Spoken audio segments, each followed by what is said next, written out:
Hello all, welcome you all to this practice quiz 160 questions. So every question I would request you guys can post the video and then you guys can attempt the question. And then after that, I will be explaining which is the correct answer choice and why other answer choices are wrong. Okay, so let's start.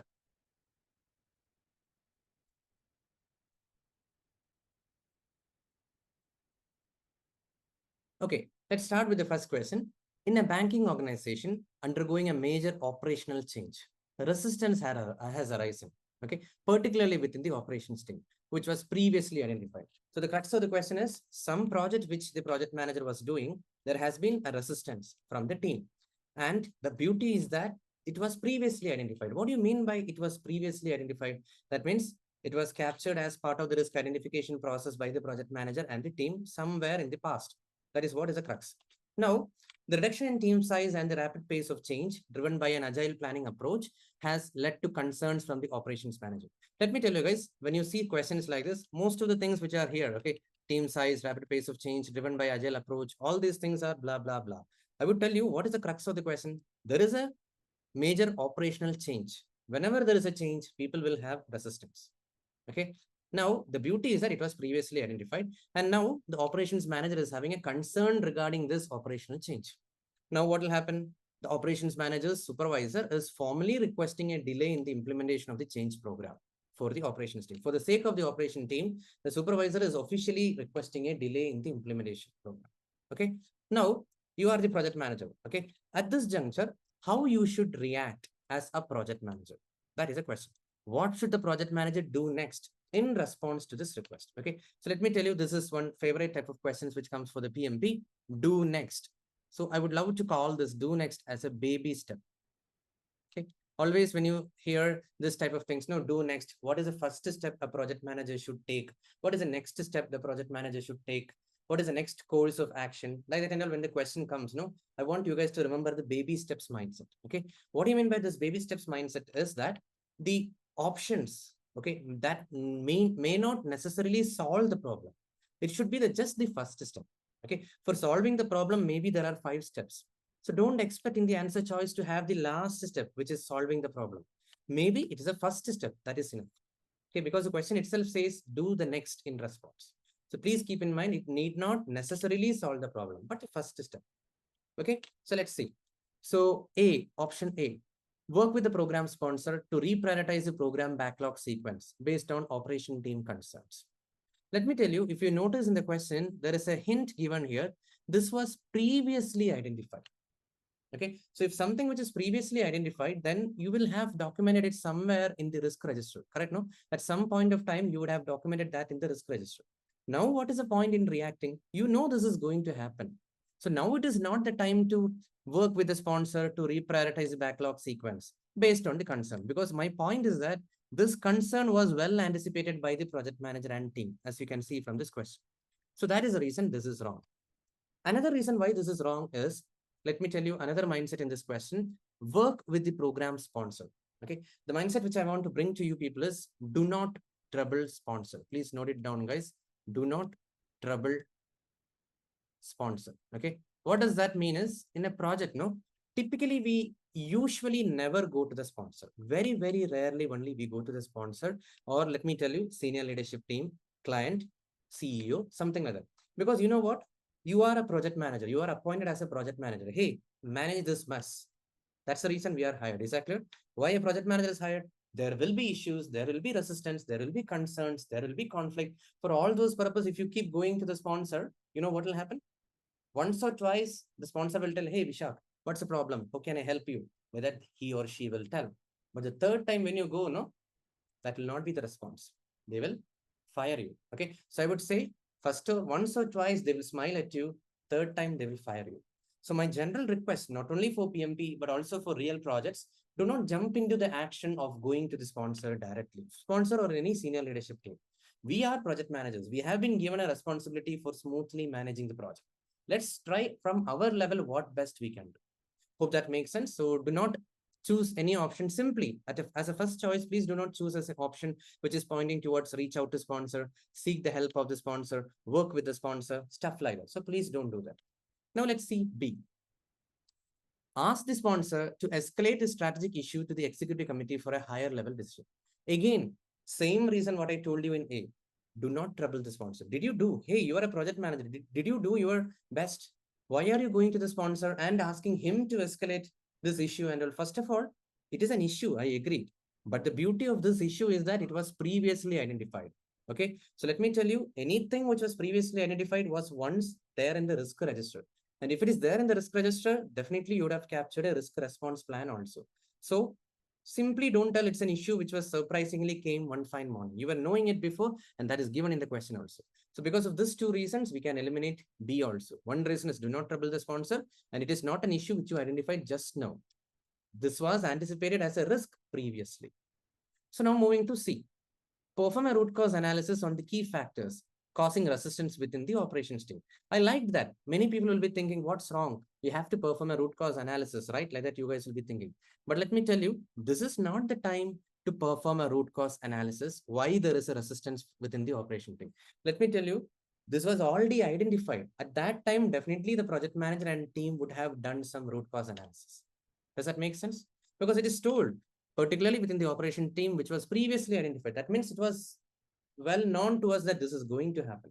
Now, what is the point in doing a root cause analysis? Does that make sense? Here is a time where we have to do some action, not an analysis. Okay, so there is no point in doing an RCA now. Okay, because we know this is going to happen. Now, D, review the risk register and implement the risk response strategies for the case in the operations domain. This is what I was telling guys, because you know this is going to happen. I repeat, you know this is going to happen, but from this hint that previously identified. So what you can do, if you know that this is going to happen, the right document where you can check that is the risk register. Okay, review the risk register and implement the risk response strategies for the case in the operations domain. This is the correct answer. Okay, so please understand the mindset from this question, guys. One is baby step. Okay, second one is do not trouble the sponsor. Okay, and this is not the time for an analysis. That is also one mindset. Okay, there are cases in which you have to do an analysis. We should not jump into an action, but now this is not the time for an analysis. We should act now. Okay, how should we act? We have to look at the risk register and do the needful. Make sense, guys? So the correct answer is D. So I will clear the screen and we'll move to the second question. Hold on.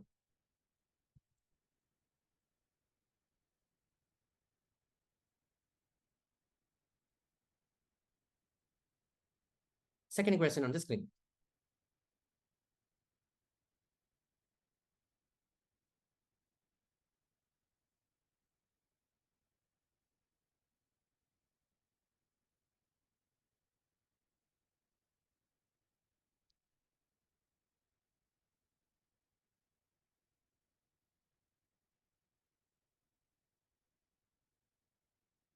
So let's see the question. A critical risk has materialized in an insurance sector project. A risk has happened. The risk management plan has been reviewed and the necessary approved action item has been executed accordingly. Is that clear? Some risk has happened. Okay. And then you reviewed the risk management plan. When you say risk management plan, they are referring to either the risk management plan or the risk register. Anything, don't get confused. Anyway, you reviewed that and necessary approved action has been executed accordingly. So what is the situation right now? A risk has got converted into an issue and then you executed the right response plan to deal with that risk. Okay, based on reviewing at the risk register. Now, what is the next step the project manager should do? Please listen, the risk has been contained. Okay, so let's see the option.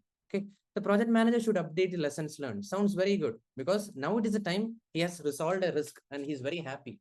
Oh yeah, I successfully contained that risk. I responded properly to that risk. Now what next? I need to note down what is the lessons learned. How did I do that? Was there anything I could have done in a better way? Something like that. Okay, those things can get captured in the lessons learned. So A sounds very good. Anyway, let's check B, C, D. Okay, the project manager should assess the impact on the project budget. Come on, I would say there is, what is the relevance of impact, doing an assessment of the project budget impact right now? It is not relevant at this moment. See, please understand, the risk has been identified, it happened, and it has been addressed also. Now, what is the point in reviewing the project budget, impact of this risk, etc., etc.? It is irrelevant. We have already done all those and we have earmarked certain amount in the contingency reserve, everything. Now, what is the point in again reviewing the project budget? Irrelevant, I would say. Now, C, the project manager should identify additional risk related to the critical risk. Again, I would say this is not the time to do that. See, whenever you, what do you say?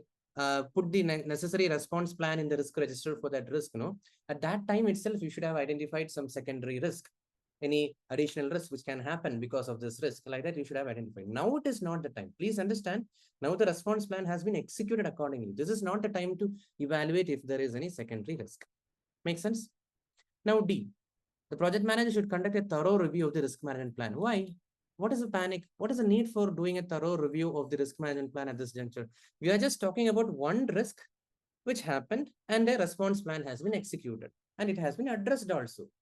Okay. Now, what is the point in just doing a thorough review of the risk management plan? There is no problem I could see in the question which calls for a thorough review of the risk management plan. Because of this reason, this is also eliminated. Okay. So let's move on to third one.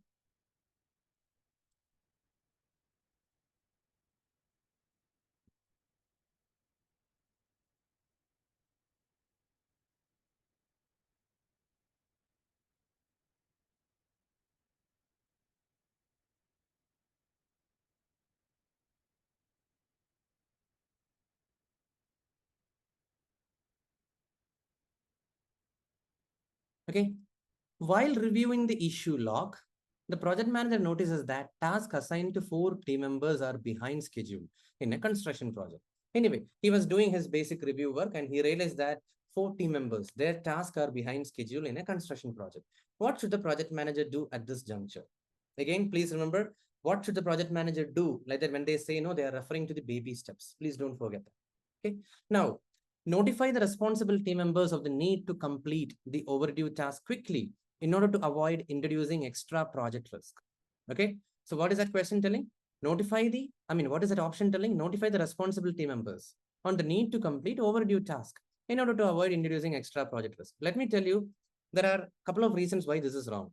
First of all, when you are just notifying, I don't recommend this option. See, we are project managers. We are project PMP certified project managers. Okay. Is our job just a matter of notification? Let me tell you, if you guys think like that, then your job is at risk as a project manager. Okay. You have to evolve more than that of just of a matter of notification. See, these days we are in 2024. Notification can be done by a chat bot. Okay. It can be done by any automated systems. Okay. Or I would say there's a basic postman clerical thing. Just notify someone something like that. Okay. That's the reason I don't like this. Okay. So avoid some options which is just a clerical task for a project manager. What is the value addition in that option you should see? Notify, just let know some team members like that. I don't know. It's not good. Just letting know someone, okay, I can do it. Okay. Why do I need a PMP certified project manager? Is that clear, guys? So just a matter of notify is not good. Now, second one, why I don't prefer this is need to complete the overdue task quickly. Okay, you are just notifying the team, hey guys, you have to complete this overdue task quickly in order to avoid introducing extra project risk. Like that you are telling. Let me ask you, what is your role? You are a project manager and it's your lovely team. You are just telling, hey, you have to finish it. Okay, you have to close it. Don't create new extra project risk. I would say this is a little bit against a servant leadership approach. Okay, in a servant leadership approach, I would prefer something like the words like, okay, please listen, facilitate, work with the team,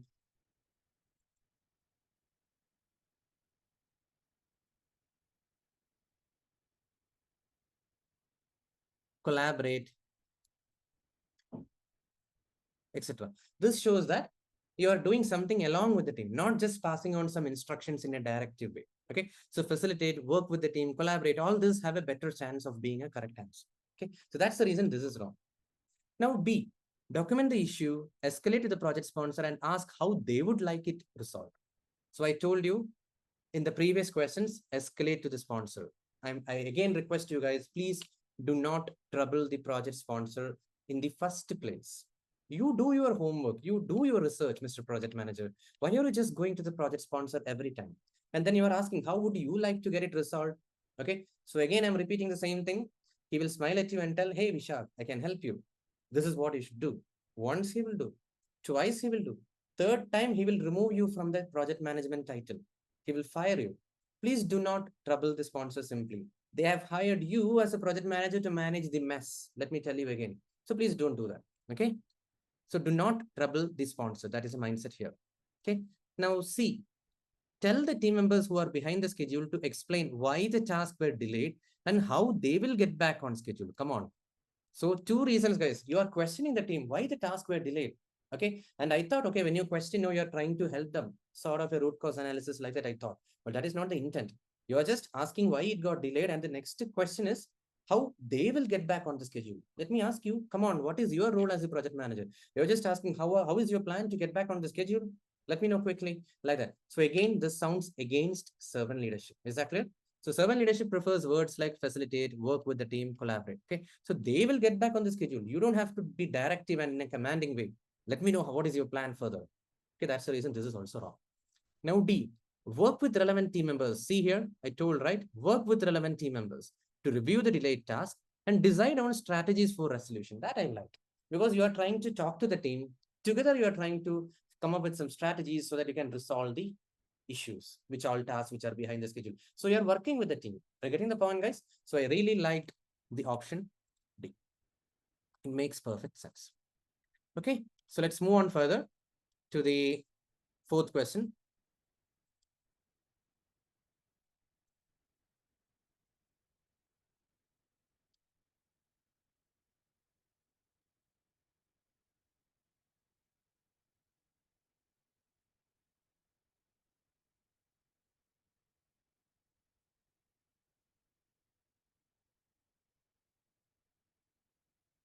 Okay, so let's start. As a project manager, you have observed that stakeholder engagement is minimal in your ongoing project.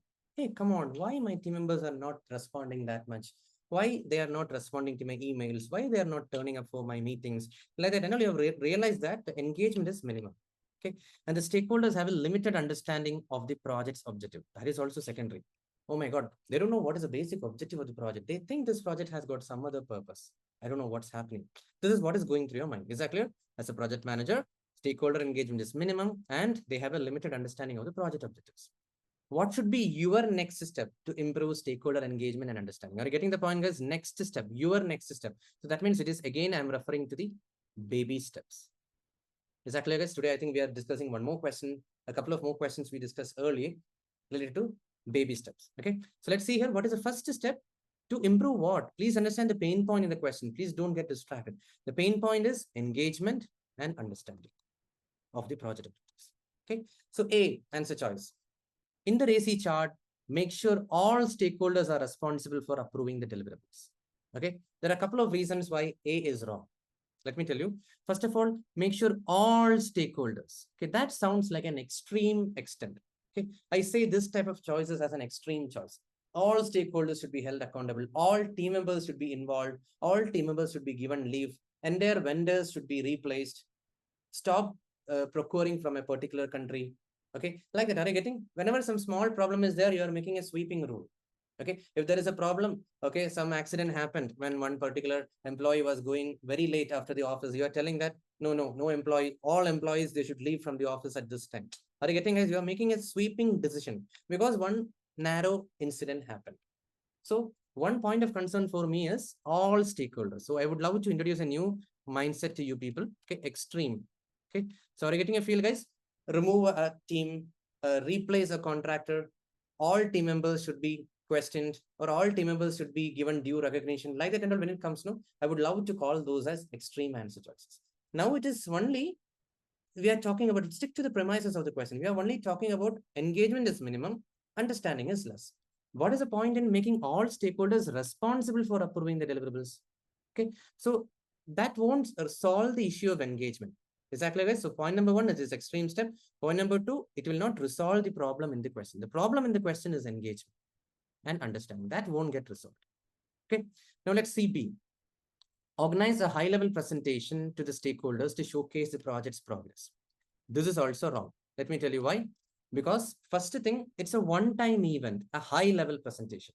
See, imagine this project is going on for some 3-year, 4-year, or maybe 7 years. Throughout this project, the engagement is minimum. Are you getting the meaning of the word engagement? People are not, what do you say? They are not responding to the email. They're not turning up for the meetings. That's what. How can that be resolved with a one-time high-level presentation? Point number one. Is that clear, guys? That will not solve the problem. Point number two, the concern is not about project's progress. Is that clear? The concern is not regarding the progress of the project. Okay, there is no one is having a concern regarding the progress of the project. They are having a minimum engagement. There could be a lot of reasons. They are having some other commitment, or they find the project not viable. They find that the project will not sustain in the long run, or maybe they are not comfortable with the technology involved in the project. Some reason or the other, the engagement is low. So a low level of engagement cannot be compensated by just showcasing the project's progress to those people. Is that clear? So that is the reason this is wrong. Now C, develop a communication plan and engage stakeholders through regular meetings and update to build a shared understanding of the project objectives.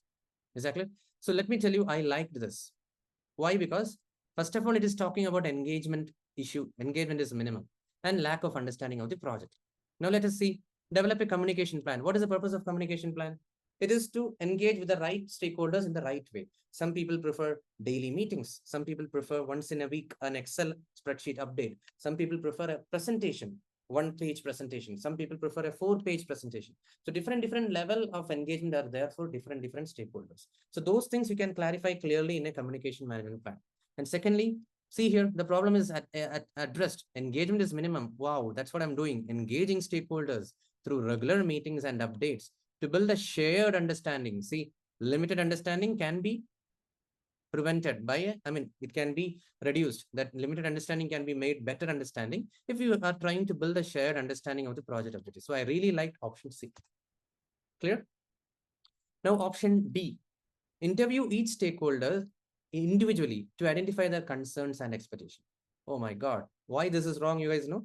Because each stakeholder individually, okay, we don't know the strength of the project, guys, okay? And first of all, please understand the definition of the term stakeholder.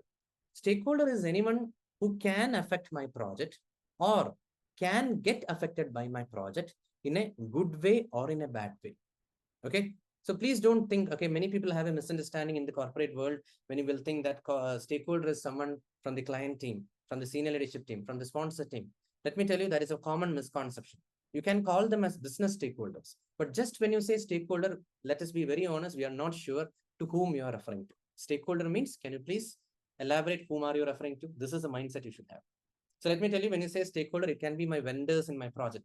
It can be me, myself. I am also a project stakeholder. It can be my team members. It can be the functional managers of my team members. It can be someone from the customer, client side, or it can be hundreds of end users. They are also stakeholders. Why? Because they are getting affected by the product or the project, what we are doing. Are you getting the broad perspective of the word stakeholder? So please don't take a sweeping decision that, come on, I'm going to interview each stakeholder. Maybe there are hundreds. Are you going to interview hundreds of people to identify their concerns and expectations? No, practically not feasible. So let's narrow down to the correct answer choice, guys. C is the correct answer choice. Hope that makes sense. So let's move on to the fifth question.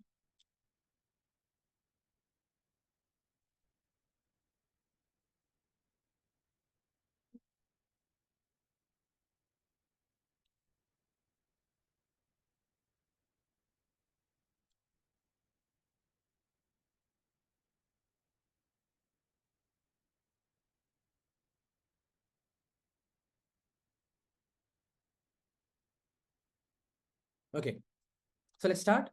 Your project has reached a successful conclusion. Good job. Your project is officially over. Okay, that's what the question says.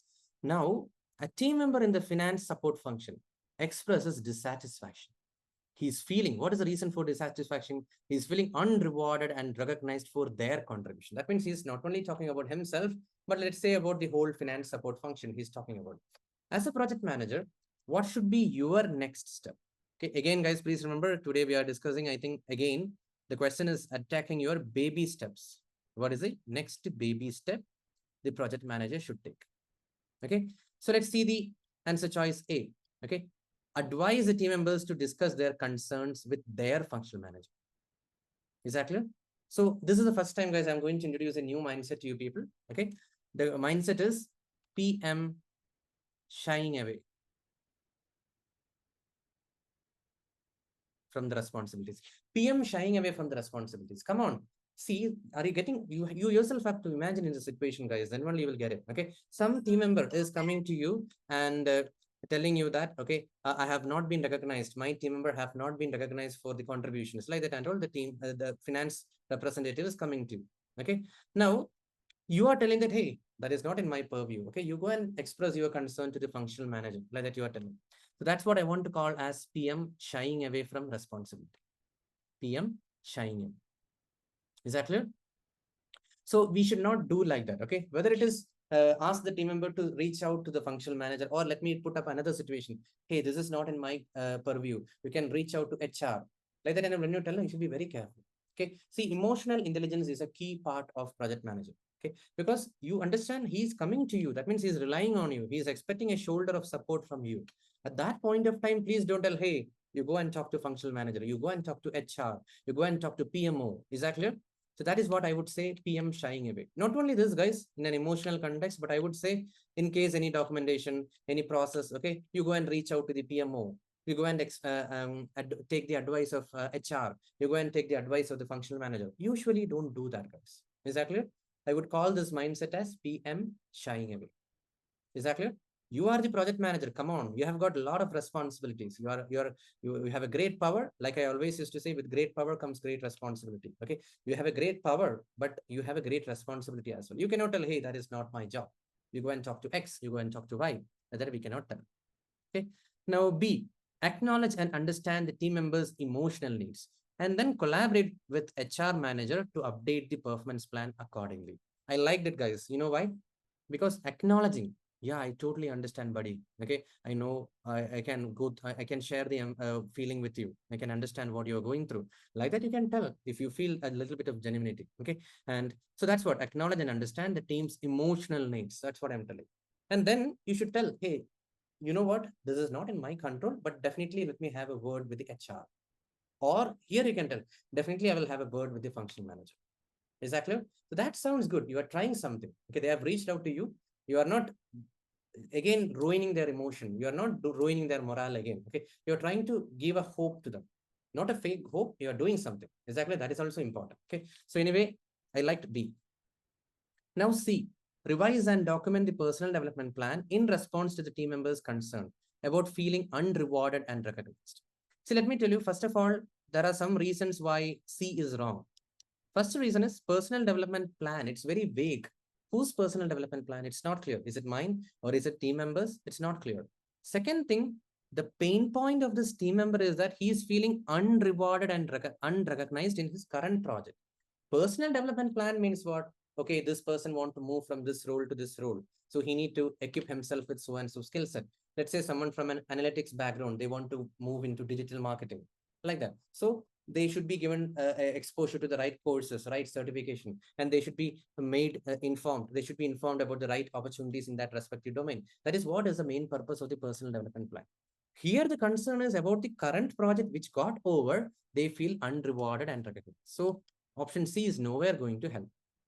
Okay, now D, engage with the sponsor to explore alternative methods of incentivizing and recognizing the team member, considering their contributions to the successful project completion. So I liked it, guys, all the second half and all, but what I didn't like is some things I will tell you. It's a matter of reward and recognition.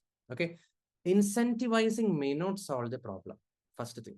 And second thing, I told you multiple times, I think in this quiz itself, do not trouble the sponsor. What is that?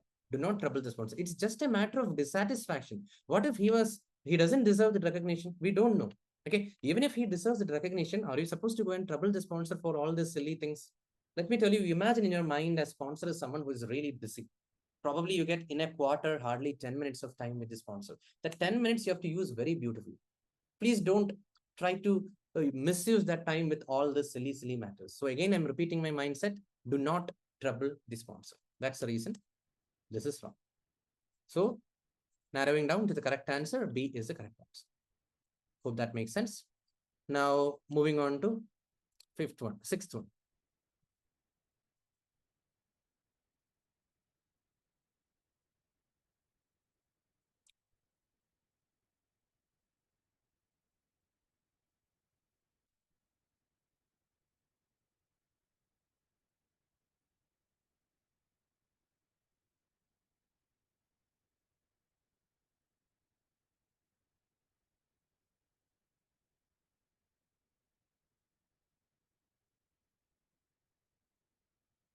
Okay, can you start? So navigating a cryptocurrency venture with a globally dispersed team contributing across different time zones, diverse time zones. So one thing you have to notice is the team members are spread across. They are not geographically co-located in the same location. So it's globally dispersed and diverse time zones. Okay. Now, where are you? You find yourself at the juncture of crafting a resource management plan. Anyway, if I rephrase the question in an easy way, what is telling guys, you are a project manager. Right now, you're in the middle of preparing a resource management plan and the team is geographically dispersed. That is what is the question telling. Okay. Now, contemplating the most effective team structure, what should be your ensuing course of action as a project manager? Again, if I rephrase the second half of the question in a simple way, to make sure that your team is very effective, what you should do at this juncture of preparing the resource management plan. Is that clear, guys? You have a geographically dispersed team, different time zones, and you are in the middle of preparing a resource management plan. At this juncture, to have an effective team structure or a team effective team, what should be your course of action? Okay, that's it. Okay, so let's see here. A, advocate for the establishment of collaborative hubs strategically positioned in major time zones to enhance coordination. Okay, let me tell you, this is wrong, and I will tell the reason also. Okay, advocate for the establishment of collaborative hubs strategically positioned in major time zones. You know what does that mean? From the option I understood is, okay, let's say team members are dispersed. Okay, 40 people are there. Out of that, let's say 20 people are from the same country, remaining 20 are distributed. So you are proposing that, okay, let us have a strategically positioned collaborative hub where people from different time zones come, something like that. Okay, so let me tell you, there is a problem with this. Don't you think it's expensive? Have you considered the cost of that? Simply don't make a solution. Simply don't propose a solution. When you propose a solution, it should be perfectly fitting the questions problem statement. Okay, there can be repercussions also. Have you considered that? So don't simply propose something. Okay, so collaborative hubs may solve the problem. I'm not denying that, but have you considered the cost, additional cost of people traveling? And will that solve the problem? Okay, because there are people from different time zones and all geographically dispersed. Okay, so a collaborative hub at a major time zone may not solve the problem, but it's a good answer choice. I didn't like, I'm not telling it is wrong, but still the answer choice is wrong. Are you getting, guys? The suggestion I liked, but the answer choice is wrong. I will tell you the reason. Okay. So I strongly believe in a model called as Simon Sinek Golden Circle. I will write that here. You guys can explore that video. It is freely available in the YouTube. Simon Sinek Golden Circle. I'm applying that model to attempt PMP questions. Okay. It's very helpful. Many of the questions in the actual PMP also we can solve using this Simon Sinek Golden Circle model. Okay, I would request you guys, urge you guys, please check that video in the YouTube. But anyway, what is this model telling? Okay, the priority order goes like this: why, how, what. Let me tell you, it's a must-watch video, guys. This video have inspired me a lot. Okay, because if you feel something is good in this video, what I'm doing, guys, it is because this golden circle have influenced me. Whatever you do, no, you should have a solid reason why you are doing. Okay, once you have a solid reason why you are doing, automatically we will strategically find out some ways of how to do it. And then once you have a how to do it, then you will clearly break that down into what exactly I'm going to do. Okay, that is what I want to bring in here as a mindset. For example, if you guys are watching this video, you have a solid reason why. Why should I give the PMP exam? Why should I clear PMP? There could be a lot of reasons. Better job opportunity, or you're internally moving to a project manager role, or you're looking for a promotion from a project manager to a program manager, or a director of projects, VP of projects, head of projects, something like that. You are trying for a promotion, and this PMP certification is mandatory at this juncture. So those people have a solid why. Are you getting, guys?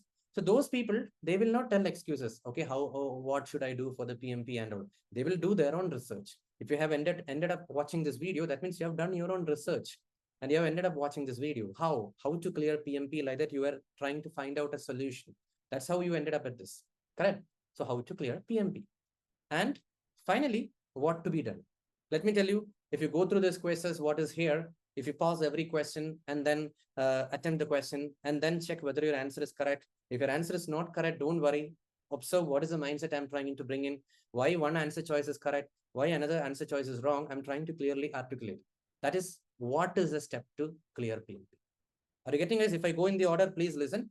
First of all, people have a strong why. Why should I clear PMP? They will try to find out some good sources for preparation, how to study for the PMP. And then what is right now in front of you is what? Okay, if this video is simply shown to someone who is going for the PMP, he will not go through this because he don't have a solid why followed by a how followed by a what. Okay, I'm sure guys from this single question you would not have totally understood Simon Sinek golden circle model and how I am explaining or how I am using it to attack PMP question. I would suggest guys you go through other videos of mine. Definitely you will get this mindset. It's a superb mindset. Forget PMP guys. This is going to take your life to the next level if this mindset is getting into your brain. Anyway, in this question, let me tell you, first of all, advocate for the establishment of clear collaborative hubs. I would say this suggestion is good. I liked it, provided cost is feasible. Still, I liked it. But I would say as per the model, it is a what type of suggestion. What can be done? Okay, have what is it? Major time zone. Okay, have a collaborative hubs at the major time zones. Like that, it sounds like a suggestion, a very specific suggestion. That is what I call as what type of suggestion. Is that clear? Now, B, let's see. Employ a proficiency-based grouping strategy, refining the resource management plan to align with this approach. First of all, I didn't understand what is this option B all about. Second reason, it sounds like a what approach. Don't worry, guys, from the single question, you didn't understand the Simon Sinek model. I would request some of my friends who are going through my other videos, please type any other video link where I have explained the Simon Sinek model along with the question number. It will help other participants. Okay, sharing is caring. So please do that. It will help other participants. You can tag this time frame and put in the comments. Okay, so that because I'm doing a mixture of questions. Okay, so in case you found out any other better question related to Simon Sinek model, please share it with the team. Okay, now employ a proficiency-based grouping strategy, something blah, blah, blah. But anyway, I would say this is a what type of suggestion. Okay. Now C, cultivate a dynamic virtual work environment. Tailoring the resource management plan to seamlessly accommodate remote collaboration. I liked it, guys. Okay. Please listen, as per the Simon Sinek model, this is option C is not answering the question of what. Instead, you know, it is answering the question of how. How are we going to tailor the resource management plan? How are we going to create a dynamic virtual work environment? Is that clear, guys? So that sounds more like a how. So let me tell you guys, in the PMP exam, why should be your first preference of the answer choices? Any option which is answering the big question of why. If that is not there, don't worry. Next is how. Here I can see option C resonates with how. And finally, what. What choices are usually not preferred? Is that clear, guys? So I like C anyway. Now let's see D also. Engage with the functional manager to judiciously allocate team members, considering decentralized nature inherent in cryptocurrency project. Come on. First of all, the problem here is you are assuming that if you allocate team members in a very judicious way, it will solve the problem. Okay. First of all, the pain point, or I would say, what is the juncture at which the project manager is there right now? He is reviewing he's in the process of preparing the resource management plan. Now he needs to have a better team structure. That's it. Okay. Now don't tell the functional manager to judiciously allocate team members. Point number one. Secondly, as per the Simon Sinek model, you know what? What type of suggestion is this option D? It is a what type of suggestion. Is that clear, guys? So let me tell you, if you guys go through my other videos, trust me, guys, any PMP questions, I would say almost 50 to 60% of the PMP questions you can answer with a single mindset. Simon Sinek golden circle. Okay, if you get that mindset right, it's very easy for the PMP as well as for your life. Okay, I'm a hardcore fan of this model. Okay, that's fine. Okay, and I'm a hardcore fan of this great person, Simon Sinek. Okay, so moving on further. Seventh one.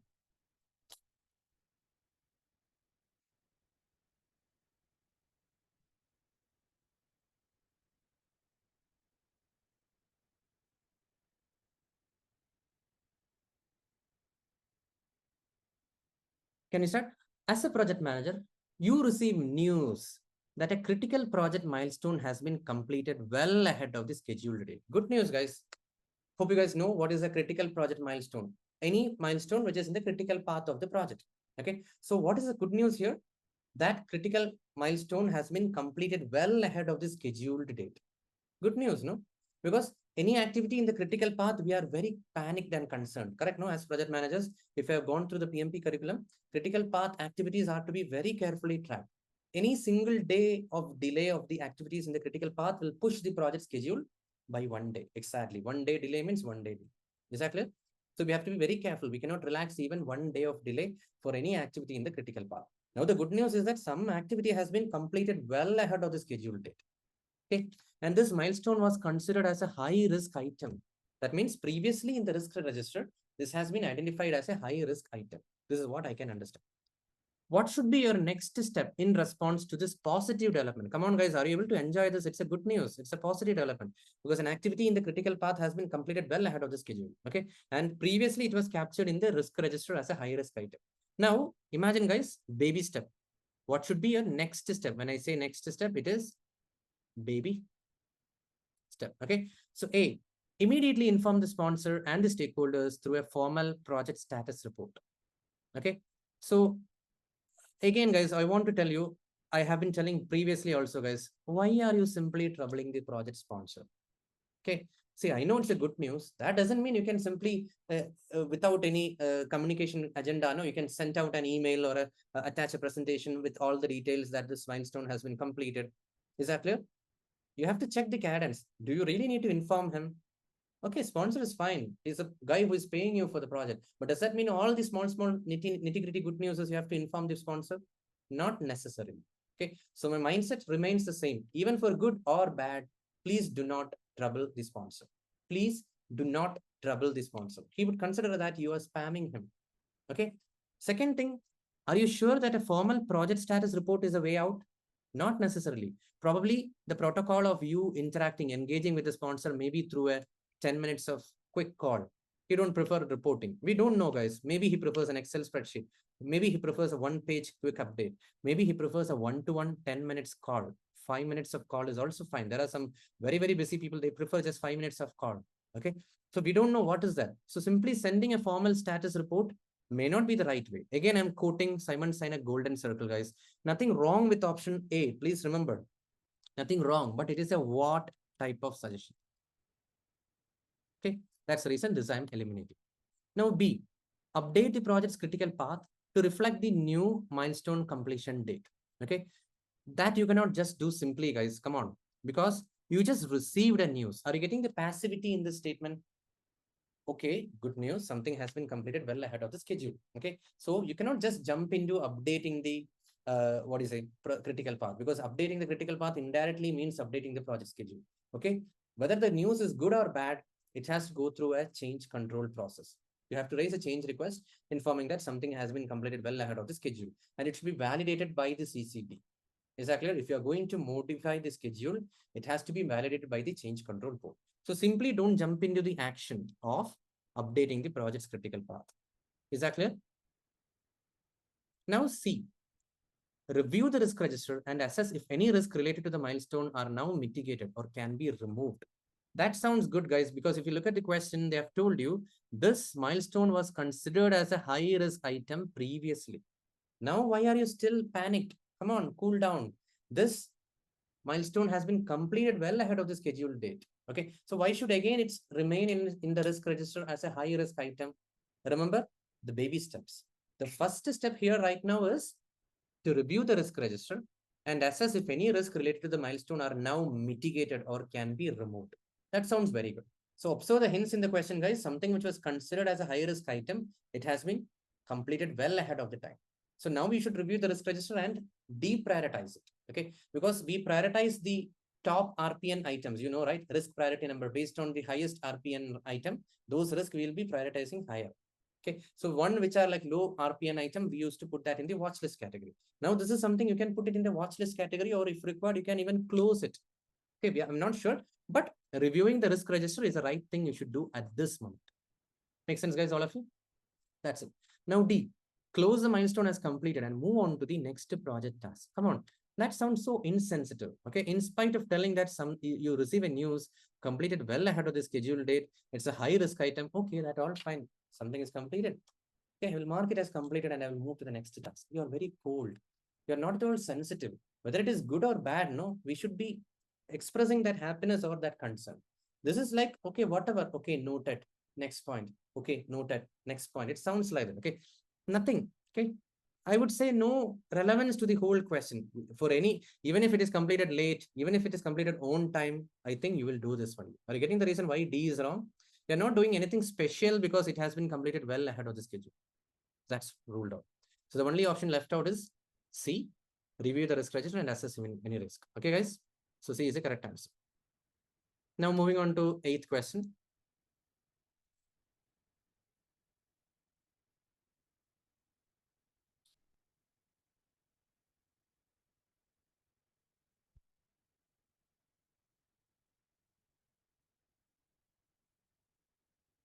So you are a project manager of a telecommunication network project that requires a solution to facilitate collaboration with a remote agile team spread across multiple countries. Okay. Now, the remote agile team's workstation and information board must be visible at all times. That is the crux of the question. Okay. The team members are remote, and second thing, their workstations and information board must be visible all the times. Okay. Now, which of the following is the best collaboration solution, particularly for establishing a virtual setup with a long-lived video conferencing feature? Okay, so two keywords which I want you guys to focus here. One is must be visible at all times. Means it's like long-lived. Okay, it's not just for a small duration, but for a longer duration. And second thing, the problem statement is expecting you to have a long-lived video conferencing feature. Okay, so let's see the options. Okay, the first one is on-demand video conference. No, they've given you enough hint that it must be visible at all times and long-lived. On-demand means what? For 1 hour, half an hour, something like that. That is what is on-demand. It's not continuous or long-lived. Okay, got it. Second one is shared virtual workspaces. I don't know how does that help. Okay, virtual workspaces shared. See, let's not deviate from the problem statement. The problem statement is information board and workstation should be visible all times. Okay, so this is not going to solve that problem. Okay, now C, monitors displaying information radiators. Okay, that is also wrong. I will tell you the reason. Why? Because two reasons. First reason, what about the team's workstations? Teams workstation means the way they are sitting in an office, their laptop, okay, everything should be visible. That's what they are telling. Okay, and second thing, the long lived is not solved here. What if this information radiator is open only for some time? It is kept on only for some time. So we are not sure of that. Okay, so we are not giving importance to must be visible and long lived. That's the reason this is wrong. Now D, fishbowl windows with live feeds always on. That sounds correct. Okay, so what is the concept of this fishbowl window? You know, fishbowl window means what? You know, fishbowl. Okay, whenever you look at a fishbowl in your table, you always look at the fish every time. It cannot hide anywhere. Okay, just like that, fishbowl window is a concept where we expect our project team members, everyone, okay, to completely come in the video all the time, irrespective of whether there is meeting or not.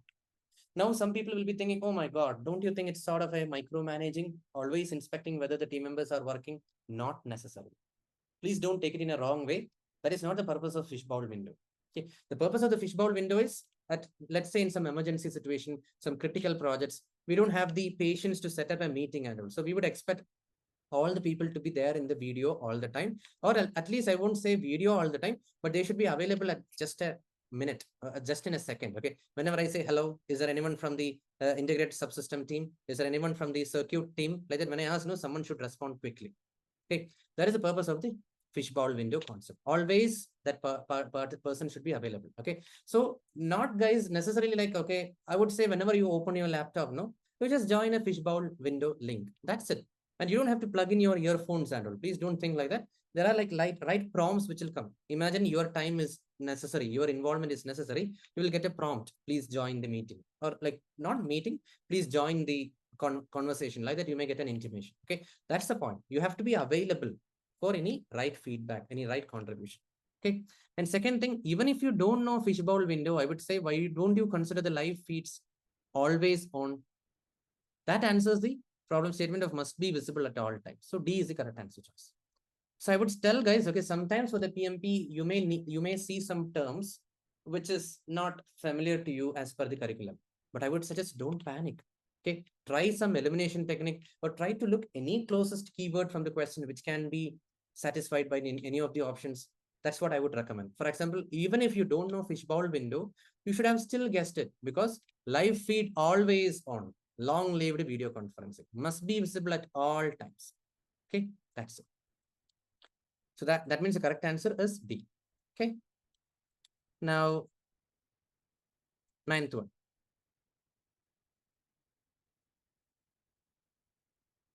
Please read.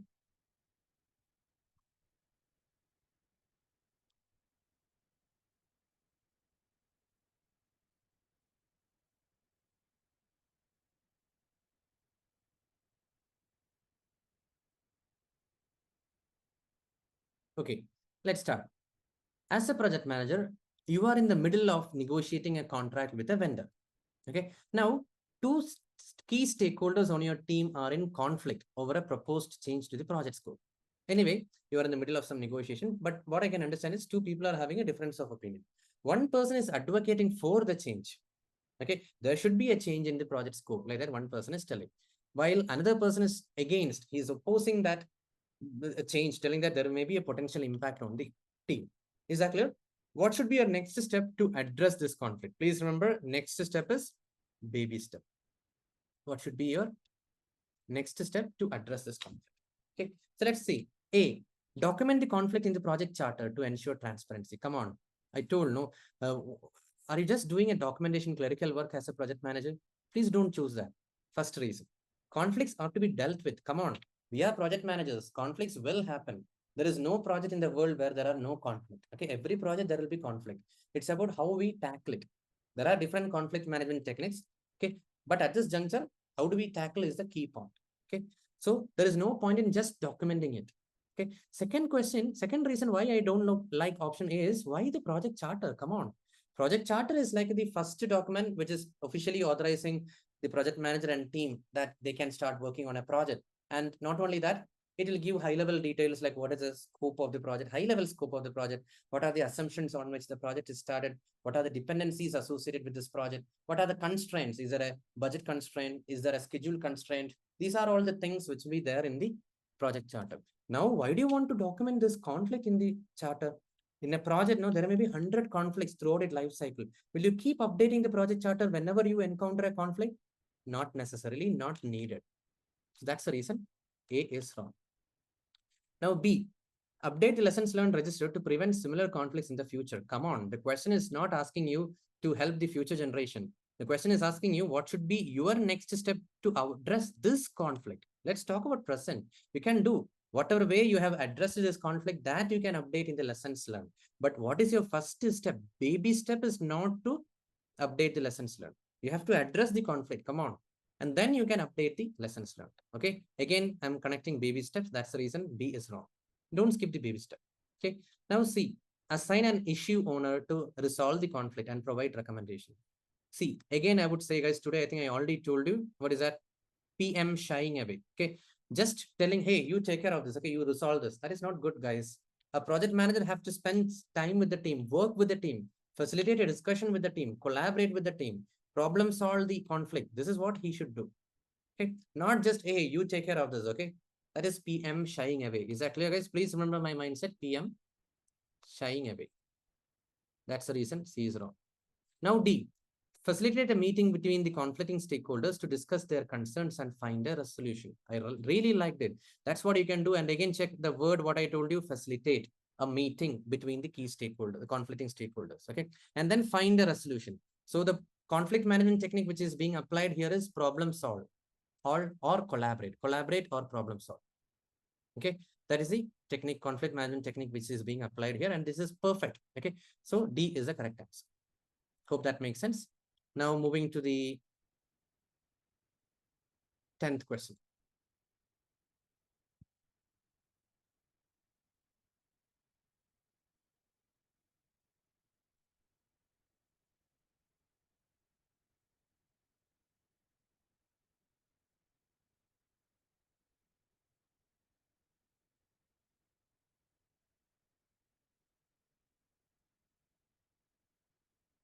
Okay, let's start. You have assumed the leadership of a manufacturing project, taking over from the previous project leader who has departed the organization. So that means, in a simple way, what I can tell, you are taking over from a previous project manager or a project leader. Okay. Now, during your initial meetings, okay, you have just assumed the new position, correct? It became evident that numerous team members expressed dissatisfaction with the ongoing product development. Is that clear? The team members are unhappy with the ongoing product development.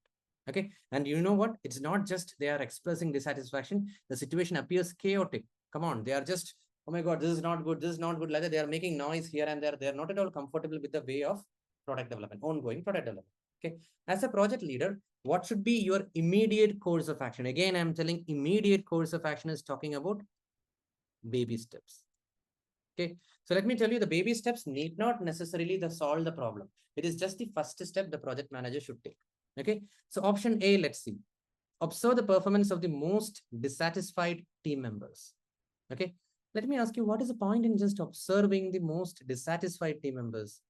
There is like numerous team members. Wow, are you going to do a analysis on who is most dissatisfied, who is least dissatisfied? No. Generally, there is a numerous team members who are dissatisfied with the ongoing product development. Well, how does observing help? It is nowhere going to help. Now, B, institute a clear recognition policy to boost team motivation and performance. Come on, the team members are frustrated. I understand that they are dissatisfied, but the reason is not that they are lacking a motivation or they are not appreciated for the performance. They are not desperate for a recognition. Come on. The reason why they are dissatisfied is the way the product development is happening or progressing. That's the reason B is also wrong. Now C, develop a new stakeholder engagement plan. Okay. So let me tell you, I liked this. Okay. A new stakeholder engagement plan. There is nothing wrong with it. Okay. But I would say there are some problems because I will walk you guys through D. Anyway, I will partially mark it as correct. Okay. C and D. Okay. One reason I will tell you why C is not that correct, because here the concern is only from the team members. Okay. And they are concerned with the way of the product development. It's not about how they are updated, how they are engaged, how they are communicated regarding the project status. Are you getting, guys? It's only dissatisfaction on the way of product development. Okay, point number one. Point number two, who is having concern? Only team members. When you develop a new stakeholder engagement plan, no? Stakeholder, I told you the definition. It is anyone who is getting affected by the project in a good way or in a bad way. So if you consider this as this entire stakeholders, team is only a small portion of that stakeholders. Okay. There is sponsor, there is change control board, there is senior leadership team. Sometimes there can be external bodies like compliance team, regulatory bodies, legal people. Sometimes there can be vendors. There can be me also, myself as a project manager. So everyone is stakeholder. Okay. So do you really need to come up with a new stakeholder engagement plan? Not necessarily. So we can park it. Now let us get into D. Engage directly with the team to establish clear expectations and set ground rules. I really liked it, guys. That is to the point. You are attacking the pain point in the question. Who is having concern? Team members. Secondly, they are concerned about the way the product development is happening. Okay, fine. Let's get your expectation discussed. Okay, you discuss. What are your expectations? Like that. And second thing, what I liked is set the ground rules. This is very, very important. You know, because the situation appears chaotic. You know what, as a project manager, I cannot entertain whatever be the situation. The situation cannot go chaotic. That means somewhere the ground rules are not correct. Okay. So let me introduce a new thing that thing is not there in the option, but the new thing which I want to bring to your attention here is team charter. So team charter is a document which is clearly conveying the first thing is ground rules. Second thing is team values. Third thing is way of working.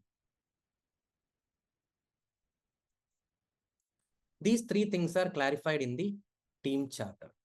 Ground rule, team value, way of working. Okay, so I will elaborate on that. Ground rule means what? See, whenever there is a difference of opinion, come on guys, this is the way you guys have to react. You guys can raise hand, one at a time, you guys can express your concern. That is one way of telling. Another way of telling is whenever there is a difference of opinion, let's launch a poll.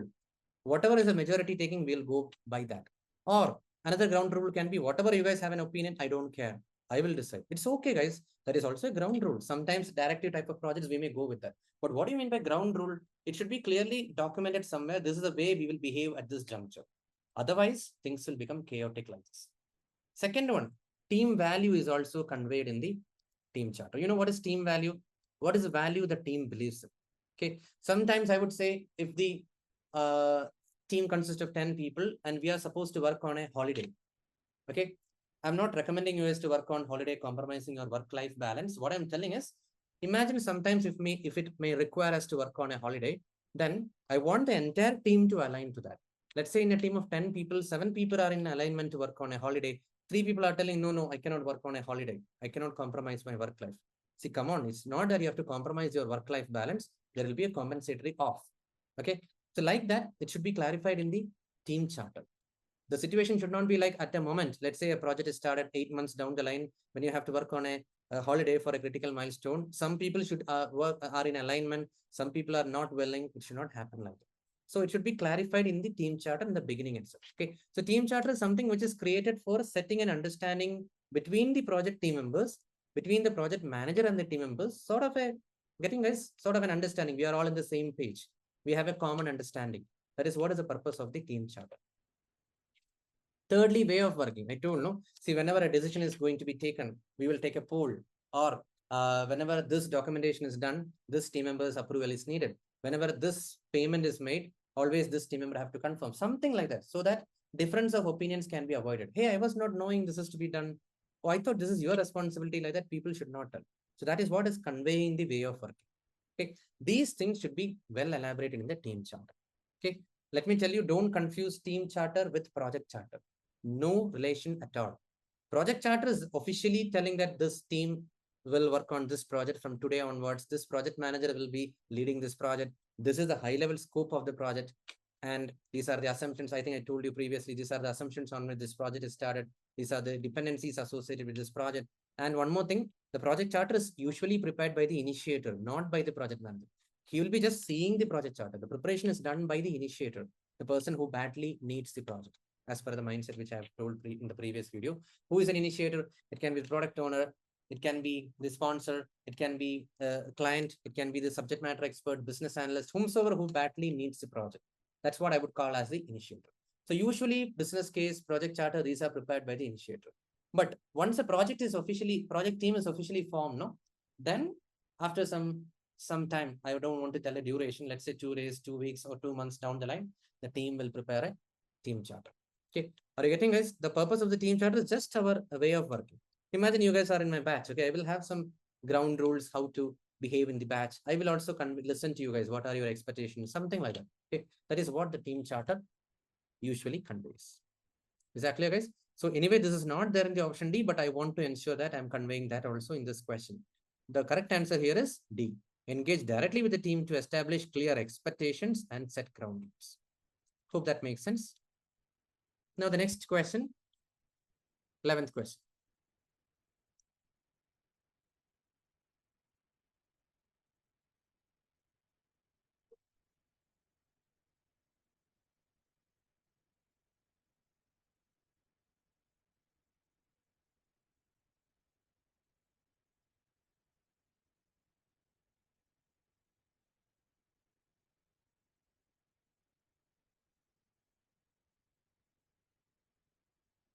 Okay, let's start.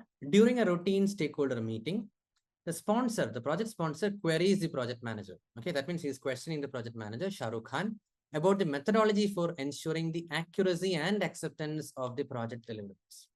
Accuracy and acceptance of the project deliverables. Okay, to address this inquiry, which project documents or plans should Shah Rukh Khan consult?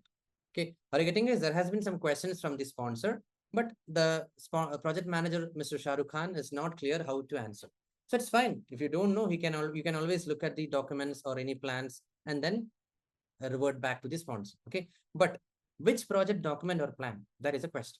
Okay, so please understand what is a concern from the stakeholder, some concern, okay, about the methodology, ensuring the accuracy and acceptance of the project deliverables. Okay, that means how are we going to confirm the acceptance of the project deliverables? How accurately we can measure whether the project deliverables are achieved or not? That is a concern from the sponsor.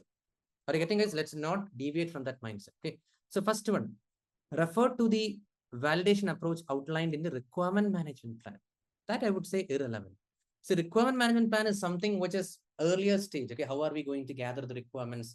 What techniques are we going to use? Are we going to conduct some interviews with different customers, or are we going to shoot a survey to thousands of end users, or are you going to video record some of the behavior of the end users and understand their pain point? There are different ways in which we can capture requirements. Okay, need not be a linear way of noting down. Okay, so how are we going to gather the requirements? That is what is clarified in the requirement management plan.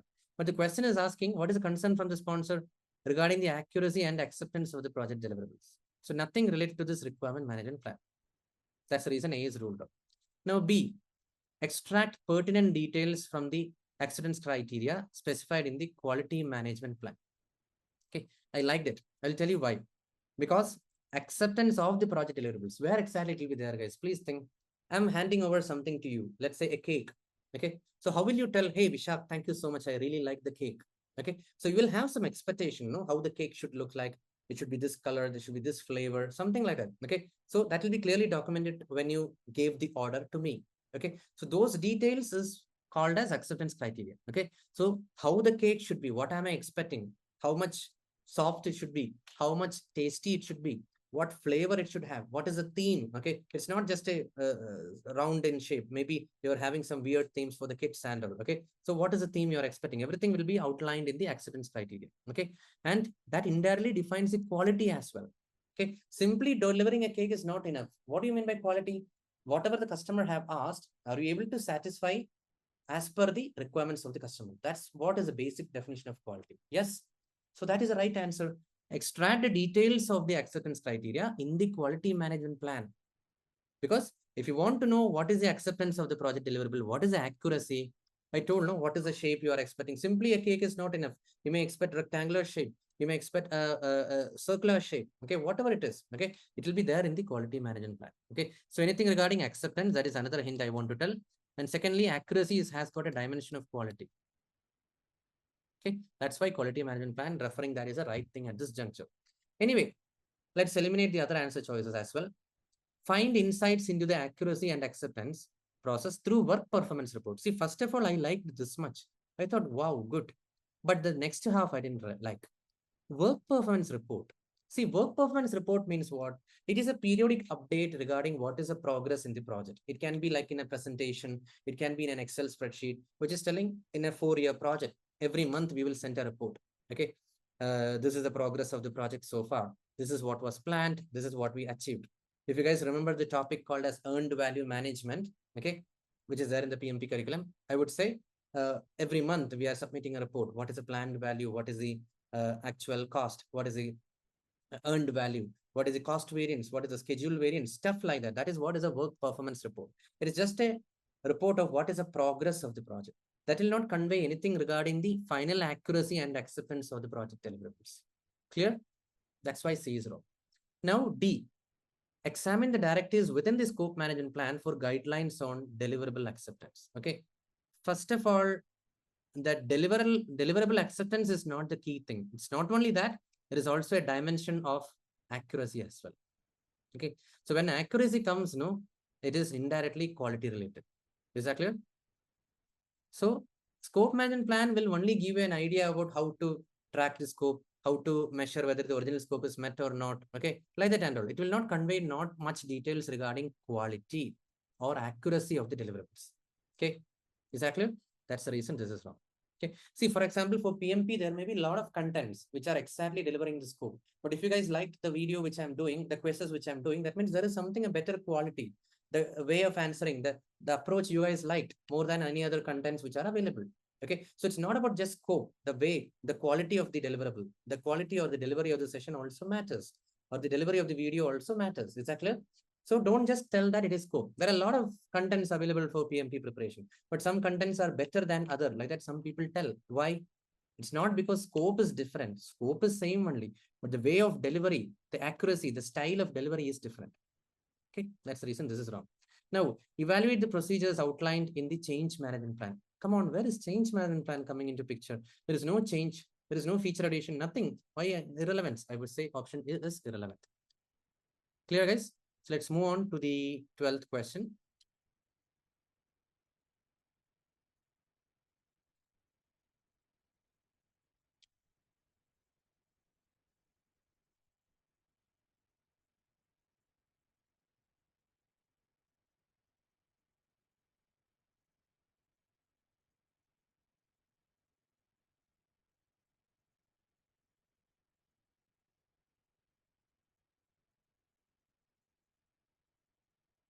Can you start? So, team members in an apparel industry project expresses that they are overwhelmed with their workload. and they do not have time to update lessons learned repository due to other project responsibilities. Is that clear? Are you getting the frustration of the team members? Hey, I have too much of workload, Vishak.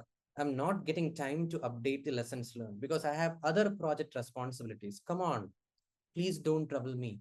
Always, please update the lessons learned. Please update the lessons learned. Is that clear? Politely, they told. Okay, I have other responsibilities like that. But what they literally meant this, okay, please do not expect me to update the lessons learned repository. Are you getting, guys? What should the, I mean, how should the project manager respond at this juncture? Okay, so where are we right now? Team members are expressing a concern that they don't have time to update the lessons learned. Okay, now A, implement a requirement for team members to submit lessons learned documentation after completion of each phase in the apparel design process. Let me tell you guys, they themselves told you very explicitly that they have a heavy workload and they do not have time. Now again, you are telling the same thing. You are expecting the team members to submit the lessons learned documentation. How they will do, guys? Please understand, they don't want to. See, whenever people, in life, we tell excuses that, sorry, I didn't get time. It's not that I didn't get time. This is not in my priority. Is that clear? Anytime, next time when you or you hear anyone telling, either you telling I don't have time, or if anyone else tells that they don't have time, let me tell you, that is not in their priority. Anyway, people are having food every day, right? So they are getting time for that. So that means something else. If they are not doing, that means it's a 10-minute thing. They don't have priority. That is not in their priority to do that thing. So something which is not in the priority of the team, if you again make it official, hey, you have to submit the lessons learned documentation, what will happen, guys? It will only increase the friction between you and the team members. They have already expressed the concern that they do not have time. So don't make the situation worse by officially making it as a requirement and all. They will not do. Okay. Now B, ensure that there is a dedicated agenda item for discussing lessons learned from apparel design activities in all project meetings. Okay. I know this all project meeting sounds a little bit extreme, but let me tell you, ultimately at the end of the day, who is responsible or who is accountable for lessons learned, it is none other than the project manager. And let me tell you, usually the business stakeholders, they won't force you guys for a lessons learned update. You know the reason why? Because they are more concerned with the business metrics. What is the purpose of lessons learned? It is a brotherhood in exchange. Are you getting us? We all are a fraternity of project managers who are going through this video, either right now or future project managers. Okay. So the purpose of the lessons learned is if I did some good things in my project, or if I did some mistakes in my current project, I need to ensure that it is documented properly so that the future generation do not repeat the mistakes or they follow the good practices which I follow. That is the purpose of the lessons learned. I would say, guys, the whole PMP curriculum is a culmination of thousands of lessons learned from thousands of project managers. Correct, no? Because over a period of, let's say, I think PMP was started all the way back in 1984. From that moment, if the curriculum is keep on getting evolved, what is the reason? A lot of project managers are contributing to that. Hey, this is the way I did project lastly. This is the way I did a mistake. I want you guys to not make the mistake. Like that, and all, they document the lessons learned. And that's why we are having a constantly updating curriculum. Is that clear? So no one else you can held accountable for this. You take care of it. So how should the project manager respond? As a project manager, I will make sure that this is there as an agenda item, dedicated agenda item for the discussion of lessons learned. Let's say a 1 hour meeting. Let's discuss for 50 minutes. What is the project update, everything. The last 10 minutes, let's use for the lessons learned. That is what I would require. I would expect. Because I will document. You guys just talk what all you learned, what all mistakes you did. That's fine. I will document. Ultimately, I know it's my responsibility. I am accountable for the lessons. So I will do it. Don't worry, guys. So this sounds really good. Okay.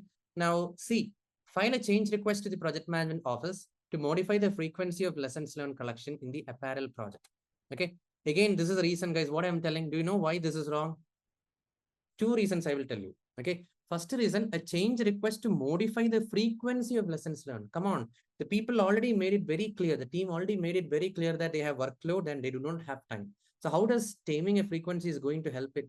They do not have time means they do not have time. Whether it is the frequency is changed or whether the process has been made easy or whatever, they do not have time because they have other responsibilities. Okay. So no need of just going ahead with a change request for changing the frequency and all. Second thing, what has it got to reach out to the PMO? Come on, I told you, this is what I told you, PM, shying away from the responsibilities. A PM should never shy away from the responsibilities. Reaching out to PMO, reaching out to HR, reaching out to functional head, functional managers. All this, is it really needed? I'm not strictly against that, but is it really needed? Can something you do, you think? Okay. Now, the next one is hire a consultant. This is ruled out. Okay. Now, hire a consultant to assist in collecting lessons learned, alleviating the burden on the project team in the apparel industry. Okay. I would say hiring a consultant. Usually, consultant means an external person. No, usually I don't recommend getting people from outside the project team, because if you know the alchemist, the story, what is the crux of that? You will be keep on looking for something better outside, but the key thing is within you only. You are not realizing that. So that's the mindset which I believe in. Okay, your team is beautiful, your team is fantastic, and I am there as a project manager. Why should we simply go ahead with a consultant? Are you getting the reason number why? Reason number one, why I'm not preferring this option? Hiring a consultant for whatever purpose, it should not be the first choice a project manager should. Okay, going for outside support. That means you don't believe in your team, you don't believe in you. That's when you go for an outside support. Correct, no, guys? So stay away from that option. Second reason why I'm not liking the option D is, who will take care of the cost of hiring a consultant? Come on, will he come for free and do it? No, he will charge. Have you included that in the budget? Have you got the approval from that? It's not that easy to hire an external resource. That's the reason. Another reason why I don't like D. Clear, guys? Who will take care of the cost? Now, the third thing is, it is a lessons learned, collecting the lessons learned. Who is a better audience than me and my team members, guys? Can an outside consultant do that job better than us? No. Some things only we have to do. When it comes to lessons learned, and no, only we have to do. Because what mistake I did, what good things I did, only I will know. No, can someone from outside let me know about that? No. That is the reason D is wrong. 3 reasons. Is that clear, guys? Everyone? Hope that makes sense. Now moving on to the 13th question.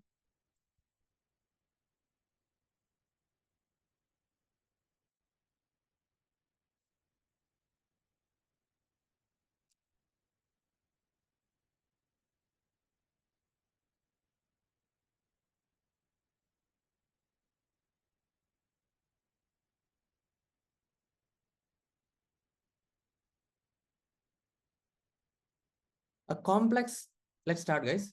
A complex banking project involves multiple functional groups across various departments. So that is one set of stakeholders. What is that? Multiple functional groups from various departments. Then next is, the banking project has got a CCB, Change Control Board. Thirdly, it has got a sponsor. This is the entire list of stakeholders. Is that clear? Functional groups from various departments, Change Control Board, and a sponsor. This is what is the entire project stakeholder comprises of. Okay. Now, as the project nears completion, the project manager is tasked with preparing the closeout documents. Hey, anyway, it is going to get completed. Let's start the closeout formalities, project closure. Okay. How should the project manager obtain appropriate sign-off on the acceptance of the project deliverables? Okay, someone have to sign off that, okay, the deliverables are accepted. Is that clear, guys? So who is the right person, guys? I would say, when I read this question, 2 things come to my mind. Either we call that person an initiator. I told you who is an initiator? Someone who badly needs the project. It can be the product owner, product manager, client, customer, business stakeholder. I'm not just telling stakeholder, please listen, business stakeholder, or senior leadership team, a panel of senior leadership team members, governance committee. These are the people whose sign off is required on the acceptance of project deliverables. Okay. So let us see. A, the project sponsor should be asked to sign off. I liked it, guys. Okay. I know there are a variety of stakeholders, functional groups, Change Control Board, project sponsor and all, but I don't want the acceptance of everyone. They are working for my project. Is that clear? But I don't want their sign off. Sign off is something, hey, this is a final product. Let me know how does it look. Like that, when I am asking someone, no, that should be only either the initiator or the sponsor. Will you ask every team member, hey, look at the final product. Did you like it? No, they are working along with me. I don't necessarily want their sign off. Okay, so I liked A. Now B, the change control board should be asked to sign off. Come on, no, they are a body only for approving or rejecting a change, not for the sign off of the acceptance of the project deliverables. Clear? Now C, the managers from various banking departments should be asked to sign off. Come on, why? I know there are functional managers, but do you really need their sign off? They are working along with me in this project. So they are like team members. Okay. Do you really need a team member sign off? Not necessary. I need the person sign off of the person who badly needs the project. Are you getting, guys? I need a sign off of the person who badly needs the project. Okay. Now D, all parties involved, including the sponsors, CCB, department manager, should be asked to sign off. Come on, guys, it's practically not possible. And do you think really you need to sign off CCB, every department managers and all? Not necessary. See, I've worked in projects while I was with EY, where there were, I would say, 4 regional working groups, and every regional working groups has got 4 or 5 functional departments. So altogether, 12 managers, and every manager will have 2 or 3 team members. Okay, so altogether, I would say 36 team will be there. Am I supposed to get this sign off from all the 36 people? First of all, practically impossible.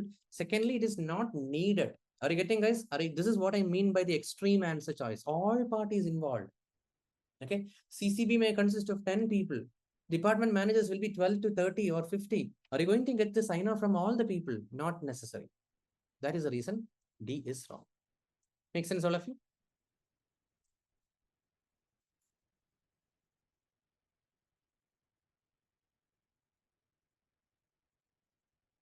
Let's move on to question number 14.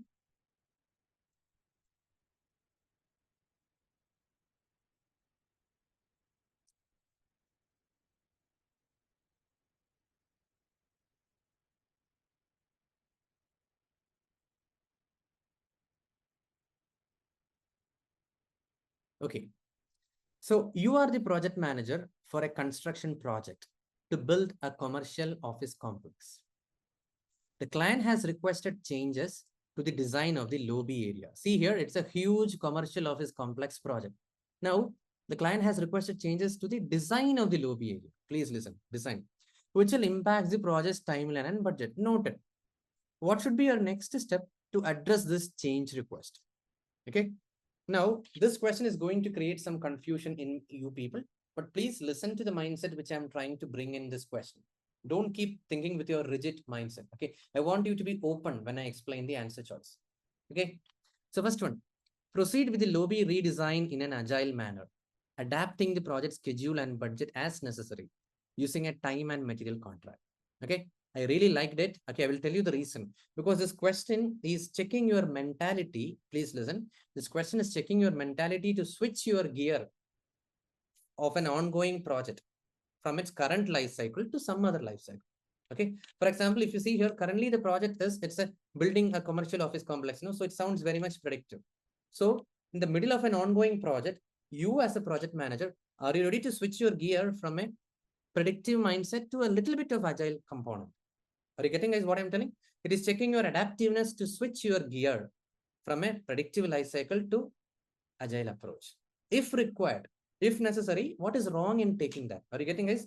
Please listen to the mindset. Don't be very adamant and keep telling, no, how can it be possible? That all secondary. It is just checking your welcomeness of the mindset. Please listen. So I liked it. Okay. It's not the entire project, just the redesign of the lobby area. Can we go with an agile approach? Yes, I liked it. Okay. Let's move on, guys. Other options, and I will clarify, reinforce. Okay. Now B, submit a change request to assess the impact on the project scope, timeline, and budget. Let me tell you very honestly, I really, really, really like this option B, but I liked A more. Imagine this option A was not there. I would have straight away went with B. No doubt in that. Because in predictive projects, whenever the client is requesting a change, it has to go through a change request. Okay. So there is nothing wrong with B. Okay. So let's park both A and B. Okay. Now let's see answer choice C. Deny the client's request as it was not part of the initial project scope. Come on. That is first of all so rude. And secondly, we don't deny a request from the client. Only thing is, in predictive, we don't entertain change request. Every change request has to be approved by the CCB, and it is a little bit procedure oriented and time consuming. Okay, that doesn't mean that we don't accept any changes at all, and we literally deny the change request. Let's say the client submitted a paper, we tear the paper and throw it in the face of the client. It's not like that. Okay, in predictive also there are changes. Only thing is, it has to go through a procedure called as change management. Okay, change control board have to approve it.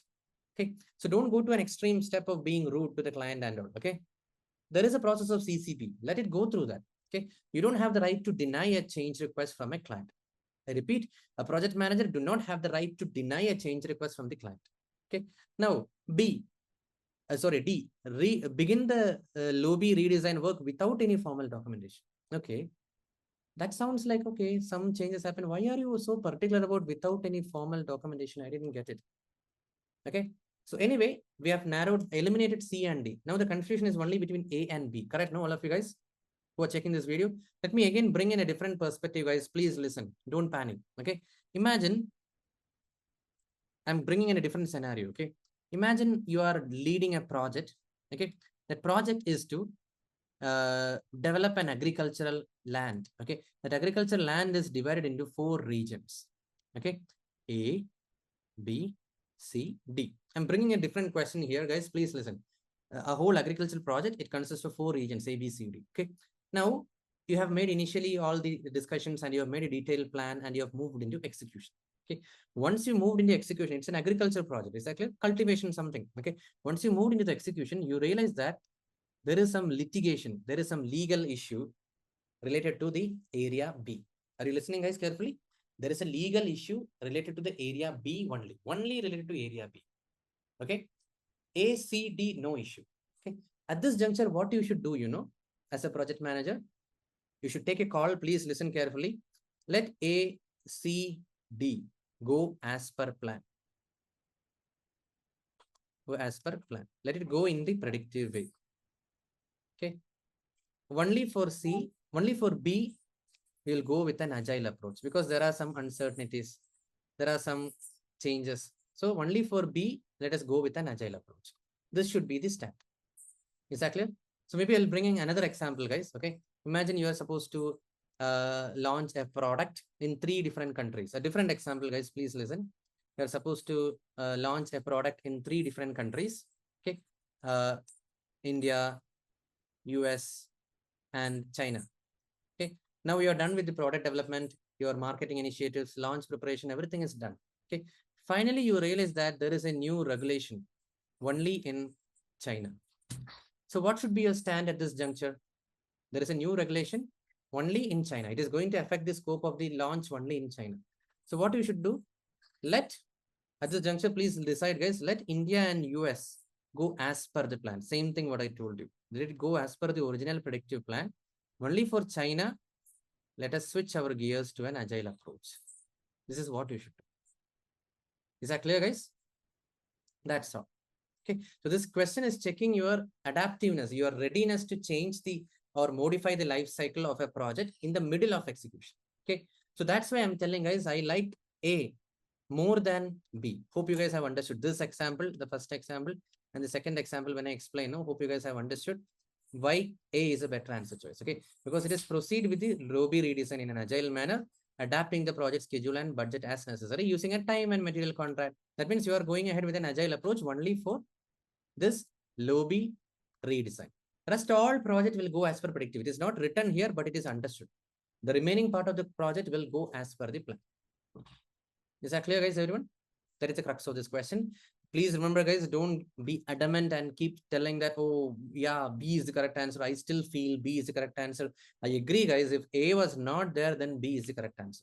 But since A is there, and I told you again, this is checking your willingness to switch the life cycle of the project in the middle of an ongoing project. Are you listening, guys?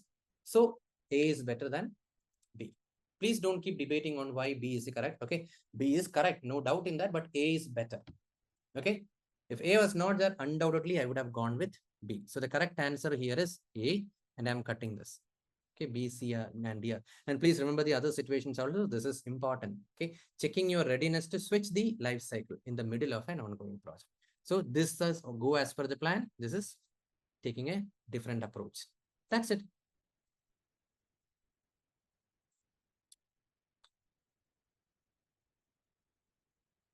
Let's move on to the 15th question.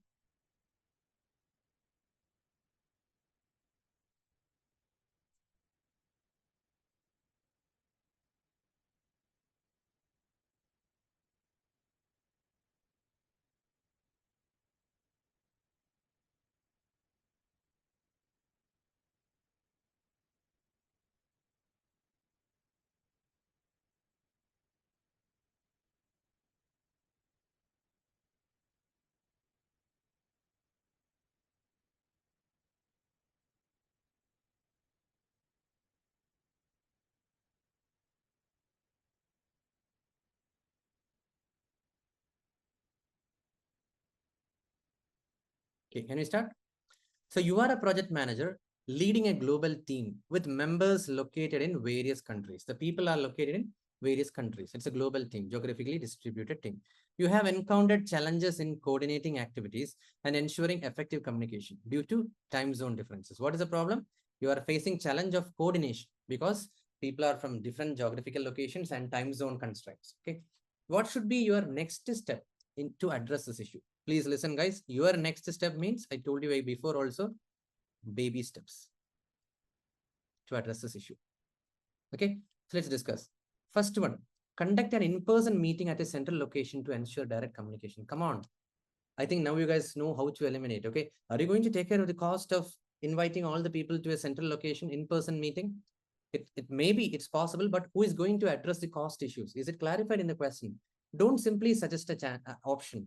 It may be a good choice, it may be a good suggestion, but have you validated all the assumptions revolving around that? Okay, and again, I have explained the Simon Sinek model in this video. Okay, I would say conduct an in-person team meeting at a central location to ensure direct communication. I liked it, but I call this type of a suggestion as a what suggestion. Okay, simply you do like this. You drink this medicine from morning at exactly at morning 10 a.m. like that you are telling without any rational. Exactly. That is what I would say. What type of choice? Simply you are suggesting someone. Okay. Again, I would say, guys, I want you guys to connect back to the Simon Sinek model I have explained in one question today. Don't ever suggest anyone in life anything specifically what. You should only suggest how. Okay. I can only suggest you how to study for PMP. What to study, I cannot tell. Okay. How to study, guys, you have to go through this videos. Okay. Not only this video, other videos in this channel. Okay. You have to maintain your own error log. One question, what is the correct answer choice? What is the other answer choice? Wrong answer choices. How exactly I've explained why this is the correct answer choice and what are the other answer choices, how exactly they are wrong. Okay. Like that, you have to, this is the way you have to study, how to study. That only I can tell.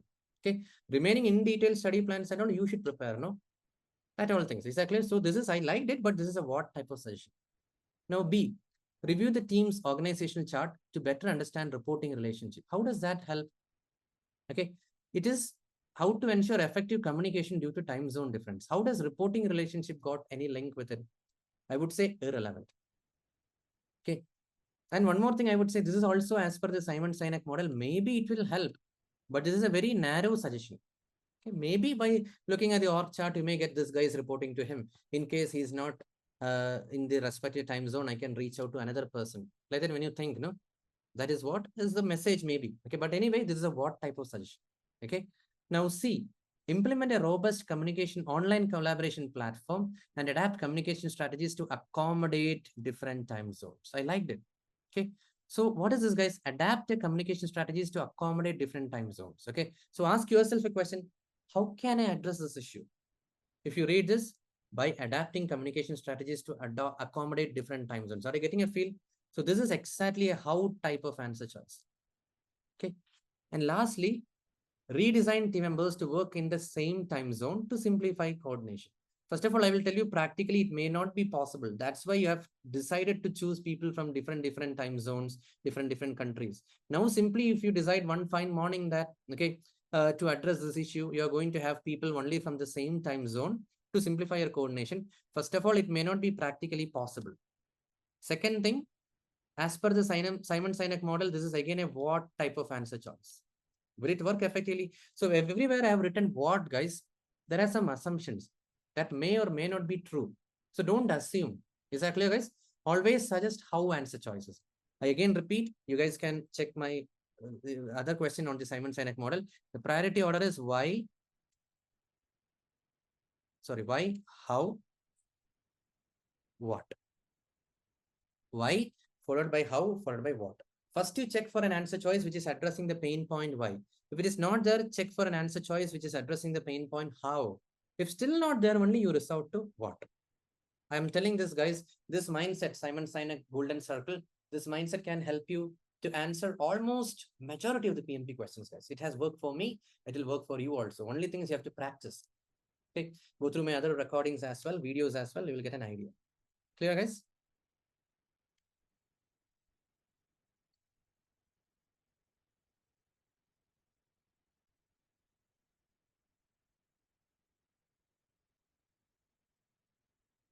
Okay. So let's start with the 16th question on the screen.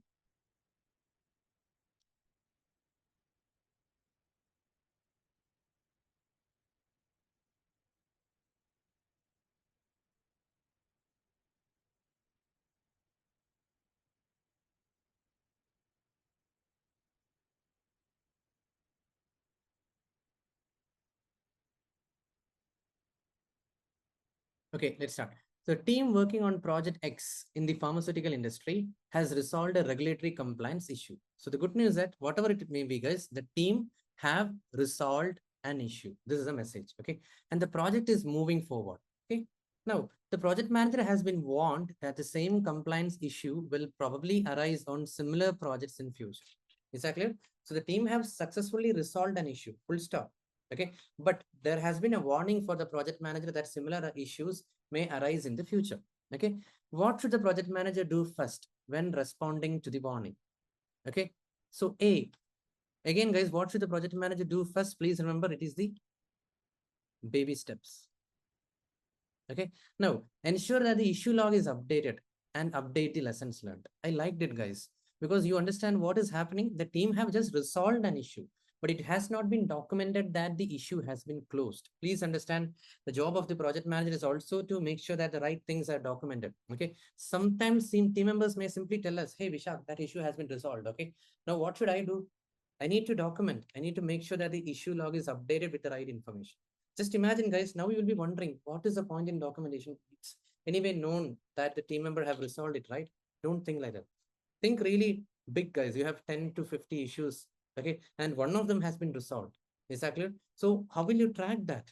Tomorrow, when you look at the issue log, you will not be able to remember which all has been reissued and which all issues has been resolved. So we need to ensure that the issue log is updated with the comment that the issue has been resolved. That is the first part. Second thing, there has been a warning that similar issue will arise in the future. That means you need to update the lessons learned as well. I like this too. So A is the correct answer.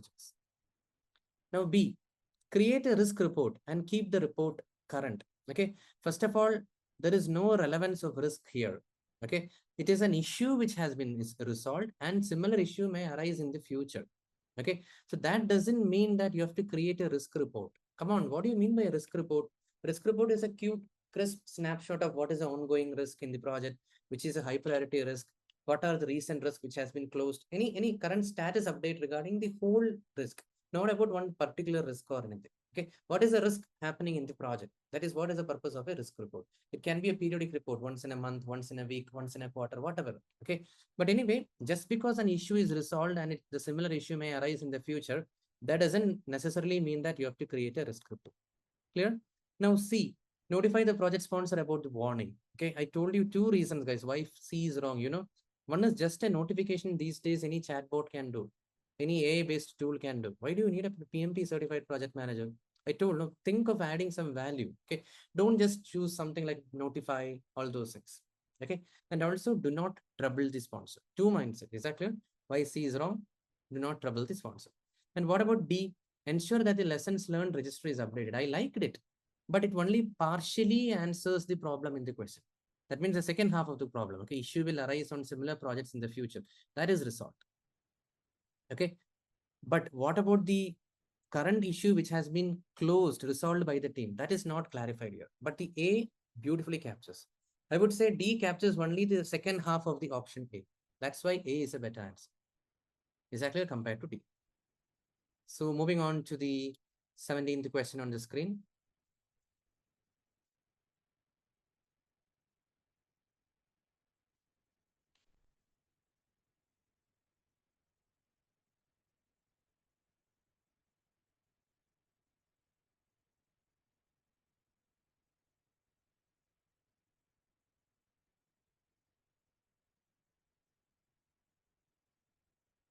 Okay, let's start. Review the characteristics of the Chai Bliss project. Okay, the Chai Bliss project is currently in the initiation phase. There are different phases for a project: initiation phase, planning phase, execution phase, monitoring and control phase, closure phase. There are different phases. Okay, right now the project is in the initiation phase. Good. Now, due to budget constraints, the project faces termination. Oh my God, it's just initiated. Okay, and now again there is a news that the project is going to face termination due to budget constraints. Okay, As a project manager, Priyanka Chopra must initiate the project closure. Okay, anyway, the project is going to get terminated. So, what is the action right now the Priyanka Chopra should do? She should initiate the project closure. Okay, what should be Priyanka Chopra's initial course of action? Again, guys, today I'm telling initial course of action is again referring to baby steps. The first step. Okay, just imagine, guys, you just heard a news that a project is going to get stopped because of budget constraints as a project manager. Okay, so what should be your first course of action? Are you not feeling an uncertainty? Oh my God, the project is going to get stopped. Now, how should I close it? If it was a well organized closure, I could have done it. But this is something which is closed prematurely due to budget constraints. Like that, you should think. Okay, so A, commence knowledge transfer process. Come on, guys, there is no knowledge transfer here. Only when a project is completed and you are handing over to the business team or operations team, then only there is a knowledge transfer. Here it is terminated in the middle of the initiation phase itself. What knowledge transfer? Nothing. Now, B, investigate the organization's project closure protocol. Sounds good. Because I told, no, this is not a usual way of stopping the project. So the project manager may not know how exactly to close the project at this juncture because it is just a termination due to budget constraints, and that too the project is just in the initiation phase. Okay, so at this juncture, what should a project manager do? For example, Priyanka Chopra, she should check the organization's closure protocols, project closure protocols. In that, clearly, it would have been written how to close the project. Okay, so I would suggest, guys, again, stick to my mindset as per the Simon Sinek model. This is addressing the how. Okay, now C, assess the potential ramification of terminating the project through a comprehensive risk analysis. Okay, first of all, I will tell you two reasons, guys. One reason, if there is a need for a risk analysis, it would be clarified in the closure protocols. So I would say C, if needed or not, it will be there in the option B. Is that clear? Now, without checking whether there is a need of a comprehensive risk analysis, if you went ahead just based on your gut feeling that you are going to do an analysis, what is the impact of stopping the project? Let me tell you, who is going to listen to you?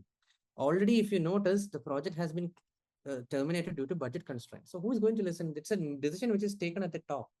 Please don't simply do something which is not required. No one is going to look at your risk analysis report or whatever. Okay, no one doesn't care about the ramification. They would have done all those. They are having budget issue. That's why they are stopping. Full stop. You just have to stop it. You don't have a voice to tell, hey, please don't stop. These are the XYZ reasons. Even if it is there, it would have been clearly articulated in the closure protocol. So I would say this is more of a what. First of all, it is not required because the decision is already made. Secondly, even if it is required, it is more of a what choice. It will be clarified in the closure protocol. Okay. Now, conclude all project procurement process. Okay, I would say this is also a what choice. I'm not telling that there are no procurement activities. Sometimes may be there, may not be there. But don't jump into the conclusion that, yes, we have to close all the procurement activities. So what I want to conclude is C and D are two suggestions only, not exactly the first course of action. Are you guys getting? As per the Simon Sinek model, don't just choose some suggestions. You have to look at how. I'm again repeating why got an upper hand over how, which in fact got an upper hand over what. Okay, so how mindset is clearly articulated in B. How are we going to close the project? That will be there in the closure protocol. C and D are what steps to be taken. Is that clear? Usually I don't prefer this type of things. Okay, so the correct answer here is again D, as per the Simon Sinek model, baby steps, everything. Is that clear, guys? So consider all the mindset, guys, when you attempt questions. Okay, don't panic. Okay, now moving on to the 18th question.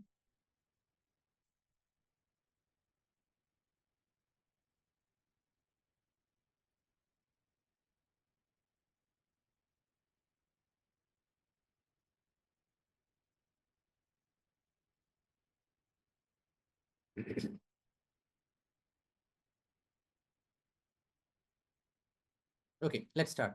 Samantha, leading an agile development team in the renewable energy domain, okay, encountered a challenge in a recent software build release for a smart grid project. Anyway, let me pick up the important things, guys. Okay, what is the important thing here? The leader of the agile development team, Samantha, she encountered a challenge. Okay, now what is the challenge? Let's see.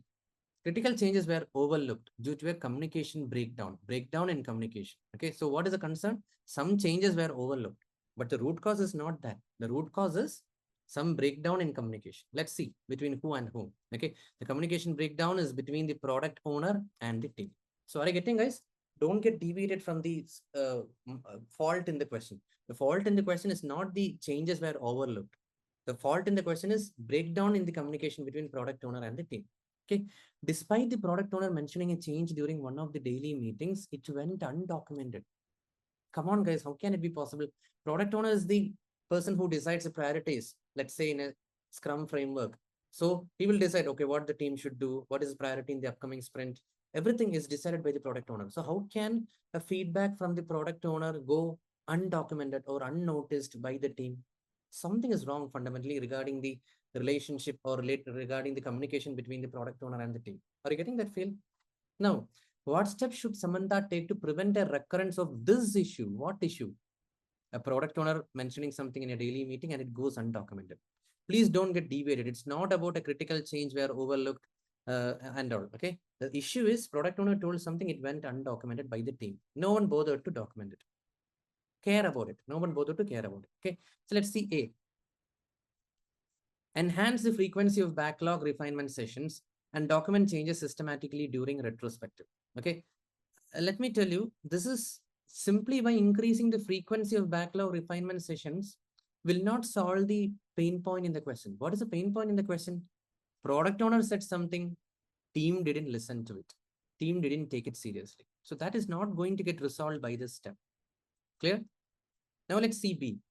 Facilitate an unscheduled sprint retrospective. Usually retrospectives are held at the end of the sprint. There is no doubt in that.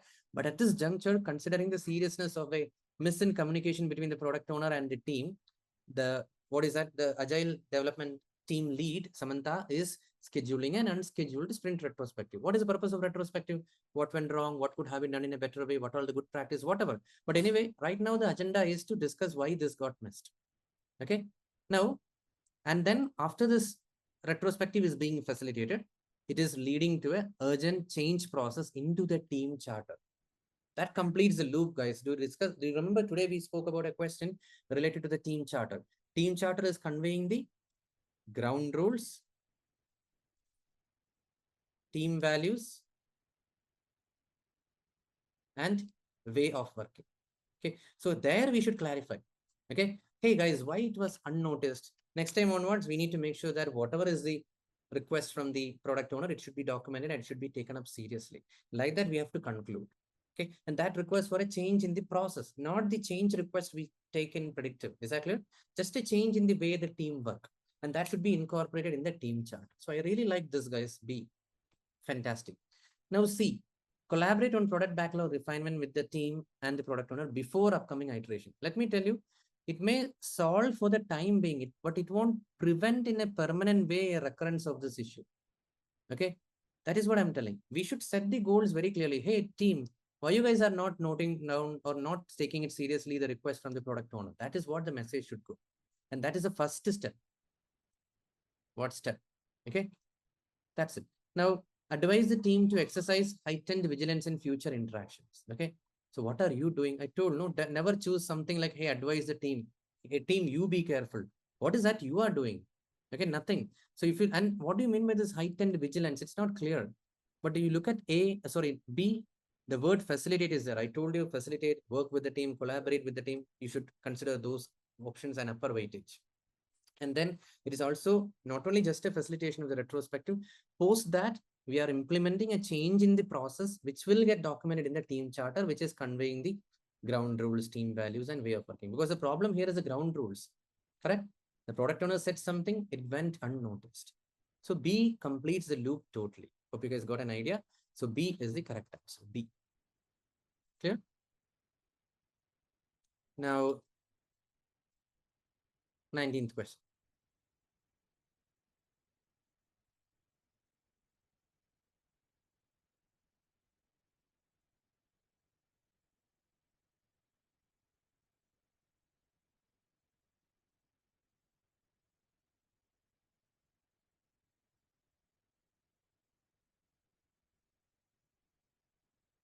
Okay, let's start.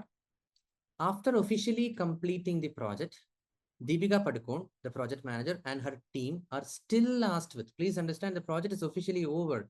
Still, the project manager, Deepika Padukone, and her team are still asked with some things. Let's see what all are they. Okay.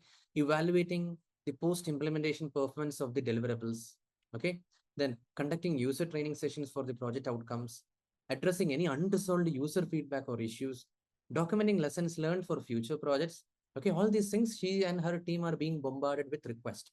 Okay, now Deepika Padukone aims to ensure effective operational support. See, how can my team members still get all these requests? I think the operation support should take in charge from right now onwards. Like that, Deepika Padukone is thinking. Okay, so what should Deepika Padukone prioritize first? Something is not done properly. Okay, why should still these type of requests should come to a project manager and his or her team when the project is officially complete? Ideally, it should not come. A project, you know what is a project? It has got a proper start date and an end date and a clear-cut goal. If the goal is satisfied and the project is ended, no longer the project manager or the team members should be disturbed regarding any of the project remaining work. Okay, something is wrong with the final approval. That's what I would say. No point in asking later. Okay, that is not PM shying away. Please don't think, oh, how can a PM shy away? PM is not going to be held responsible throughout the life cycle of a product. Once a project is over, it's over. From his side, it is over. Please understand that. Okay, so what should Deepika Padukone prioritize first? Okay, first choice, conclude the project handoff process. Handoff is the problem here. Is that clear? So the point here is, some way or other, she didn't, our project manager Deepika Padukone, she didn't clearly articulate to the operations team that, hey, henceforth it is your responsibility. That handoff, okay, give it to me in writing that you have received this project or the product deliverables, like that, something should have happened. That is what is handoff. It didn't happen properly. Okay, that is a problem. So this should have been done. Conclude the project handoff process. Okay, what should Deepika Padukone do first? This is what she should do. Now B, review and secure formal acceptance based on revised criteria. Come on, there is no revised criteria. The project is officially complete. Still, if you keep getting new requests, don't call it as revised criteria. Okay. Now C, formally disassemble the project team and seek new opportunities. I would say that is running away from the problem. Okay. You don't have to find a new opportunity to run away from any ad hoc requests which come after a project is officially over. You have to tell, hey, no more, you should reach out to me. Not in a rude way like what I said, but a handover should have happened. Henceforth, this team will take care of any general inquiries. Like that, it should have been conveyed very clear. Okay, so just seeking new opportunities is not a way out. Okay, and one more thing, still, if you even if you disassemble the project team, they may get a request. We cannot run away from that. So what I'm telling is, don't run away from the problem. You have to officially make it transparent. Henceforth, we are not liable for any such questions. Again, guys, I'm not telling this is shying away. This is not shying away. This is what you're setting the limits. You're setting your boundaries. I am a project manager till the last day of the project, not after that. Like that. Exactly. Now, address ongoing requests considering the product's developmental stage. No, I don't know whether the product is in development stage or not, but for me, as a project manager, I understand that the project is officially complete. So why should I address ongoing requests? Not necessary. That's the reason this is wrong. Okay. Now moving on to the 20th question.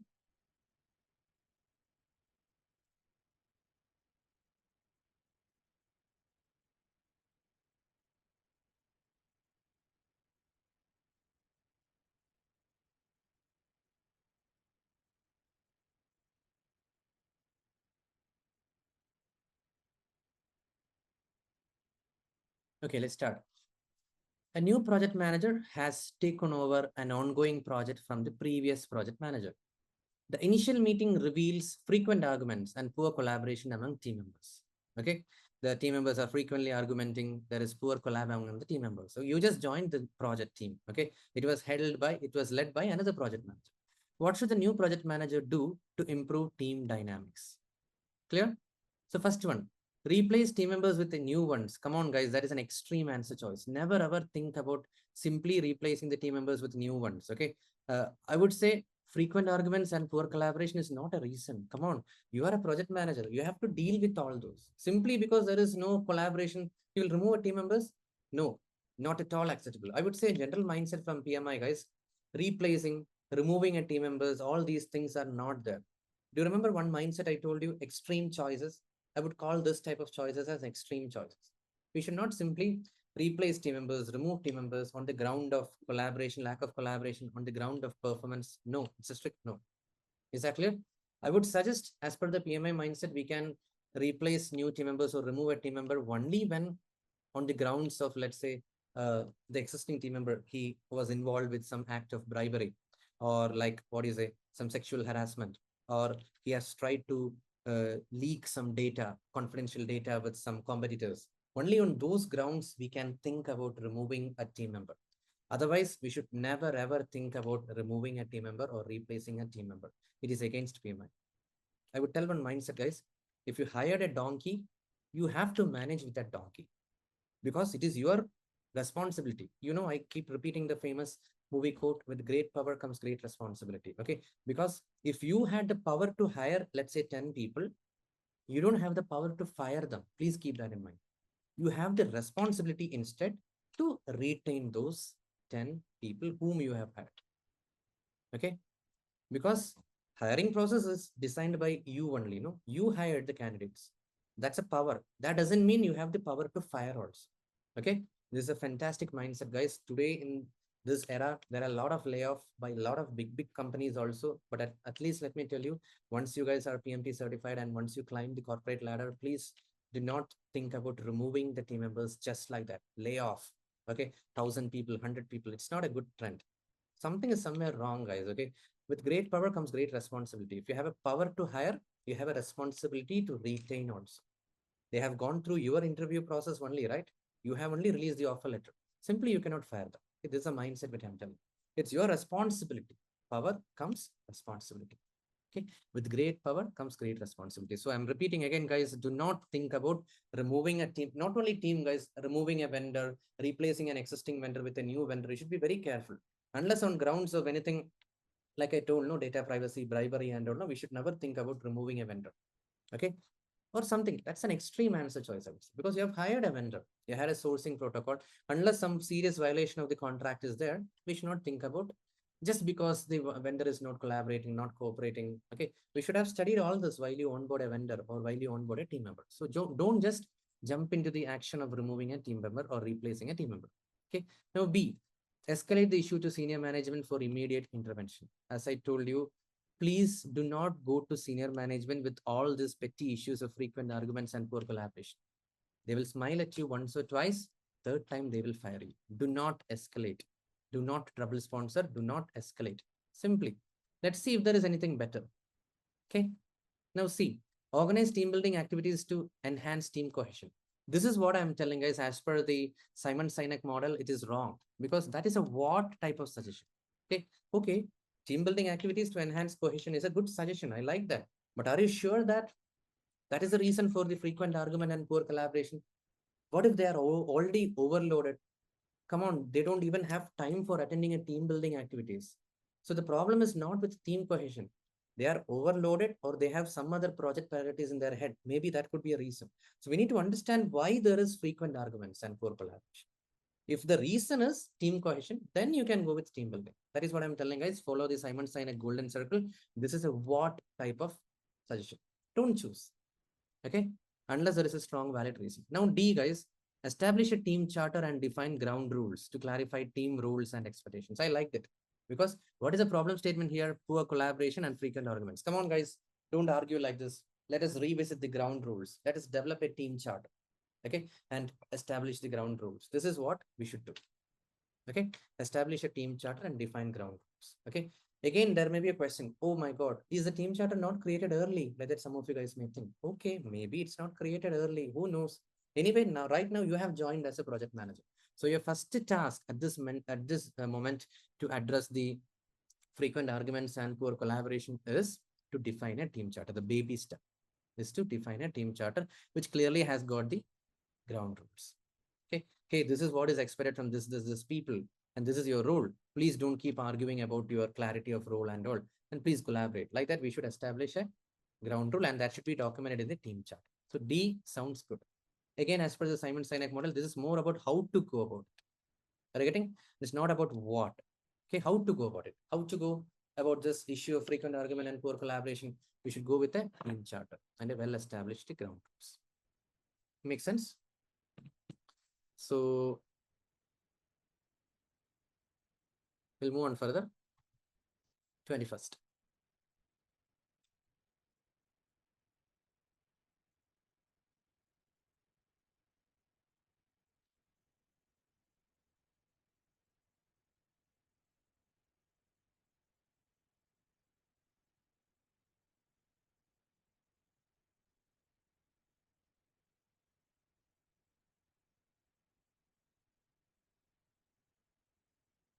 Okay, let's start.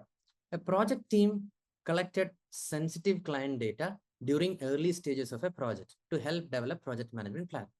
The team began working on the deliverables for the project when the legal manager identified a potential statutory issue and alerts the team to a legal compliance concern. Anyway, a lot of things are there in the question. This team is working on something, blah, blah, blah. Okay.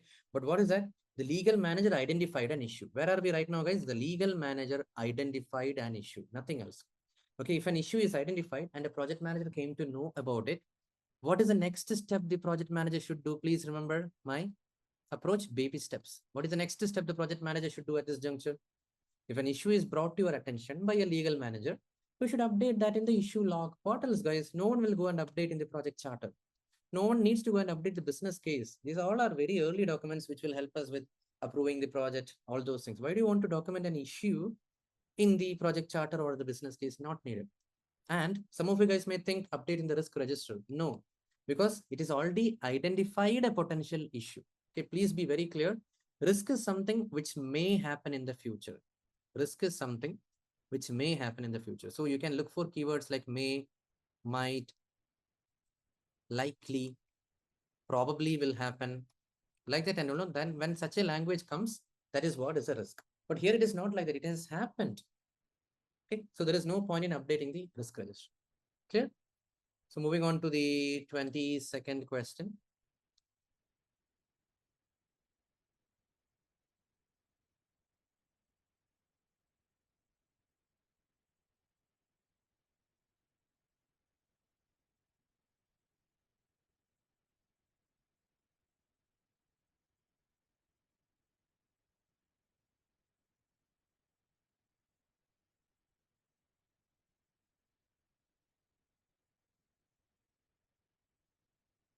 Okay, let's start.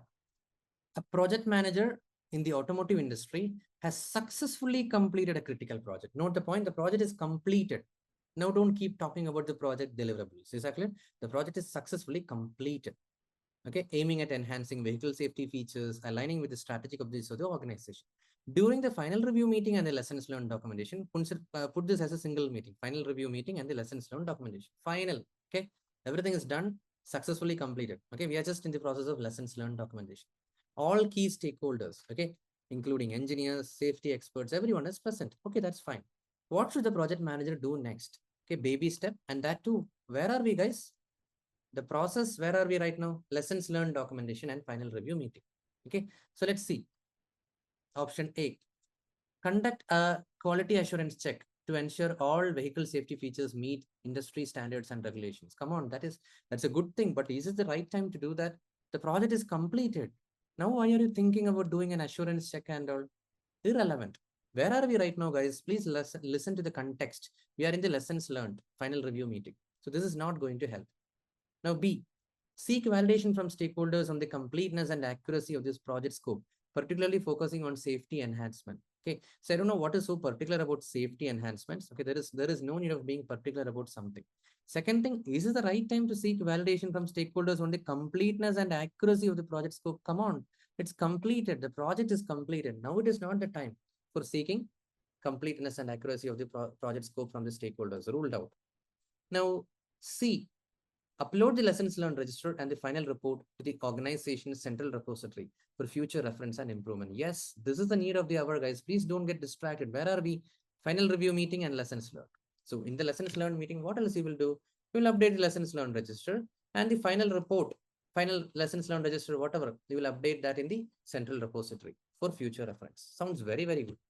Now, D, confirm that the project timeline was strictly adhered to according to the initial schedule, considering the critical nature of safety improvements. I don't get, guys, what is the point in confirming that the schedule was strictly adhered now after completing a critical project? And what is so crazy about schedule only? Why can't it be cost? This is what I'm telling, guys, Simon Sinek model. What is so particular about schedule? You could have easily avoided. Okay, in a project is only schedule there. What about cost? And what is so special about critical nature of safety improvements? Every project has got something, safety, compliance, legal. But what is so special only for a safety improvement? We are concerned only about timeline. Why can't it be cost? So don't choose such options. Are you getting, guys? I'm clearly explaining using the Simon Sinek model. Are you getting, guys? This is not a correct answer.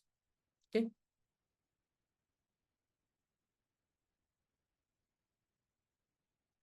So moving on to the 23rd one.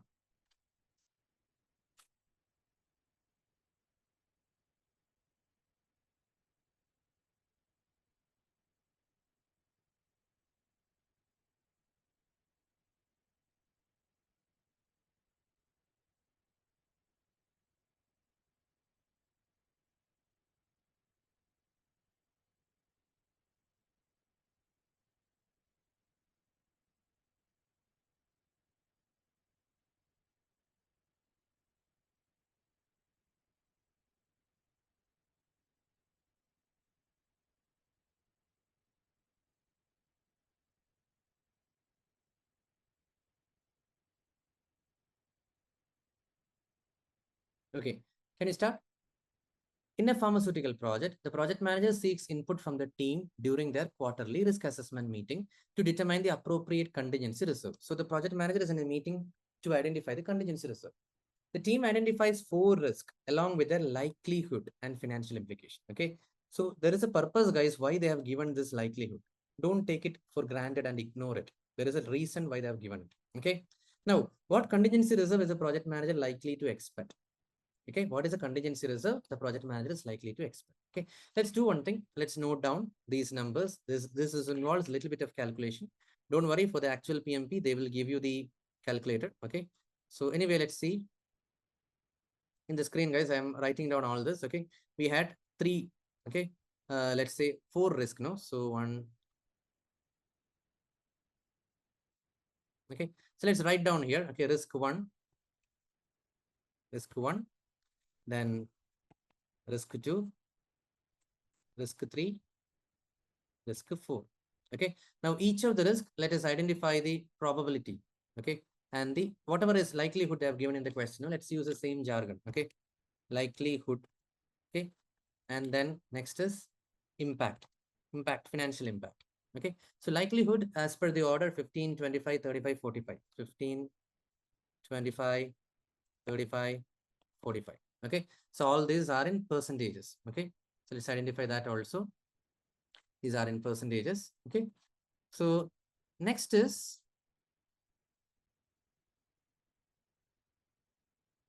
15%. Okay, so let's write that in decimals. Okay, because rather than percentage, 0.15.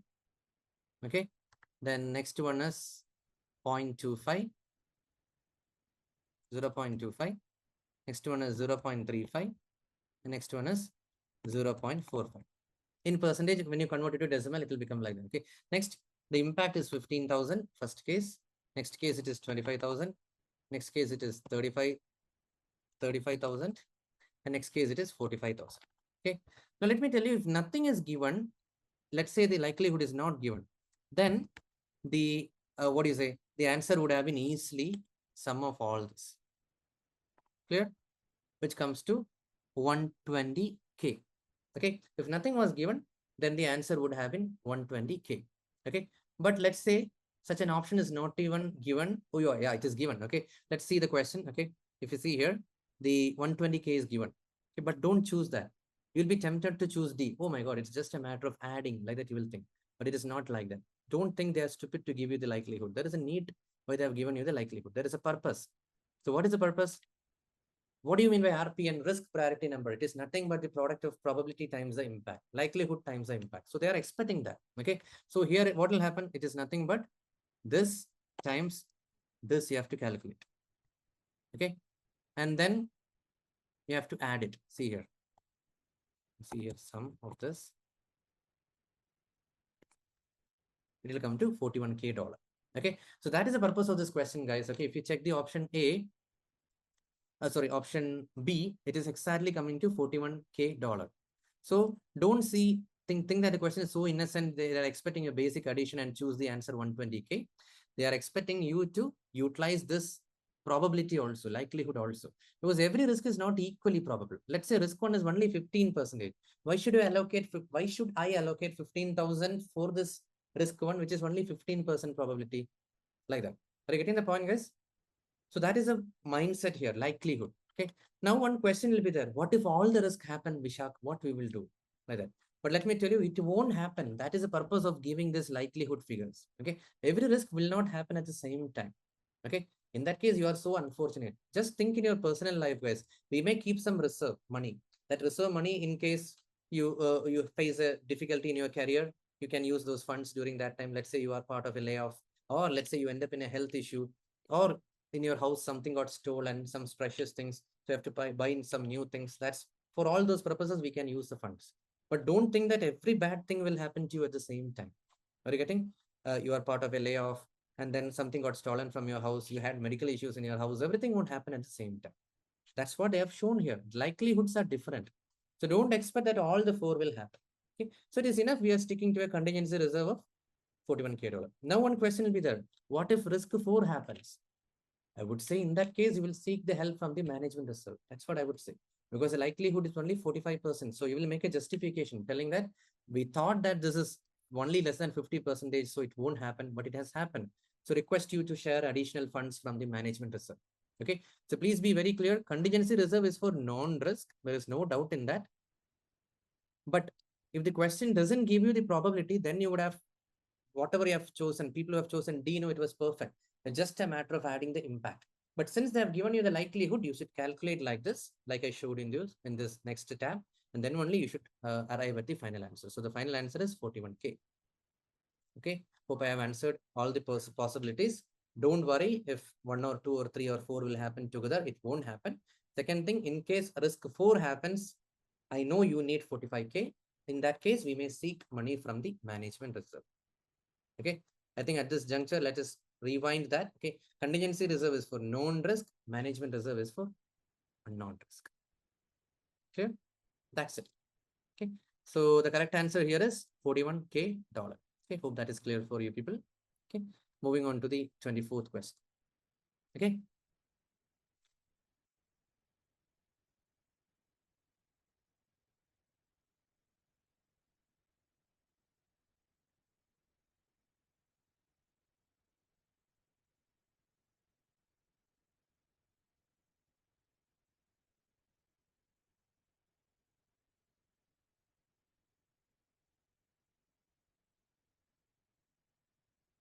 Okay, let's start the question. Okay, so the question goes like this. For an iron and steel company, Metal Magic. Okay, so Metal Magic is the name of the company. Okay, first of all, they have Alpha Engineering. Alpha Engineering. Okay, that is a primary supplier for the development phase. First supplier. Okay, now that primary supplier is responsible for the development phase. And then there is another supplier, Steelcraft Solutions. And that Steelcraft Solutions is a operational support supplier. Okay, and it is tasked with operational support. So first this team will be there, and then this team. Are you getting? In the same company, there are two vendors. First half it is, what is the name? Alpha Engineering, and the second half it is Steelcraft Solution. Okay, now this is the situation. Now what happens? The second supplier, can you see here, SCS, the Steelcraft Solutions reaches out to the project manager, expressing the need for additional document beyond the initial specification to deliver a smooth handover. It is just a expressing the need. He's not in an authority way, or he is not mandatorily expecting, but he's just telling, boss, Vishak, if you get something else also, if we get, it will be good, like that. That's all he said. Additional documents are required. That's all he has expressed. Which one? The Steelcraft Solutions vendor point of contact. They have expressed the need for additional project documents beyond the initial specifications. And they are claiming that this will help in a smooth handover. Okay. What should the project manager do next? Okay. So let's see, guys, it's a scenario-based question. Okay, so let's see the option A. Request Steelcraft Solutions, the second guy, okay, operational support supplier, to provide more information related to the additional documents they have requested. Hey, you said no, you need more document. Can you please share what all the additional documents you need? Let me evaluate. Let me and my team members evaluate. Okay, and if we found that your requirement is genuine, we are ready to give you. So please share more details regarding what you need. Okay, so this I call as an option, guys. Okay. Please remember one new mindset I'm introducing, two mindset I'm introducing here in this video. Okay, one is from no idea to get an idea. No idea to get an idea. That is the first mindset, because from the question you don't have an idea what is the additional document they are asking. So you should choose an option which is helping us to get an idea. No idea to get an idea. Point number one. Point number two, a project manager should not jump into action quickly. So I have a different mindset here, analysis over action. Analysis over action. You should analyze, okay? If someone is telling that, Vishak, I need additional information regarding this question. Okay, this is additional information. Should I tell? Or should I tell no additional information is required? You just don't watch my video if you don't like. Like that, can I tell? I need to listen. What additional information you need? Can you please elaborate? I don't have an idea. What are you talking about? Someone is just telling that he needs additional information. Are you getting? That's the point of this two mindset. No idea to get an idea. Analysis over action. Okay, that A perfectly conveys that. Okay, now what about B? Follow the process as documented in the contract. Okay, this I would call, this is wrong, and the mindset from my side is good boy approach. Good boy approach. Okay, see, I would request guys, all of you guys go through the other videos as well. There are a lot of mindset which I've explained in other questions as well. What do you mean by good boy approach? No, oh, whatever is in the contract only I will do. I'm not ready for any changes. Whatever the vendor says, even if for a good cause, I am not ready to change. I will follow exactly the rules. I will follow exactly the contract. Like that, when you think, no, that is what is a good boy approach. Not good. We should be listening. We should be welcoming what all suggestions are coming up from everyone, team members, client, suppliers. Okay, let's evaluate. If it is good, relevant, then we will execute. Don't shut down the door, close the door in front of them. I'm not ready for any suggestions. I will follow as per the contract. This is what is a good boy approach. It is not good. Good boy approach is not good. Is that clear?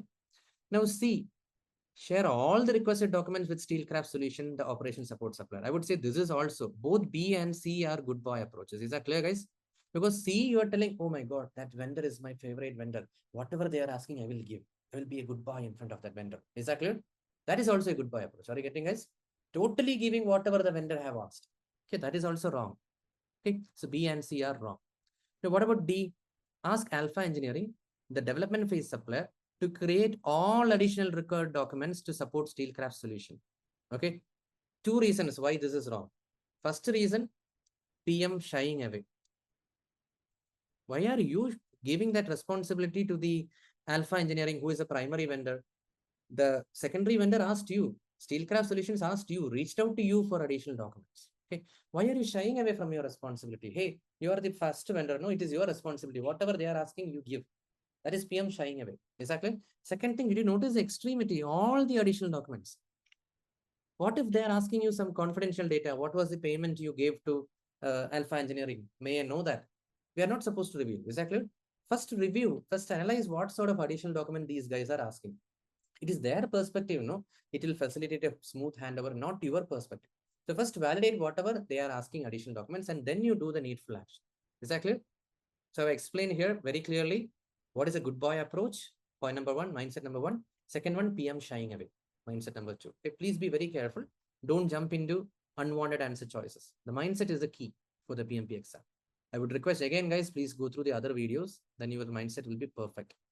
Okay. Now moving on to 25th question.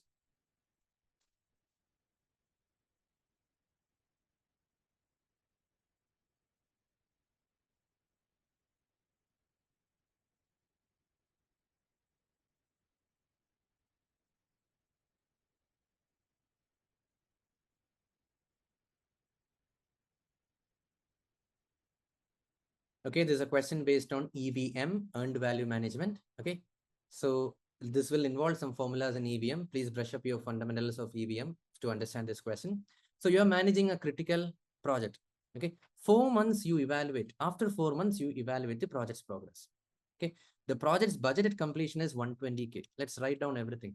Budgeted completion is 120K. And it's planned to last for 6 months. We are in the 4th month. Okay, after 4 months, okay, and the total duration of the project is 6 months. However, the project is only 20% complete. Okay, that means the earned value. What do you mean by complete? What is the quantum of work got over? So earned value is only 20% of the total budget. Okay, so 20% of budgeted completion. Okay, that's a formula. 20% of BSC equal to 20% of 120K. Okay, that will come to 24K. This is the earned value. Okay, now you have already spent 40K. That means your actual cost is $40K. Okay, now they've got this much. And what about the planned value? Planned value means whatever ideally you should have completed. Okay, so in 4 months out of a 6 months project, how much should have been completed if you expect each month equally proportionate? 4 out of 6 of budgeted completion. Okay, so 4 out of 6 of 120K. Okay, which is 80K. So the planned value is 80K. So now we have everything on the screen, guys. Please listen. We have earned value 24K, actual cost 40K, planned value 80K. Okay, now you can use either the SPI CPI formula or the cost variance schedule variance formula. Anyway, here I will use the SPI and CPI formula. SPI is earned value by planned value. Okay, here it is nothing but 24K divided by 80K. Okay, so 24K divided by 80K, when you do 24 divided by 80, which is 0.3. Okay, SPI is 0.3. What about CPI? CPI is earned value divided by actual cost, which is nothing but 24K divided by 40K. So that will come to 0.6. Oh my God. The SPI is also less than 1. The CPI is also less than 1. Are you getting the point, guys? So that means the project is both behind the schedule and exceeded the budget, over budget. Very bad. Correct? No, guys? From the budget point of view, as well as from the schedule point of view, it's a bad news. Okay, clear, guys? So the correct answer is D. Makes sense, all of you? That's it. So you guys can see question number 26. Okay. So first of all of you read the question and then choose your own answer. Okay. I'll give you some time. Once that is done, I will explain which is the correct answer, everything. Okay.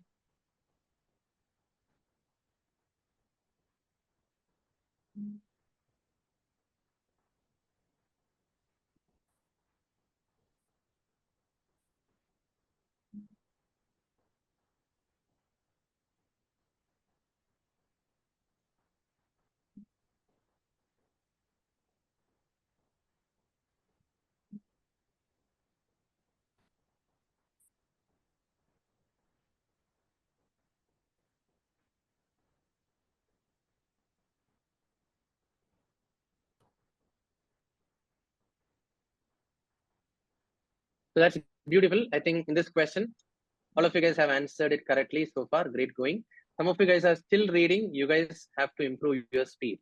Is that clear? That is the first tip. Okay. Reading speed, I cannot help. I can only help you to a little bit extent. Okay. So Raj, the project manager for a major Indian automotive company, is leading a crucial project. Okay. Upon recognizing potential conflict among stakeholders, he utilizes the stakeholder engagement assessment metrics. You understood? What is the purpose of that?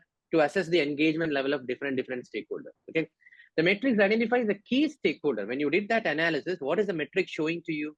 A key stakeholder is resistant to the project. Oh my God, he's not happy or contented with the project. Now, what is the aim of Raj now? He need to harmonize the stakeholders' expectation with the project objective. Correct? Because I cannot deal with a negative stakeholder, a resistive stakeholder throughout the project. I need to strike a harmony with that person. Either I have to tell him, boss, this is the scope of the project, I'm sorry. Or if he's the right person, I should include that in the project scope. Whatever, I should strike a deal with this person. Is that clear? What should Raj do to accomplish this goal? Okay. Again, some of the people who have gone through my videos, they will understand what is that. What should Raj do to accomplish this goal? So this is talking about the first step. All of you got it? Baby steps. How many of you could remember that from some other video? It's the baby steps which is happening. Okay. So no idea, get idea. No idea to get an idea. That is another mindset. Thank you so much for telling that. Okay. Slowly you will understand, guys. Others don't panic. Okay. So they have gone through the other videos. That's why. So one is baby step. Second one is no idea to get an idea. Okay. Because in the question, you don't have an idea what is happening. Is that clear? What is the reason for the resistance? You are not sure. So from where you will get it? By looking at the stakeholder engagement assessment metric. So you looked at that. Okay. Now what next you should do? Okay. You should, let's see the first one. Seek guidance from executive leadership of the automotive company. Why this is wrong, guys? People have expert. Because you can't go to the outsider. Yeah. More than Shying that, I'm away. expecting more than shying away. It is seek guidance from outsider. No. Executive leadership. Do not escalate. See, there are three mindsets you told here. Yeah. Do not escalate. Okay, let us use a right mindset because this leadership is not outside. Okay, so do not escalate is a mindset. Okay? Never ever escalate unless the situation is so helpless. Then only we should escalate. Are you getting, guys? We are project managers. Come on, a lot of things only we have to solve. We cannot go and tell to our bosses simply. Okay, so do not escalate is the mindset which I want to bring to you here. Why A is wrong? Is that clear? Now B, formulate a strategic plan and enhance the stakeholder engagement strategy. I loved it. Why? What is the pain point here? Engagement of the stakeholders. So you should come up with an overall plan to engage these stakeholders. Is that clear? This is the correct answer. Now C, ensure an update to the stakeholder register. That is very vague. What update? The stakeholder register is basically the name, details of the internal email ID, internal or external. All these things are there in the stakeholder register. So this is not going to help. So what about D? Inform the influential stakeholder that all other stakeholders strongly support the project. Come on, that is only going to offend him more. Hey, what is the problem with you, man? Everyone else is in alignment, like that it sounds. Is that clear, guys? So don't do that. Maybe his concern is genuine. Every other people are not that much intelligent or knowing about the project. Only he understands. So please listen. Okay. So are you getting, guys? First thing I want to tell is baby steps. And from the question, you don't have an idea. So what is that? You should come up with an option which is giving a clear-cut idea. An engagement strategy is a solution. Okay. Make sense? Can I move on? Question number 26. I assume the silence. Sorry, question number 27. Okay. Moving to question number 27. This one. Quick.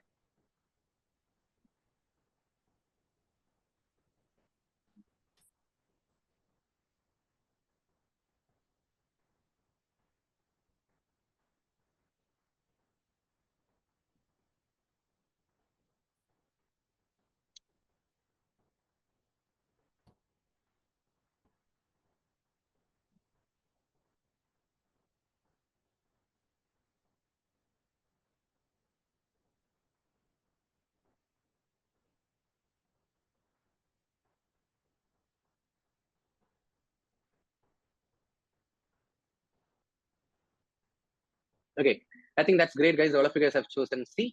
Okay, in the context of the project Naik Returns, a crucial initiative for tech innovators limited in the highly regulated tech industry. Let me tell you all these are blah, blah, blah. They use this, guys, in the actual PMP. Don't panic. Okay, that is what I want to tell. Intentionally, I have made it more verbose. Is that clear? I've added a lot of jargons here. Okay, don't panic because this type of behavior they do for the actual PMP also. So I want you guys to get a grip of that. Is that clear? Crucial initiative, tech innovators, highly regulated tech industry, that all are immaterial. Is that clear? What is the context here? The project manager, Mr. Anil Kapoor, faces a situation where the project sponsor, a top-level executive, has suggested changes that seem to overlook legal requirements. Is that clear? So, Anil Kapoor is in a situation where the top executive has suggested some changes, but it is compromising with the legal requirements. Is that clear? So at this juncture, please imagine in the shoes of Mr. Anil Kapoor. At this juncture, what is the first step? Okay, Mr. Anil Kapoor should take. Okay, this is again, what is the mindset, guys? Baby steps. Okay, you're not here to solve the problem. Are you listening? The option is not expecting you to solve the problem, but instead, it is asking what is the first baby step Anil Kapoor should take. Everyone with me so far? So A, immediately arrange a meeting with the key stakeholders to assess the situation. Okay. So without doing any analysis, you are simply arranging a meeting. What will you do in that meeting? People who have chosen A, what I want to tell you is you are jumping into action. How many of you remember that mindset? If you have gone through my other recording. Action. Analysis over action. Very good. Analysis over action. Please, guys, see, people are responding. Did you see here? I'm not telling anything. Analysis over action is a mindset. Okay, you should not jump into action. We should do a little bit of analysis. Simply setting up a meeting is not going to help. Okay. Now B, submit a change request to the change control board. Okay. Why this is wrong, guys? This is A is wrong. Why this is wrong? Because this is just changes that seem to overlook. Okay.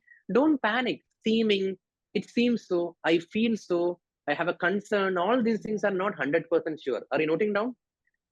Seems to be, concerned, it looks like, okay, I'm not sure, maybe, like that. When it comes to, these are not solid things. There is only a possibility.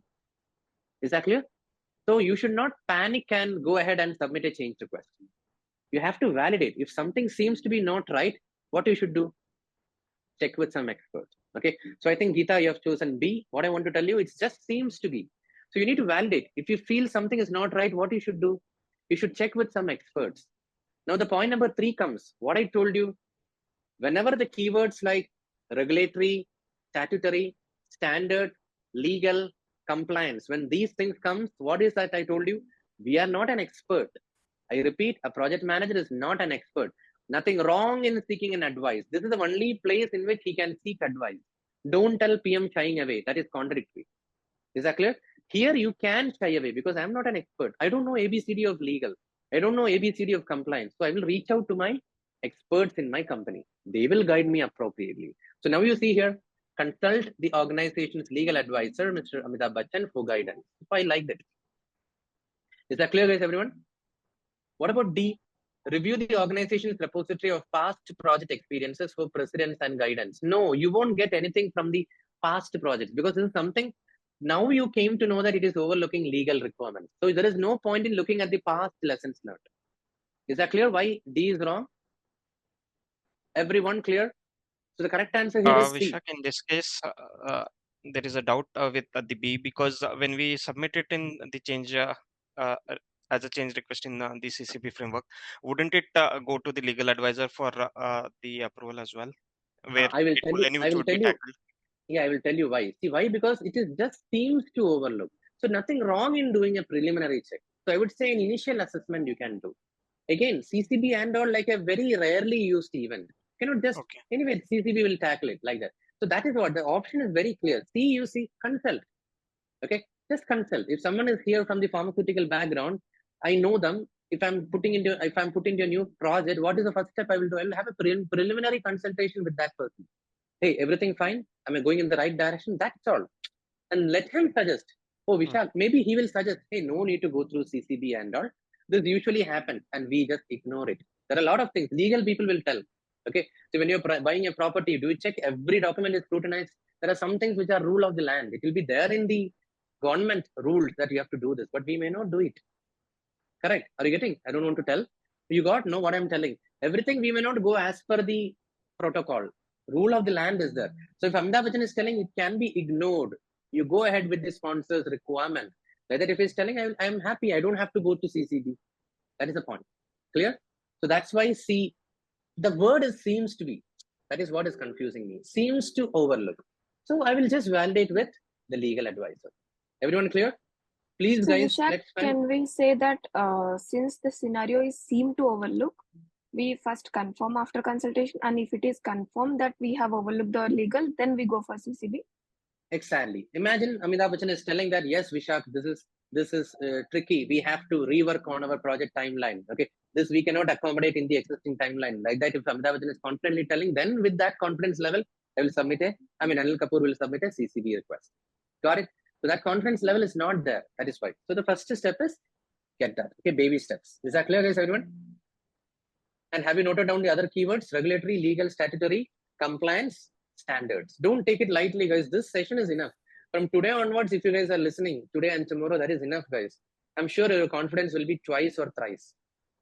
Guaranteed. But if you go through my other videos, it will be 10 times more. Okay. Can I clear the screen, everyone? Keep telling this mindset, guys. Okay, people, because others will feel that, yeah, not just me telling. I mean, the trainer is telling, they have done some research. It's like a peer-to-peer panic. Okay. You keep telling if you identify any mindset. Okay. It will only motivate others. Okay. So I'm moving on to question number 28.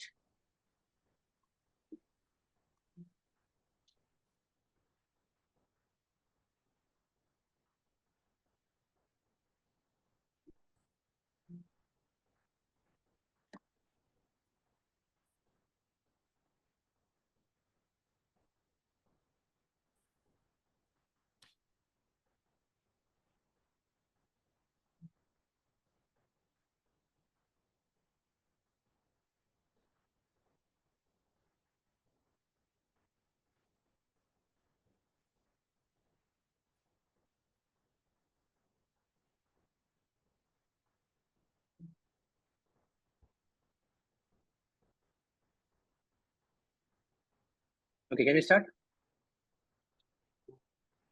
See, first thing I want to tell you guys, some of the careless folks over here, they have told you clearly select two. Okay, please do that, guys. That's the first thing. Okay. Anyway, let's discuss, guys. As the project manager, Rajnikant, overseeing the whimsical expansion initiatives of the eccentric Indian company, Balle Balle Enterprises. Okay, that means the company, it's a whimsical Indian expansion. Whimsical means what? Very childish. Okay, not properly thought. Okay, and it's an eccentric Indian company. Eccentric means mad about it. Okay, so the name, okay, Balle Balle Enterprises. Okay, it is getting into an uncharted market. Okay, uncharted market means what? I'm based out of India. I'm expanding to Africa. Something like that. Is that clear? And you know, the organization lacks prior experience in this domain. Are you getting the total mess in this question? Everyone imagining? Uncharted market, okay, lack of prior experience in this domain. Okay, now his responsibility is to efficiently gather project requirement. Whose responsibility? Rajinikanth. Okay, what should be his immediate action? Baby steps. Are you listening, guys? What should be his immediate action? Okay, now many people have chosen A, guys. I'm sorry to tell that A is wrong. Conduct an in-depth analysis of the product to derive essential requirements. What in-depth analysis? We don't have prior experience in this domain. It is into an uncharted market. What in-depth analysis you will do, guys? Come on. Okay, because we don't know when you launch this from India, if you launch it back in Africa, what all changes you have to make. Okay, or let's say a new product, you're launching it. Okay, what changes you have to incorporate? Nothing you know. So what do you mean by this in-depth analysis to derive essential requirement? Nothing is there. We don't know anything. Are you listening carefully? We are getting into an uncharted market and we don't have any experience in this domain. Okay, so nothing is there. Now B, some of you guys have chosen B also. Formulate a comprehensive requirement traceability metrics. Come on. Without knowing anything related to this domain, how will you formulate a requirement traceability metrics? This is asking about the immediate action. See, requirement traceability metrics is more helpful, you know, in what context? When you clearly know what you want. Are you getting? When you can jot down in a spreadsheet what you want exactly, that's when this requirement traceability metrics will help. But here you saw your helplessness, no? What is helplessness? Lacks prior experience in this domain and uncharted market. See, the classic example I would tell, guys, imagine an automotive company like Toyota. They are getting into air conditioner manufacturing. So they don't know much about that product line. Is that clear? So how they will capture the requirement? It won't be possible. So just jumping into a traceability metrics is not going to solve the problem immediately. Is that clear? That is ruled out. Now C, seek expert insights from individuals well versed in the dynamics of the new market. That sounds good. Okay, so someone who is well versed in this dynamics of the new market, why don't you seek expertise from them? Seek guidance from them. Okay, see, definitely use, imagine, guys, imagine I told, what did I tell? Toyota is getting into consumer electronics, air conditioner, washing machine, TV, everything. You know what they will do? First thing, they will try to hire technology expert from Sony, Panasonic, and then put in their team. What is that? Hiring experts, seeking expert judgment. Then only they will think about launching, keeping their foot in those markets. Are you getting, guys? So C sounds very good. Then they can come up with traceability metrics and all. Are you getting my point? The immediate action is C, not A or B. Okay. Now D, revise the requirement documents with the current available knowledge and refine it as more details emerge. Okay. See, for currently we don't have any available knowledge, guys. Come on, they have told you the organization lacks prior experience in this domain. So what will you tell? Oh, we are getting into AC, air conditioning. We are getting into TV. Like that, will you note down? That is not going to help in this immediate step, guys. Now the last step is benchmarking against the leading products in the market. That is what, obviously, guys, what did I tell the example? Are you listening? If Toyota is getting into consumer electronics, definitely what they will do, the first step, they'll purchase at least 2-3 air conditioners, 2-3 TV, 2-3 washing machines from different other companies like Sony, Panasonic, okay, Whirlpool, everyone, LG, correct, no? And then they will try to bring it to their factory and then they will try to see what features they are providing, what specification they are doing. Do you remember I told about benchmarking and tear down analysis? That is used as an early scope gathering tool. How many of you remember? I told this. Correct.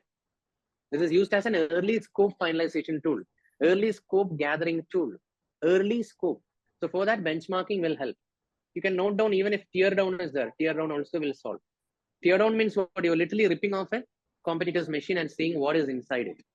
Okay. So the correct answer here is C and E. Make sense, guys?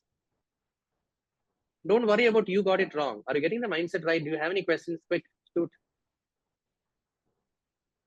I think most Vishak, of I us still got confused by uncharted word, Vishak, that's when right. we were thinking about benchmarking. Yeah, Because yeah. So that's the reason I think I've weeded out D option, because for me it was, sorry, weeded out E option, because when he said benchmarking and when he said uncharted market, we thought that okay, there's nothing to benchmark against. It's No, uncharted. Like we're not sure about it. uncharted market is different from unfamiliar product. That is what, no? Let's say that's what I told, no? I am based out of India. There are two, the confusion is twice, okay? One is uncharted market, second is lack of domain. See, uncharted market means what? Right now, I'm focusing my product in India. I'm expanding to Middle East. I'm expanding to Africa. That is what is an uncharted market. But lack of experience in the domain means what? I'm based out of India only. I'm into two-wheeler manufacturing. Now, today I'm starting a new company, okay, in my subsidiary itself, which is into consumer electronics. That is lack of experience in the domain. Now, this question is a mixture of both, uncharted as well as lack of prior experience. That means Toyota, which is not operating in Africa, just imagine, they are going to launch consumer electronics in Africa. So uncharted market and lack of prior experience in that domain. So are you getting that confusion of the project manager? Not the confusion of the question. The project manager, Mr. Rajinikanth, is going through that dilemma in his mind. Is that clear? So in movies, Rajinikanth will not do all this. Okay, he will directly go with execution. But in this case, okay, he will seek expert advice from Amitabh Bachchan. Clear? And then he will do benchmarking against the leading projects and the products in the market. Is that clear, guys? Any questions on this? Nothing. Okay. So question number 29.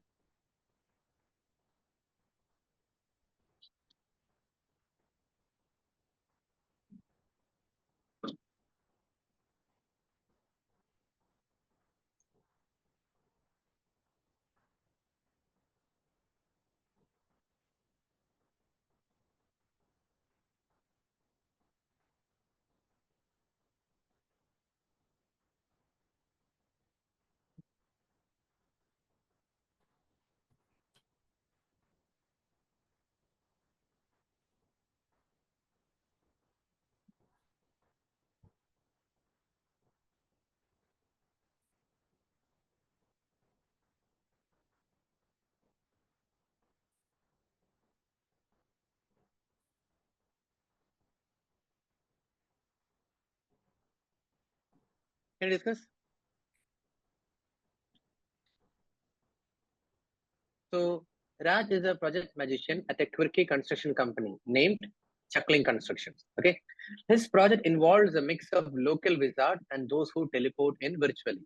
Okay, now to manage conflicts in scheduling priorities among his magical team members, Raj decides to host a mystical video conference call.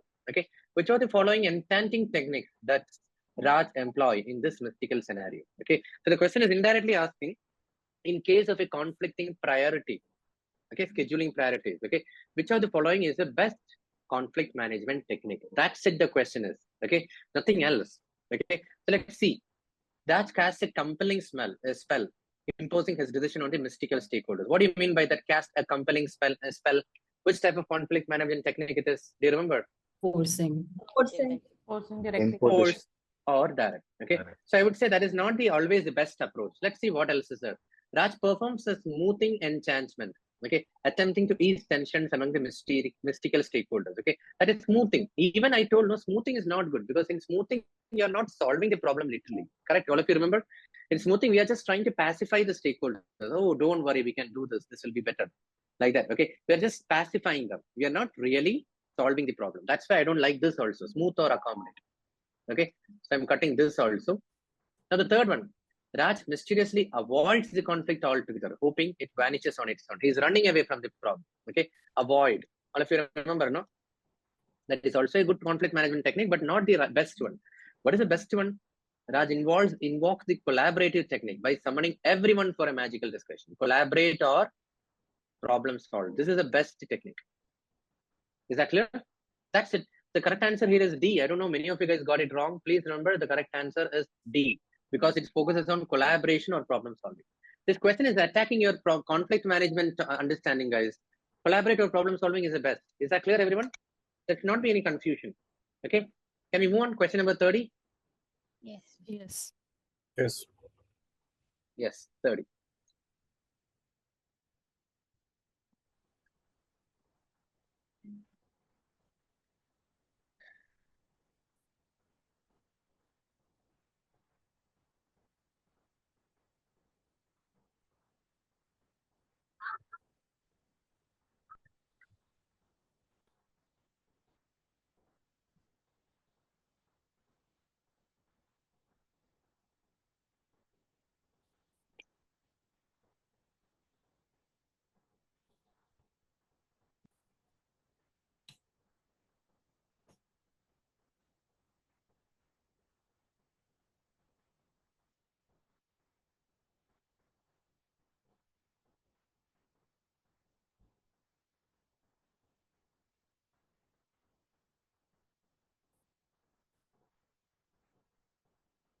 Okay, can we discuss, guys?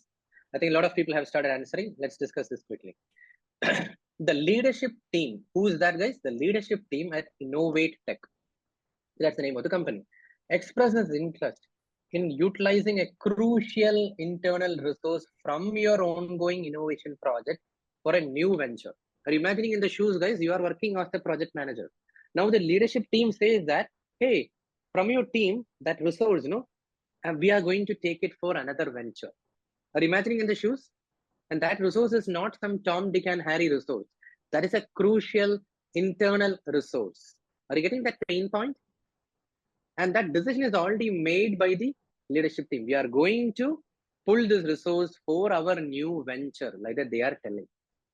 Are you standing in the shoes of the project manager, guys? Are you finding your helplessness? Okay, we just today spoke about metrics organization, projectized organization, functional organization. So this sounds as if no one asked you, can I take your resource? Like that they never asked. They just express their interest. They are going to take this resource away from your project. Okay, now as a project maestro, overseeing this pivotal innovation project, which plays a vital role in the organization's strategic goals. That means your project is also equally important, but I don't know why they have decided to take up a crucial internal resource from your project. Anyway, but at this juncture, what should be your response as a project maestro, as a project manager? Is that clear, guys? Are you understanding the situation in the question, everyone? You have to immerse in that question, then only you will get it. Simply, if you read like an outsider, you will not get it. Okay. So first tip I want to tell you is they will use fancy designations like this. Don't panic. Project maestro, project champion, project steward, product champion, all these keywords they will use. You should not get distracted. Okay. You should think about as a project manager. That's it. Some project manager. Is that clear? So the question is how you will respond to the situation. Okay, everyone ready? It is again, I'm telling you, it's a crucial internal resource and the decision is made already. They are going to utilize this resource. They are not asking your permission. Okay. But Sharp, it's written in the question, expresses interest. They have not said that they have made the decision, right? See, leaders express interest means what? It is not told that they are asking you also. Is that clear? They would love to take it in that way. Okay. Express interest.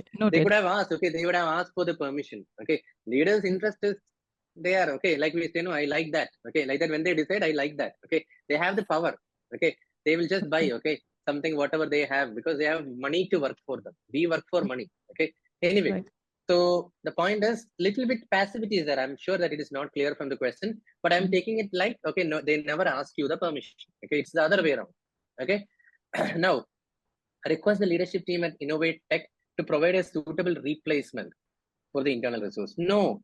See, people, again, I want to tell people who chose A, in spite of highlighting this much crucial internal resource, you are taking it for granted. It is not some Tom, Dick, and Harry, guys. I would say in your profile also, all of you guys are working, no, somewhere. Are you thinking that your role is so replaceable? Then your job is at risk, guys. Come on. Is it something which you're doing daily in your company, which can be easily replaced by someone else who is taking over your job? No, that is why I've added here a word, crucial internal resource. So I want each one of you guys, your job should also be a crucial resource.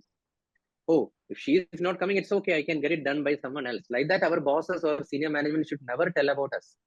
Is that clear? First step for corporate survival is that. Okay. We should make sure that our bosses feel that we are indispensable. Okay. So this, they have given you enough hint. It's a crucial internal resource. Okay. So don't even think about a suitable replacement. Life is not that easy. You would have invested on that place, on that person. You would have given some training. You would have established an emotional connect with that internal resource.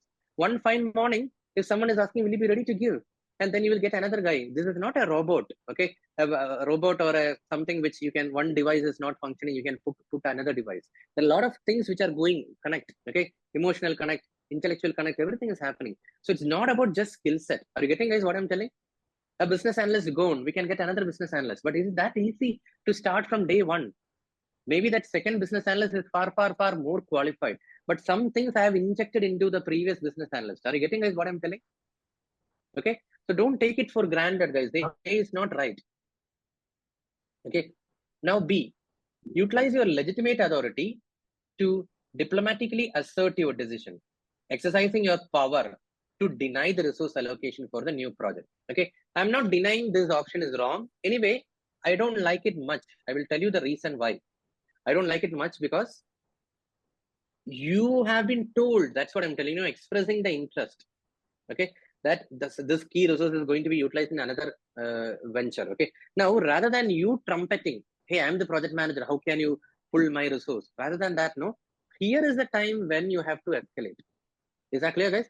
I kept on telling you guys, people who have gone through my other sheet videos, I want you guys to remember, I never encourage escalation. I'm sure I'm repeating that again. I never encourage escalation because escalation is the last weapon. But I told you one more thing. It's a Brahma. You can use it.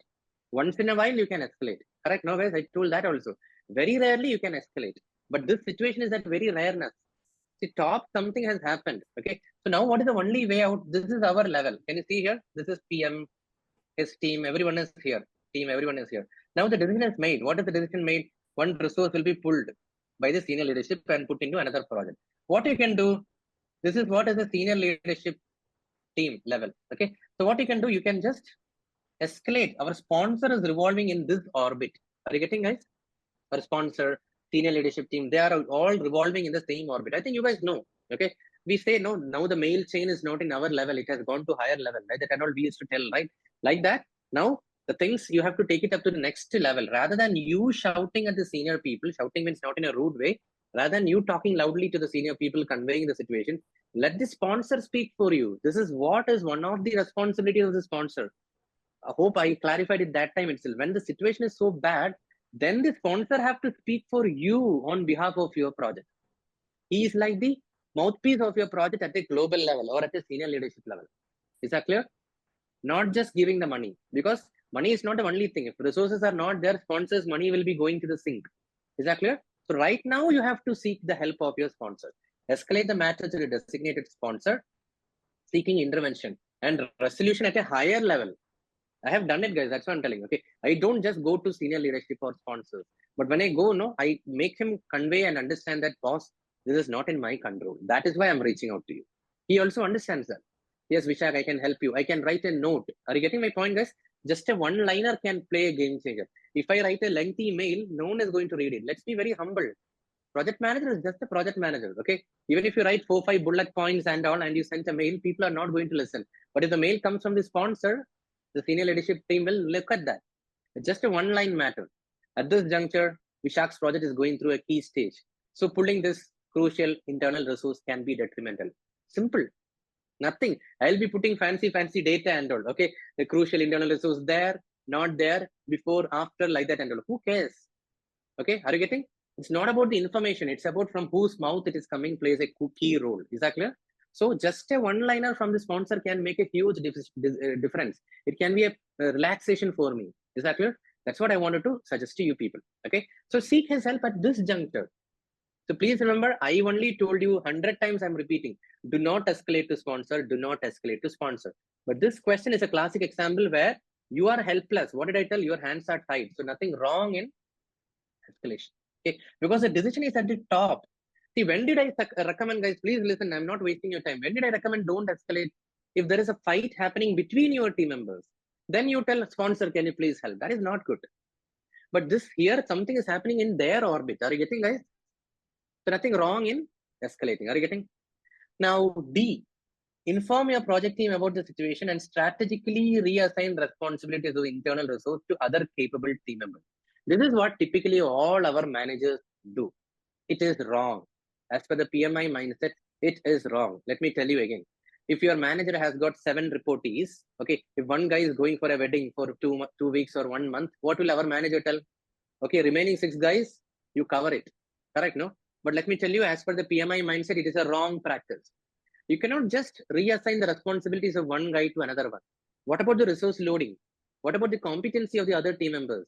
Okay, just like, okay, anyway, she's on leave today, you take care of that.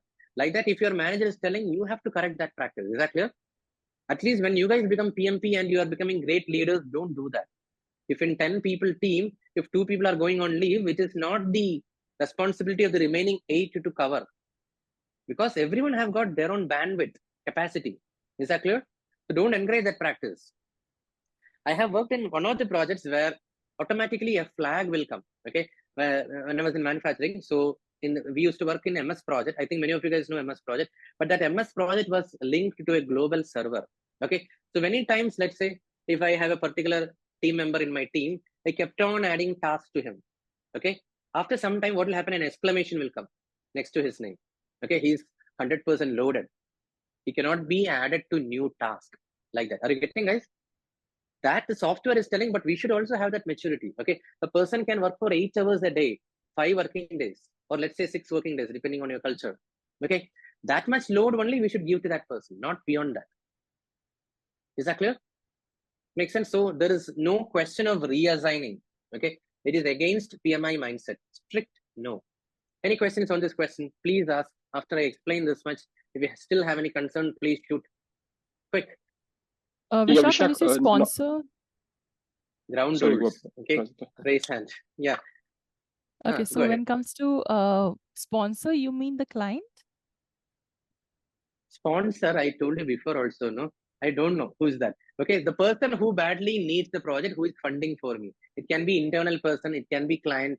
Okay, maybe client is funding, but internally I will have a point of contact. For example, in my EY experience, I would say the engagement manager. He's a sponsor for me. In case any concern related to my project, I will go to my engagement manager. Okay, the next level person who is sensitive about your project. That's it. Okay, that is what is a sponsor. Preferably, it's an internal person is good, because client, we don't go and tell all this. Okay, so I would say for the client as a mirror, there will be someone internal. Okay, that's what I would say. Clear? Vishak, I understood the point where you're saying that the leadership team has already made a decision here, right? But just reading through the question, it just says expresses interest, right? But it does not say, but it does not say that they've made a decision. So in this case, why can't we select the option B?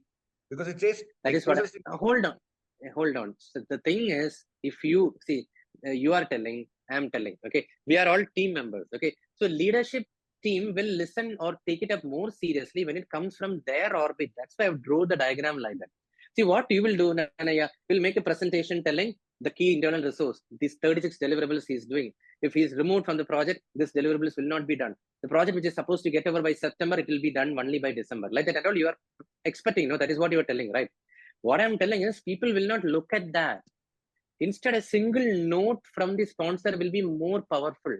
So why don't you escalate at this juncture? That is what I'm telling. Or communicating at that level, why you want to speak up? Okay, this is the only case in which I would say escalation is the right thing. I can do magic within my project, but I cannot decide should my project go ahead or not. That is not in my hands. Please understand. It is in the hands of the sponsor. Vishak, between B and C, isn't it like the easy way out that you are escalating to the sponsor and not utilizing your? See, that is what I'm telling. Utilize your legitimate authority. So it's very much. I will tell you. 99% it is B only. See, if you keep discussing on this mindset, we will not reach anywhere. You go through my other sheet videos. This is the rarest of the rarest situation. I'm just putting this situation so that you will get it. Okay, 99.9% it will be B only. Okay, because I have a beautiful mindset also. What is that? Do not escalate to sponsor. Do not escalate to sponsor like that. If in this question I have told you one time go to sponsor, there will be 1,000 other times I have told you do not escalate to sponsor. So I also agree with you. But here, that's what I'm telling. Rather than you shouting with a mic in your hand, just a silent email from the sponsor will have a wider impact. And I've tried it. That's why I'm telling.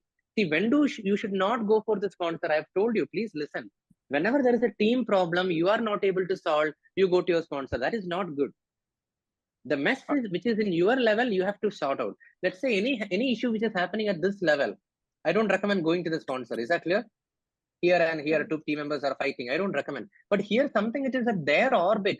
So an email from this person to this person will have a wider impact. Rather than I sending an email, I've tried it. People don't read. Okay, don't think that PMP is like the supreme certification. The senior leadership team don't even read that mail. But if it comes from the sponsor, immediately, oh my God, why this guy is mailing to me at this moment? Then they will check. And their mail are so powerful. I've seen it. Okay, just like I said, okay, this crucial internal resource cannot be replaced. The project outcome will be detrimental. I suggest retain the resource. That's it. That cuteness of the email crispiness of the email has so much of power. Okay, so that decision will be rethinked. But if I send a 5-page document, no one is going to read, guys. Are you getting my point? So let us use it. Don't call it as shying away. PM is lazy. I don't want. In this situation, C is better than B. That's it. Okay, you go through my other sheet videos, you will understand. I have explained another 100 questions where B is the correct answer. So let's not debate about that. B is obviously the most probable answer in most of the situation, but here it is C. Vishak, Okay. Can we say it in other way? Like if the interest would have come from the new venture project management, then B would have been correct. Since the interest is from leadership team, that's why C is correct. No. Still, I will not agree because the interest is on my resource. Okay, not whose is interest. Okay, my resource is being snatched away. If the new project manager has the power to snatch away my resource some way or other, then also I will escalate because it is not in my control. Okay, see what Lakshmi have typed over the chat. Please have a look at it, guys. Okay, role of a sponsor. Apart from providing financial support, the sponsor oversees the project and program management functions and remain accountable for ensuring realization of specific benefits. So somewhere I can go to him, boss. You want the benefits, no? They say yes or no. If you want the benefits, now you support me. Simple. That is what I'm telling is for this day-to-day problems, fights, and so don't trouble sponsor. But here you can trouble, guys. Okay, let's move on. You'll see a lot of questions. Okay, I don't want to spend too much time on single mindset, but I know this C is contradicting with my classic mindset. Do not trouble sponsor, but let it be. Mindsets are always contradictory. People who have gone through my other recordings, they will understand. One mindset is not universal. I told you the example, no? I am not telling that you should not kill anyone in your life. You can kill under emergency situations. Correct, no? That doesn't mean don't tell that the trainer is encouraging people to kill someone. You can kill someone under exceptional cases for your self-defense purpose. This is there in our government law also. For self-defense purpose, we can kill. That doesn't mean you see someone out of anger, you kill someone. So what I'm telling is the mindsets are subjective. That is why it's called as mindset. Okay, just like we teach our kids, don't lie, don't harm someone. But sometimes now we are lying. But our parents have told us don't lie. Why? Because we are matured enough when to lie, when not to lie. Is that clear, guys? So let's move on quickly. Okay, you will slowly understand. My only request is don't rely on this question alone. There is a plethora of videos available. Go through the other videos, your mindset will be perfect. Okay, so moving on. Clear? So the correct answer is C in this question. Okay, now moving on to 31st question. Okay.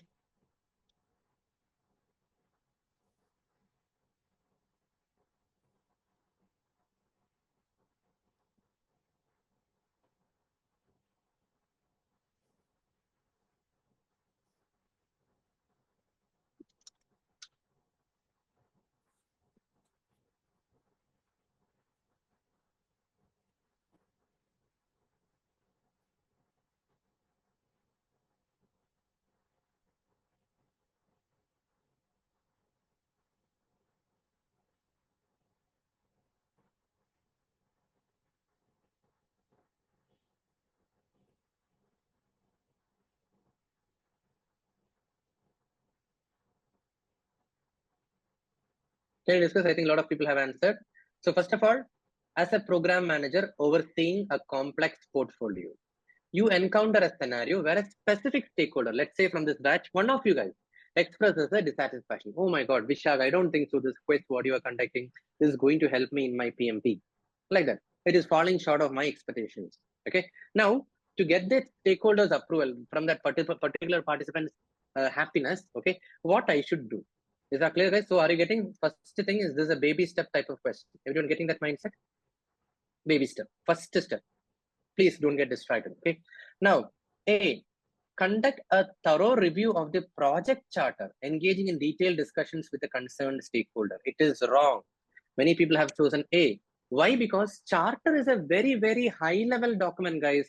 It is just a passport for starting a project. I told you, listen to my recording, which day I've explained about charter.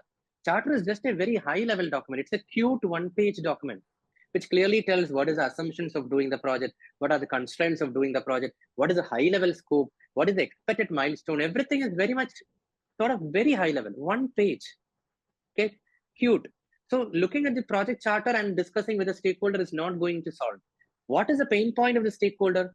The deliverables are falling short of expectations. Deliverables are the last thing. So charter won't have much idea. Is that clear? That's why I'm eliminating. Let me finish, guys. Okay. Now B, clarify the nuances of the quality management plan to ensure the stakeholder understands the project's quality benchmark. Irrelevant. Okay, where is quality coming into picture? The person says deliverables fall short of expectations. That's it. Project deliverables. Nothing related to the quality either. Okay.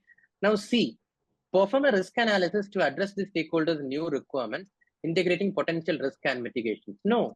See, let him express. No. I'm again telling expression, concern. Today we are discussing second time. No.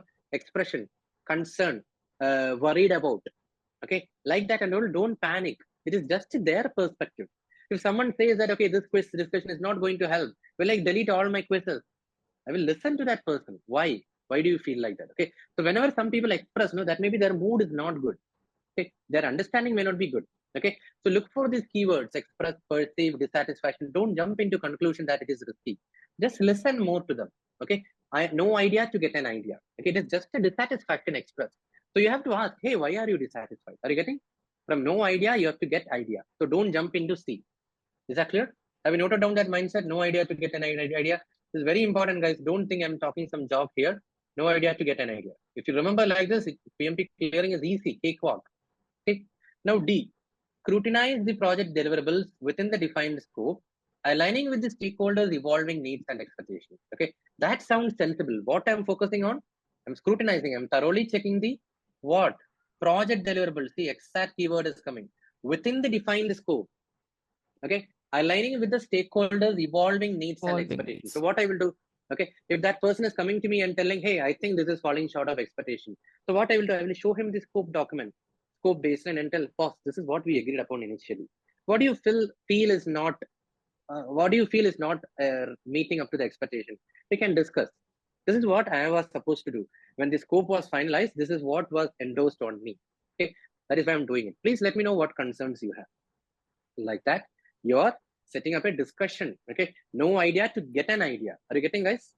No idea to get an idea. You're not jumping into action. Analysis over action. That also you note down. Analysis over action.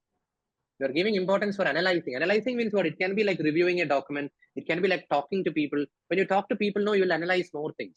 At a higher level, people won't reveal everything. Is that clear? So analysis over action, point number 1. No idea to get an idea, point number 2. Baby step. Have you noted down these 3 things?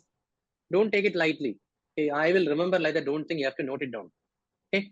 So now moving on to 32nd question, assuming there is no questions. 30 seconds.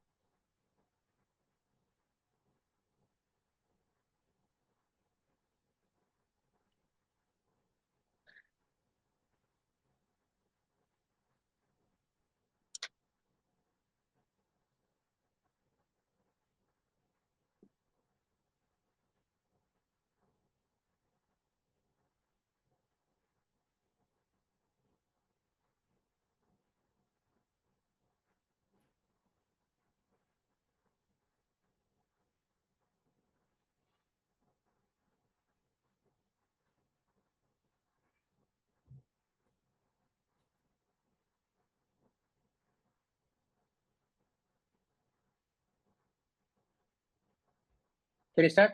So we are talking about a situation where Rahul, a dynamic member of a high-performing agile team, he introduced a lot of innovative ideas and cutting-edge features into the product backlog. Okay, that means all those are superb, fantastic ideas. These features are not only just proposed, they were implemented, tested, and successfully completed. Wow, that's a great kudos to the team as well. Correct, because ideas came from Rahul, but the team completely successfully implemented that as well. Okay, but okay, this is the first thing I want to tell you guys. Today we are seeing this keyword. Okay, however, but how many of you guys have gone through my other videos where I explain this? However and but, no, please be very careful. Something bad is coming. It changes the mood of the question. Everything Changes before the that mood of becomes the question. relevant. Yeah, correct. Not relevant, irrelevant. What I'm telling is the however and but, no, because I'm into GMAT training also. So this words, what does that mean? The first half is happy, second half is sad. Or first half is sad, second half is happy. Something like that. Okay. It changes the mood. Okay. So you see here, meticulously implemented. I was really happy. Wow, great team. Like that. Okay. But you see the second half, upon completion, the head of strategy overseeing the project portfolio rejects all the newly added feature. Come on. I'm hungry. Okay. Where the hell he was? That is what went through my mind. Is that clear? Why he's rejecting all the newly added feature now, after the team have implemented, tested, successfully completed. Now he's rejecting. Where he was? This is a frustration which is going through my mind. Is that clear? So what could be the most likely reason for the head of strategy's rejection? Okay, what could be the reason? Let's see. A, the team might claim intellectual property rights for the features. Never. Okay, team is keep on developing. For everything, they won't claim for intellectual property rights. Okay. Now B, the head of strategy is reluctant to fund the team's unforeseen effort. Nothing like that. I don't think so. He has a concern over funding. Okay. Unless it is mentioned, don't assume. Now C, the product owner failed to adequately align the head of strategy with the visionary ideas. That is the problem. Who is the connect, guys? Product owner. What all new ideas which are getting implemented and successfully completed? No, I'm sure definitely the product owner is updated. It's only the head of strategy who is rejected. So somewhere there was a disconnect between the product owner and the head of strategy. Is that clear? That's why this is the correct answer. Now D, the testing team neglected standard quality control process. Nothing like that is there in the question. That's it, guys. Can you move on quickly? 33rd? Yes, Vishal. Yes. 33rd.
Can you start?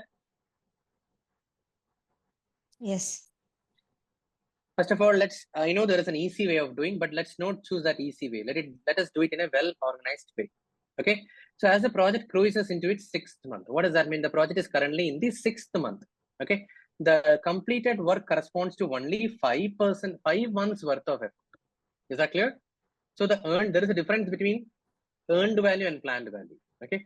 Led by a project maestro from the illustrious ticklish techies and influenced by the operational coax of a renowned Indian industrialist known as Budget Buster Bapu, the project unfolds with a budget at completion of 200K INR over an 8-month duration. Okay, so let's put down the facts on the screen. Okay, guys. So BAC is 200K. Hope you have noted down. What is the timeline of the project? 8 months. We are in the 6th month. Okay, so ideally, what should be the planned value, guys? Can you tell me? Planned value means what exactly is the work which should have been completed ideally? Can you tell me how to calculate that? 200,000 by 8 and then further Into 6. Yeah. Into 6. So Okay. 150K. So 200, because if you assume every month it is equally distributed, so 200 by 8. Okay, that will give you per month times 6. Okay, so that will come to 150K. Is that clear? That is the planned value. But what is the earned value? Oh my God, only 5 months work is completed. So same as 200 by 8 times, instead of 6, we'll multiply it with 5. 5. Is that clear? So that will come to 125. Okay. Oh my God, that's where is the pain. What is the pain?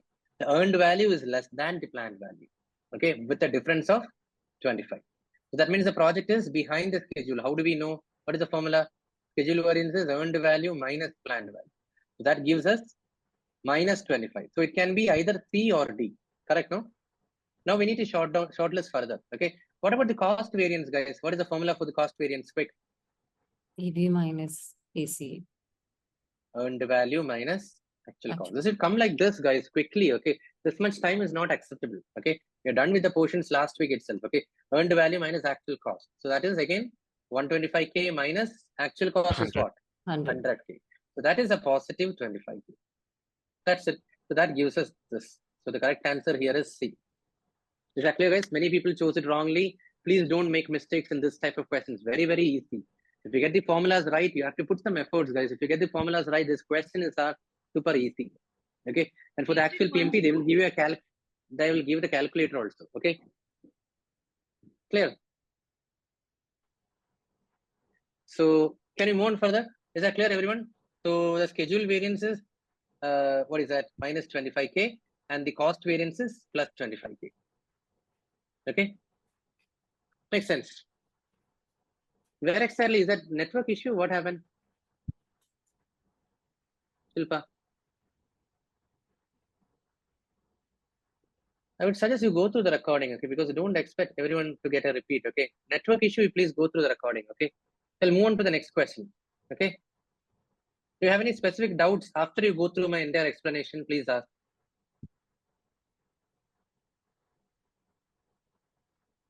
Nothing, no? Clear, no, everyone? So moving on further, 34th, okay?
Can you start? Quick.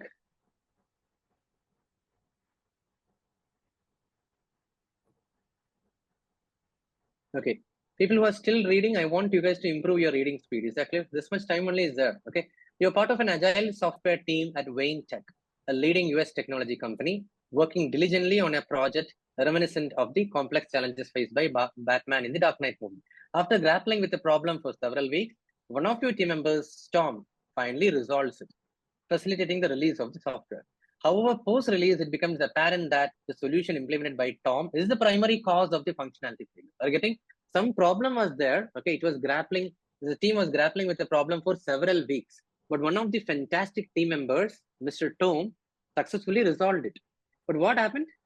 Later, we realized that that is one of the reasons, the way he resolved. How? The way Tom resolved is the cause of the software functionality's failure. Now the quality assurance lead is asking for an explanation. Why did it happen? Like that. Is that clear, everyone? So which of the following actions should the project manager take? Two answer choices you guys have to give. Okay. So A, inform Commissioner Gordon that mistakes are inevitable but will swiftly be rectified. No, we don't display like that. Okay. If someone is asking for an explanation, don't tell that mistakes are inevitable. Who are you to ask? Like that, don't tell. Okay. Now B, collaborate with the team to establish a clear definition of readiness. That is what it is wrong, guys. The question is not about definition of readiness. Please understand, I'm ready to repeat that again. When you guys attended my session on day 1, what did I ask you guys? Are you ready to attend my session for the next 4 weeks? Okay. Are you ready to go through another 50 to 60 hours of the recordings of the different quizzes which I have shared in YouTube? Okay. And these are the questions which I asked. Okay. And then I checked your readiness. Now on the last day, when you guys say bye-bye to me tomorrow, I will ask you guys to follow my definition of done. If you follow my definition of done, you will not fail in the actual PMP. Is that clear? So definition of done is something which is checklist. Okay, this you should do. Go through the quizzes in a time-bound manner. Go through the recording. Like that and all. When I tell no, that is what is the definition of done. So there is no point in checking the definition of readiness. Are you clear? Now you see, collaborate with the team to examine any gaps in the definition of done. We didn't do it properly. Did we do it properly, guys? Are you getting? Did we do it properly? So the key concern here is not readiness, but it is definition of done. So I like to see. Is that clear, everyone? Now, what about D? Request Tom to elucidate his reasoning behind the solution and reflect on lessons learned. Hey, you closed it, Tom. We all were happy at that point of time. But on what grounds you closed? Can you please share more details? Nothing to blame you. I can capture that in the retrospective. That's it. This is the way you should ask. Is that clear, guys? So what basis he closed, I need to know so that next time we all will be more careful.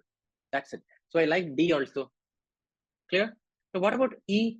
Caution Tom against risky initiatives in the future, echoing Alfred's wise counsel to Bruce Wayne. Okay. So I would say, guys, do not, again, never ever tell this to your team. It's a self-organizing team and you are a servant leader. You should always encourage decision-making at the team level, experimentation at the team level. You should never discourage them. Okay. So this is a highly, highly anti-PMI option. Please be very, very careful. That's it. Any questions? Quick, shoot. Can I move on? Vishak, one thing. So far, what I have learned is to differentiate between definition of done and definition of readiness. Like if the question mentions that there is something going in the requirement phase, then definition of readiness is like to be looked upon in the options. And definition of done is mostly into once we have delivered something and there are quality issues. So far, what I have experienced is in the question so far. Don't generalize it like that. What I would say, before you start something, because sometimes it may come in a different context also. For example, before you started my course PMP, I was checking your readiness. 36 months of work experience. Are you ready to spend this much time? That is your readiness before you start a task. And once it is done, did you do it properly, Vasim? Like that when I asked you, that is what is the definition of done. So you can say, was the quality met? Something like that. You are right. Okay. So that you can remember like that. So for you can say like for definition of ready, like there is a user story. You want to take this user story further for development. So you just check this definition on the definition of ready. There, this is a checklist type of thing where you mention what is there in the UI, it should be there or not. What is, it should be in the user story you able to finish in the same sprint or not. And definition of done, like you done with your user story. There you will check that you done with your unit testing or not. You done with your testing or not. Everything you will mention, and then you say on the definition of done that you done with your user story. Acceptance criteria should match there, and it is for the developer only. And the definition of ready is also for the developers, that they will going to take this user story or not. Exactly. Just an example. Are you going to take, exactly, very valid. Thank you so much, Sachin. Are you going to start this task now? Is it the right time? Is it connected with something else? Like that, when you check, no, that is what is the definition of ready. When something is done, did you do it properly? Has the enough testing been done? Like that, when we check, no, that is what is definition of done. Clear, everyone? So that's it. So can I move on further? 34 over, next is 35.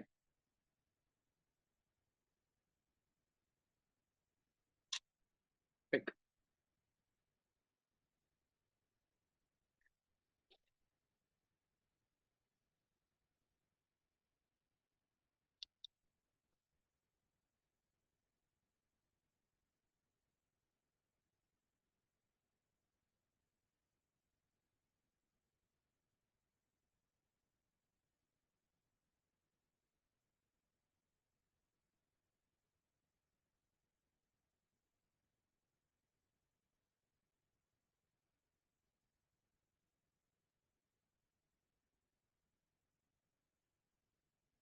Okay, I can see many of you guys have chosen C. That is fantastic. During a project review session, the client, represented by the infamous villain Gabbar Singh from a Hindi movie, requests the project manager Rajkumar, working for the renowned Indian IT company Infosys Tech. Okay, what is that? To incorporate an additional feature into the project scope. So in summary, nutshell, what is that? Client asking the project manager to incorporate an additional feature. Which of the following documents should Rajkumar consult to ascertain who holds the authority to approve this request? Which request? Additional project scope is a change request, correct? So who has the approving authority? How will you know which document will help you? First of all, change document is a bait. There is nothing like that. Just to confuse you. Now, change log will not convey who is going to approve. Please understand. If you have thought this as the answer, what is the purpose of change log? This change request has been submitted by so-and-so person on so-and-so date. This is the action taken against it. Was rejected. Some details, that is what will be there in the change log. It will not contain who is going to approve and all. Now see, change management plan exactly, which will clearly contain for this change, this person, for this change, this person, this department, like that it will be clearly articulated. Okay. And then D, thank God no one chose D here, because RACI matrix is just a mirror image of your WBS, work breakdown structure. Whatever work the team is going to do, the team is going to do. RACI matrix will have only team members. The stakeholder register will have extended people. Are you getting, guys? RACI is just about who is going to be responsible, who is going to be accountable, who is consulted, who is informed. Nothing else. Clear, everyone? That's it. Now, moving on to 36th question, since there is a silence. 36.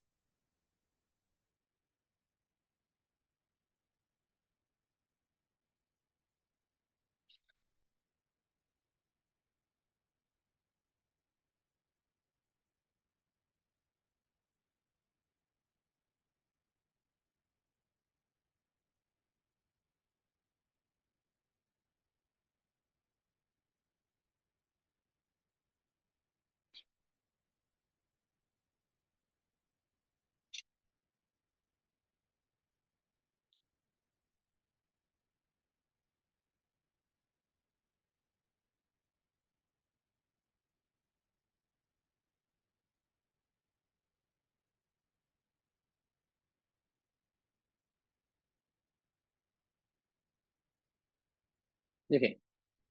Can you start? As an agile project manager, Peter Parker wants to assess whether there is a strong blend of collaborative and cross-functional skills. That is what we call as a T-shaped profile. Can you see here on the screen? I have drawn a T-shaped profile. Okay. Now, which of the following metrics can Peter measure to help determine this? Determine what? How effective is T-shaped profile? Are you getting, guys? To determine how effective is T-shaped profile. So A, increased engagement with the external stakeholders. No, there is no connection of T-shaped profile with engagement with external stakeholders. T-shaped profile is more for internal resource. I mean, what is internal helping and all, guys? Okay, I would request, guys, please go through the recording. I have clearly explained T-shaped profile during our sessions. Okay, so definitely there is no clear-cut increase in external stakeholder engagement. Okay, B, decreased team cohesion. Come on, that is wrong. Team cohesion means what? How much they are attached, how much they are close, helping each other. That is what is cohesion. Okay, cohesiveness. Okay, so it is not going to decrease, guys. It is only going to increase because of T-shaped profile. Is that clear? Now see, decrease in task reassignments. That is right. See, if you have a T-shaped profile, what will happen? The chances that a particular team member will reject a task. Hey, I can't do this. I'm sorry. You please give it to someone else. That is very, very rare. Okay. People will not tell like that, because you remember, no, what did I tell about T-shaped profile? If this is P, this is Q. P will take up some task, even if it is in the red color region, which is not the core competency of P. Why? Because he knows that Q is there to help if required. That is what we call as a T-shaped profile. Okay, one person is deeply skilled in something, and that same person is generally skilled in something else. Okay, all of you guys, please go through my recording. I've told, no. So that is what is about T-shape. Okay, so definitely reassignments are going to decrease, because I will not tell no to anything. I will be taking it up. I'm assuming that, okay, people are here in this batch, they will help me out. Okay. Secondly, decrease in identified bugs. Exactly, the number of bugs identified will decrease. Why? Because we are working together. One person is checking, another person is also double checking. So what happens? The number of bugs identified will be less rather than one person doing it alone. Clear? Now E, okay, decrease in sprint planning session. See, frankly, I didn't get an idea why will there be a decrease in sprint planning session. Okay, so that's why it's not the correct answer. But this too is clear. Okay, C and D. Any questions? Any concerns? Quick shoot. Vishak, the reason I was thinking E was because people can reassign tasks to each other. They are like able to help each other very quickly. You just have to decide how many stories you have to deliver per sprint. So don't have to get into nitty-gritties of doing a. But the thing is, the question is talking about the frequency. That is a problem. Decrease in sprint planning sessions. There is nothing like that. Ideally, there is a Okay. sprint planning meeting It's which not talking happens in about the duration. I get that. Okay. duration. Okay, something like that. Okay, it's not clear. Okay. Okay, so moving on. One request I have, guys. We are in the question number 36. But I would say, I think today's session we discussed 10 questions. Okay, you guys can type your score in the chat. Out of the 10 questions which we discussed today, what is your score? You keep doing this, guys, every 10 question series. Okay, you will see that your confidence level will shoot up. Okay, even if it is not shooting up during my session, at least when you go through the other videos, it will shoot up. Okay, so that's all.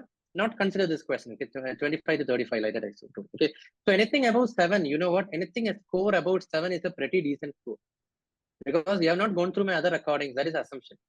Is that clear?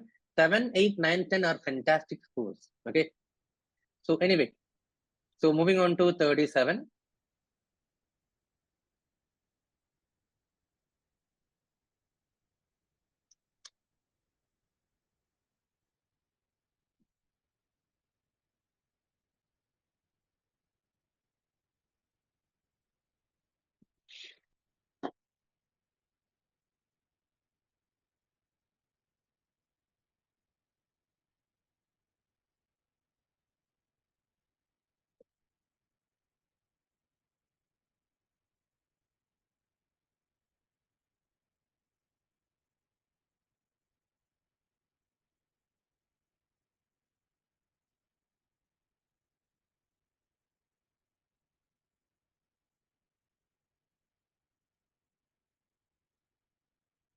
Can you start, guys? I think a lot of people have answered. Okay, you are the agile project manager overseeing software integration for the Titanic ship.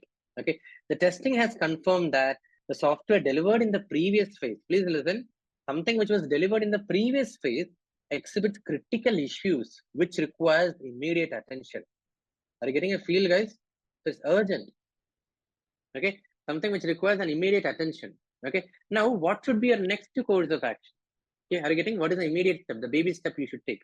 Okay, so first one, notify Jack, the product owner, during the daily debriefing session about the identified issues and promptly update the acceptance criteria with Rose, the Scrum Master. Okay, why this is wrong, guys? A lot of problems are there. Okay, first of all, why do you have to wait for the next day daily debriefing session?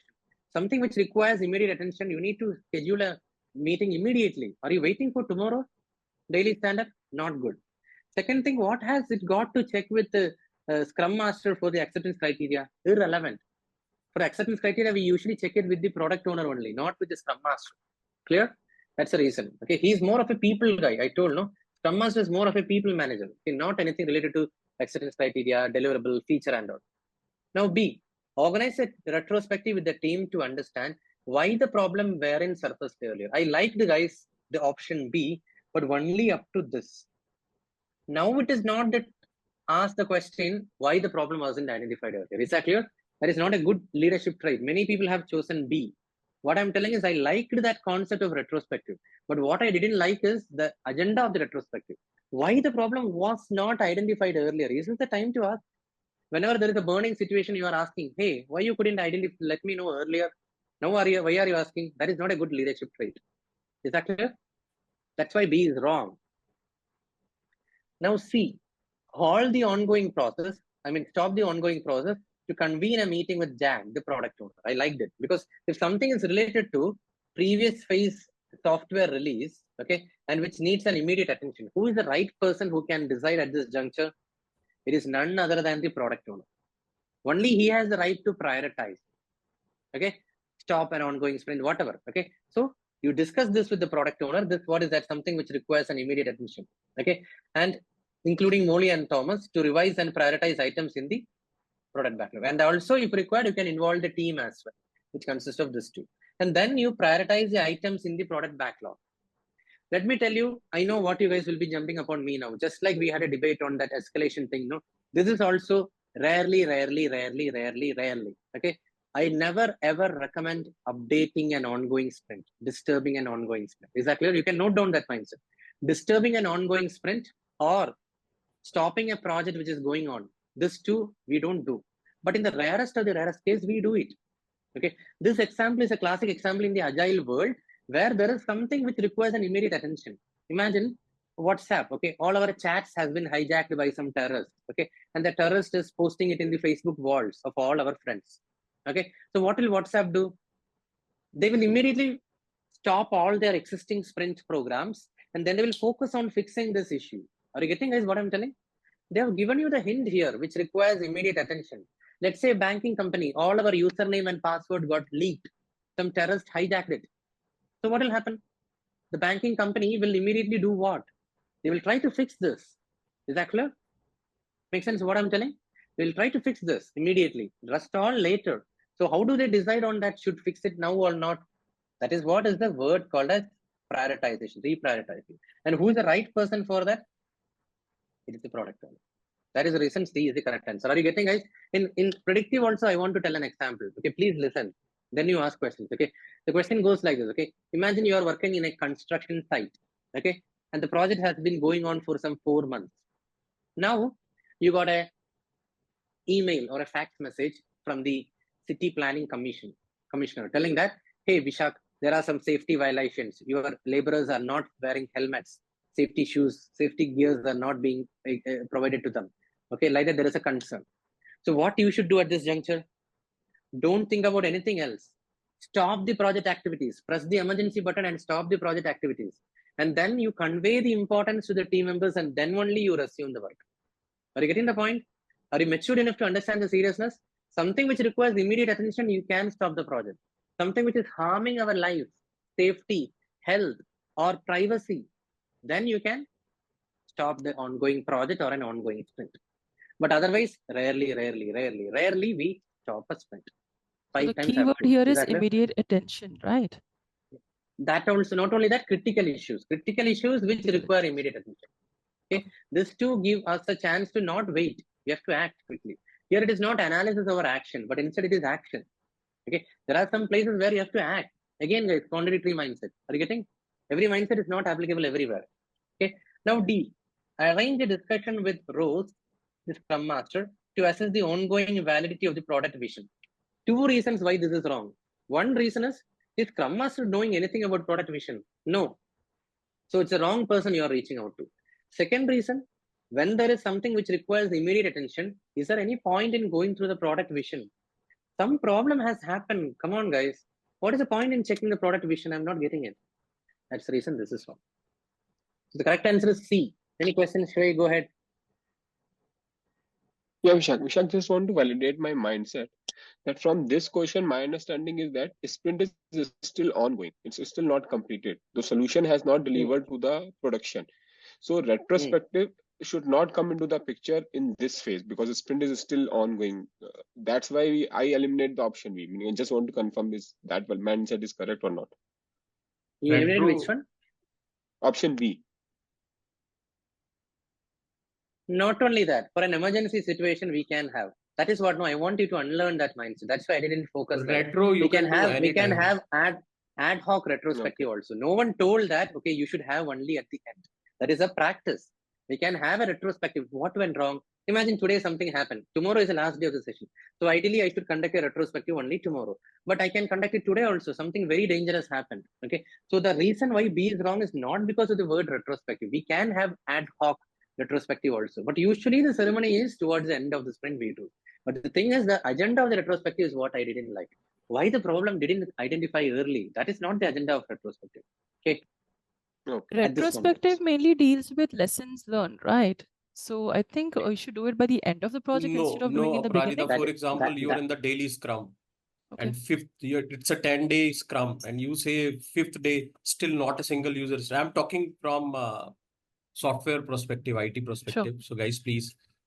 So 5th day, you see that there is not a single user story which is in testing, and you need to deliver 10 user story. Now you understand how can you proceed. So this is an issue for you. So you can take a retro. There you can try to understand that what is the reason why not a single user story 5th day in testing, because you need to finish everything by 10th of right within the 10 days. So there you just try to understand what is the reason. Like you did something wrong, you size your user story wrong, somebody is not available, somebody is not understanding. It's not just to identify the reason, not the issue and then the solution within the team. So anytime you can do your retro, why we do in the last of the once we finish with everything, just to understand how was the sprint. But retro you can do anytime whenever you feel that there is a problem, there is an issue.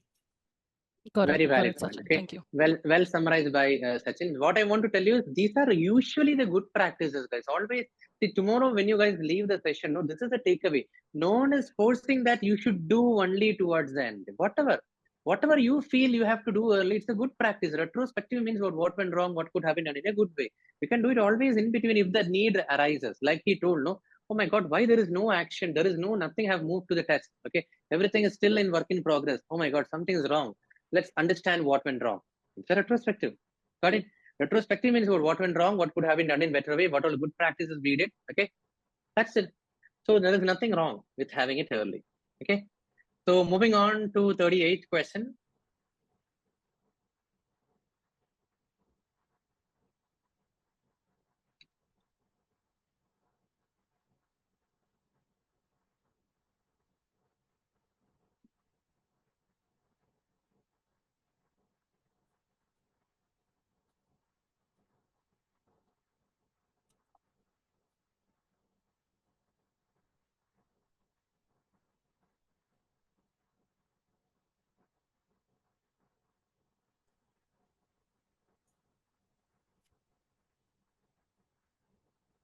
Okay. Can you start? Consider the progression of task for the Harvest Festival project, some project. Okay. The Harvest Festival project has been successfully delivered. Did you notice the passivity in this statement? That's what I want to tell. Successfully delivered. Okay. I'm telling that, okay, I have delivered the session successfully. Okay. Do you think the institute will just believe in my words? No. They will check with you people also. Hey, if this Vishak claims that he has successfully delivered the session, what do you guys think? Whether they will ask with you also. So successfully delivered is always from the perspective of the project manager and team. Okay. Now the project manager Mickey Mouse is now proceeding with formal closure. He's going ahead with formally closing the project. Okay. Now what is the subsequent step? Okay. So A, Mickey Mouse, the project manager, reallocates resources for the upcoming farm project. No, reallocation of the resources for the new project is not the responsibility of the project manager. Is that clear? Let us be very honest and practical. Okay, that is in the hands of the program, portfolio, functional managers, whatever. Our job is with the resources given to us, fantastically deliver. Don't worry about putting them in new projects. Clear? Now B, Mickey Mouse, the project manager, updates the crop rotation plan for the next farming season. Is this part of the formal closure process? No, don't do unwanted things. Okay. C, Mickey Mouse, the project manager, revises the farm's financial documents for tax purpose. Irrelevant. What is so much special about finance, tax, and all? I don't get the point. What about D? Mickey Mouse, as the project manager, obtains final approval for the project from the farm owner. Are you getting? So what I want to tell you is I will tell that the session has been successfully delivered. I will be starting with the closure also. But parallelly, what the institute will do, they will check with you guys. How was the session? Can we close the session? Was the topics covered? Are you guys confident for the PMP? Like that and all. So that final approval from your mouth is very important. Okay. And literally we get it signed off. Acceptance criteria need to be signed off. Literally, I need your sign. Yes, over the last 4 weeks, Vishak have delivered this session, meeting all the expectations. Now I'm confident to give the PMP. Whether you should sign in a document and give to me. Okay. Later, you should not tell, oh, nothing. It was just a casual session. I didn't find it beneficial. Like that, you should not tell after next month. Is that clear? So that is the reason. D is the correct answer. Any questions, anyone? Okay. So moving on to 39.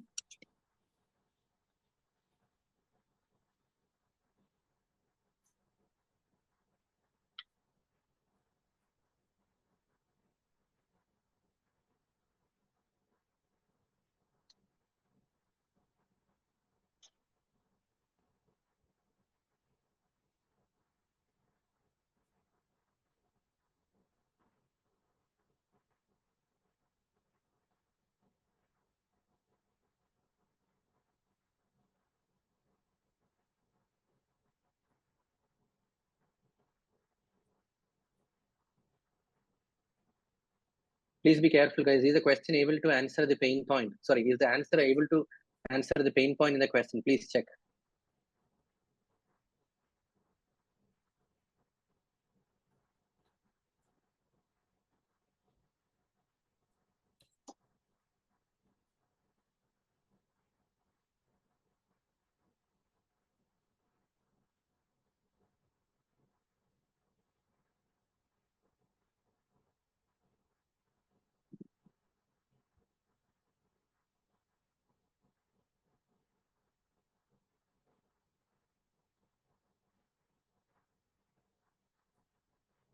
Can you start?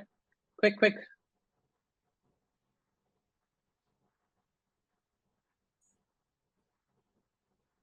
Okay. So Lord Krishna is overseeing a pharmaceutical project aimed at developing a new vaccine. The project involves two distinct teams. Okay, one is called as Agile Pandavas, and the other one is called as Predictive Kauravas. Okay, what is the specialty? They are employing different methodologies. Are you getting? Now, as the project progresses, Lord Krishna notices delays. Okay, accumulating due to what is the reason for the delays? Let's see. Discrepancy in the deliverable release between the two teams. That means they are not updated or they are not sensitive about what the other team is doing. Are you getting? I will repeat again. They are not updated about or they are not sensitive about what the other team is doing. Is that clear? Agile Pandavas don't care about what Predictive Kauravas are doing and vice versa. This is the situation. Okay. Now, Lord Krishna intends to address this issue by creating a unified timeline to synchronize both teams. This is a keyword, guys. Synchronization is a pain point. Okay. See, when he checks with the Agile team, they are telling, I don't know what predictive guys are doing. I don't care. When he checked with the predictive team, they are also telling the same. I don't know what the Agile guys are doing. I don't care. Is that clear? So he needs to stop that problem. Okay. Which of the following steps should he take to achieve this?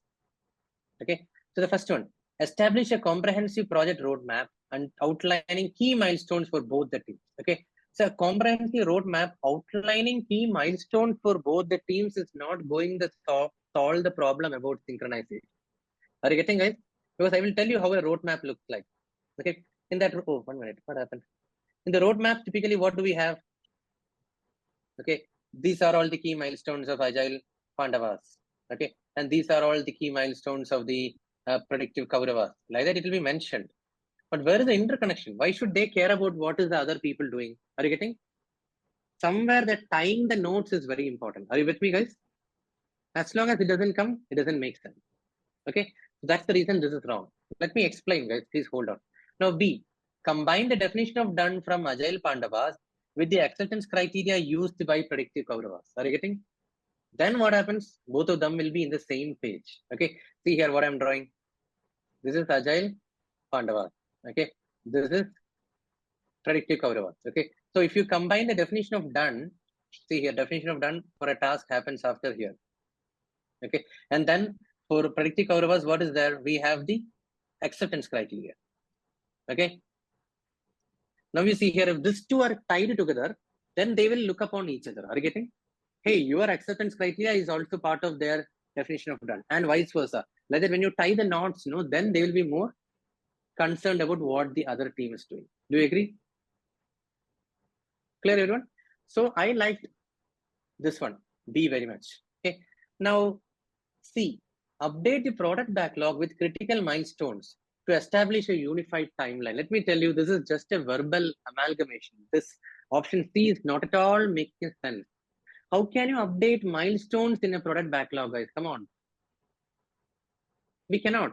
It's like you're telling 2 apples plus 3 oranges will give you 5 something. Like that, it won't. You cannot add. So we cannot add critical milestones to product backlog. Is that clear? Milestones, what is the language? The duration, timeline is the language. Product backlog is about the scope features. How can you add milestones to the product backlog? Literally, you cannot add. Are you getting, guys? Technically, it is not possible. It is just an amalgamation of all the languages. That's it. And you fall trapped for that. People who chose C. Now, D. Combine the definition of ready from Agile Pandavas with the risk assessment from the Predictive Kauravas. How does risk assessment affect here? It got nothing to do. What is so special about risk assessment? Irrelevant. Now you read E. Integrate the definition of ready from Agile Pandavas with the dependency milestone from the Predictive Kauravas. Okay. So whenever we start something, we have definition of ready. And for predictive, we have dependency milestones.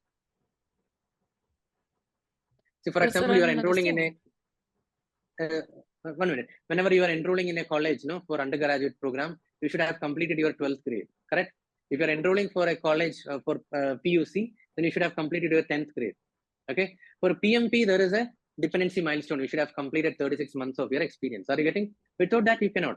So the definition of ready needs to be combined with the dependency milestone. So D and E beautifully solves this problem. Okay, so that the Agile, Pandavas and Predictive Kauravas will start at the same time and they will also finish at the same time.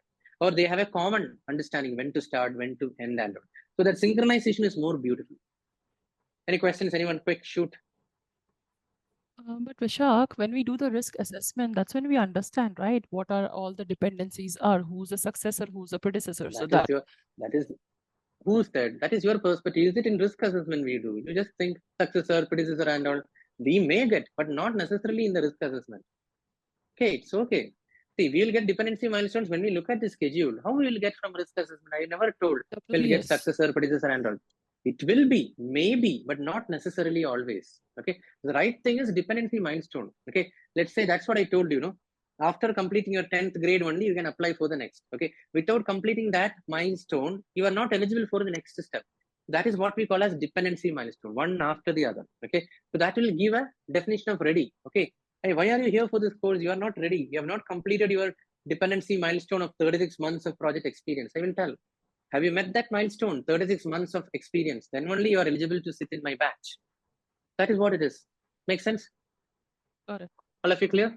Yeah. So moving on to 40th question, please. Don't worry about questions going wrong, and hope you guys are maintaining an error log for every question. Don't relax. This is not the time when you can relax. Okay, this time won't come again. Okay, I'm putting this much efforts. Okay, so I want this to be fruitful. So take a pen and paper and note down what is that you've learned in every question. So moving on to 40.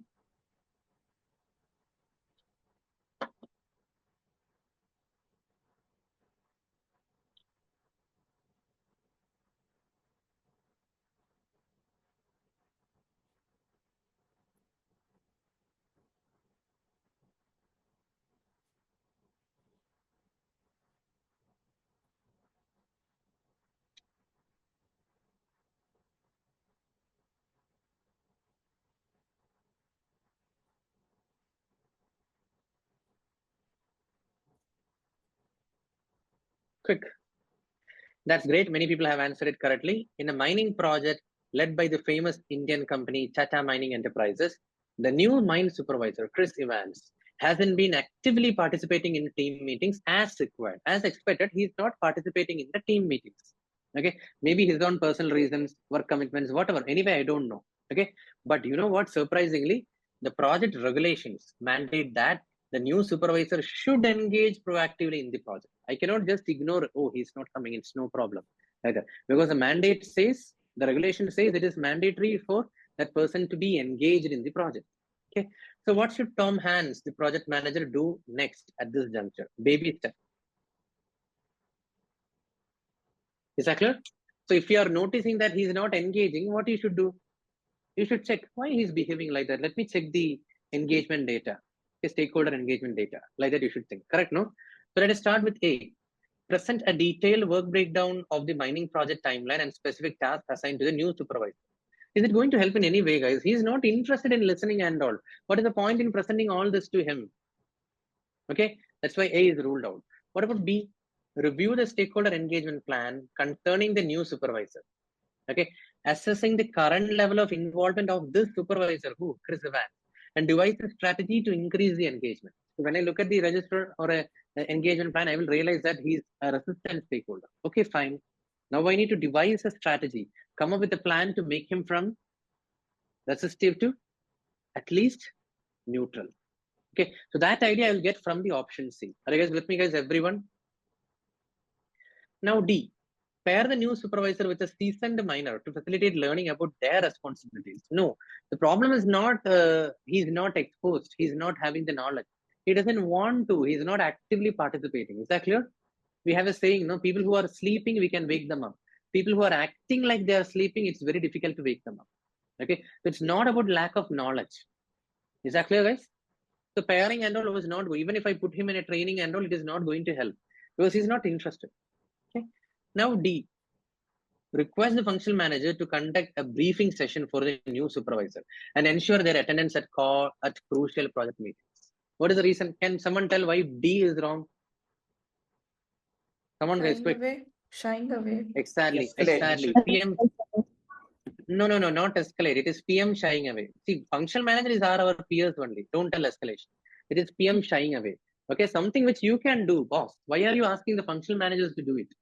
ensuring the attendance and all, you should convey the seriousness. Okay, that is the reason this is wrong. PM shying away. And Okay, moreover, note down for guys all senior, this. so and Vishak, like moreover, like the second part is that new attendance. Attendance is for like generally for lower level that you ensure that they are at work and doing it. For senior level, attendance mechanism doesn't work. Exactly, another valid point. Simply allowing, okay, make sure that these guys are participating. Will it help? Active participation is different. Maybe they will attend. Exactly, that's a valid point. That is another point I want to tell. I think now you got the idea. Preeti, you only asked no today Simon Sinek model. Checking the Yeah. attendance is more of a what strategy. Okay, that won't solve the problem. Maybe at lower level it will solve.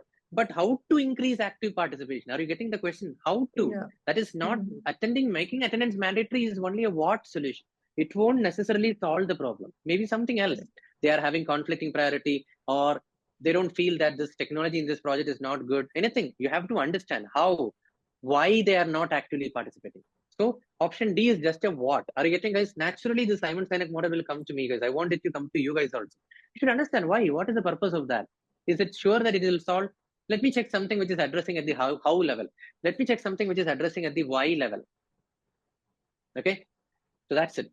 So see here, devices strategy to increase engagement. How to increase the engagement? Again, I'm repeating, guys. The Simon Sinek model, why gets a preference over how, which gets a preference over what. So the D choice is just a what, but the B choice is more of how. Everyone getting slowly, you will get this feel, guys. Okay, don't tell what this trainer is telling. Is he talking philosophy? No, this is a beautiful model. Okay, believe in that. Okay, it will help you slowly. Okay. Any questions, concerns? Quick shoot. Note down this. That's all I can tell. Why, how, what. This is a priority order. Can you move next question? Yes. Yes. So 41. If you are not talking, no, go on mute. Okay, there is some background noise, fan sound and all.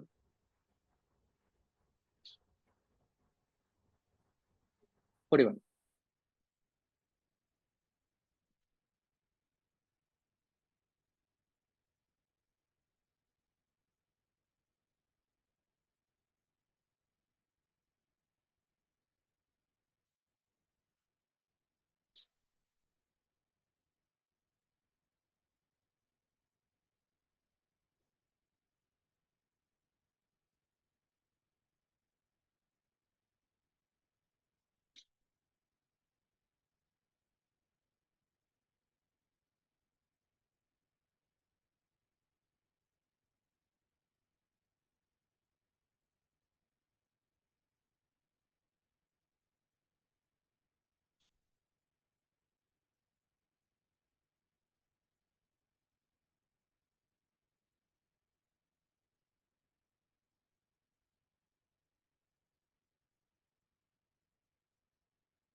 Please, guys, revisit your option. I've given you some hint.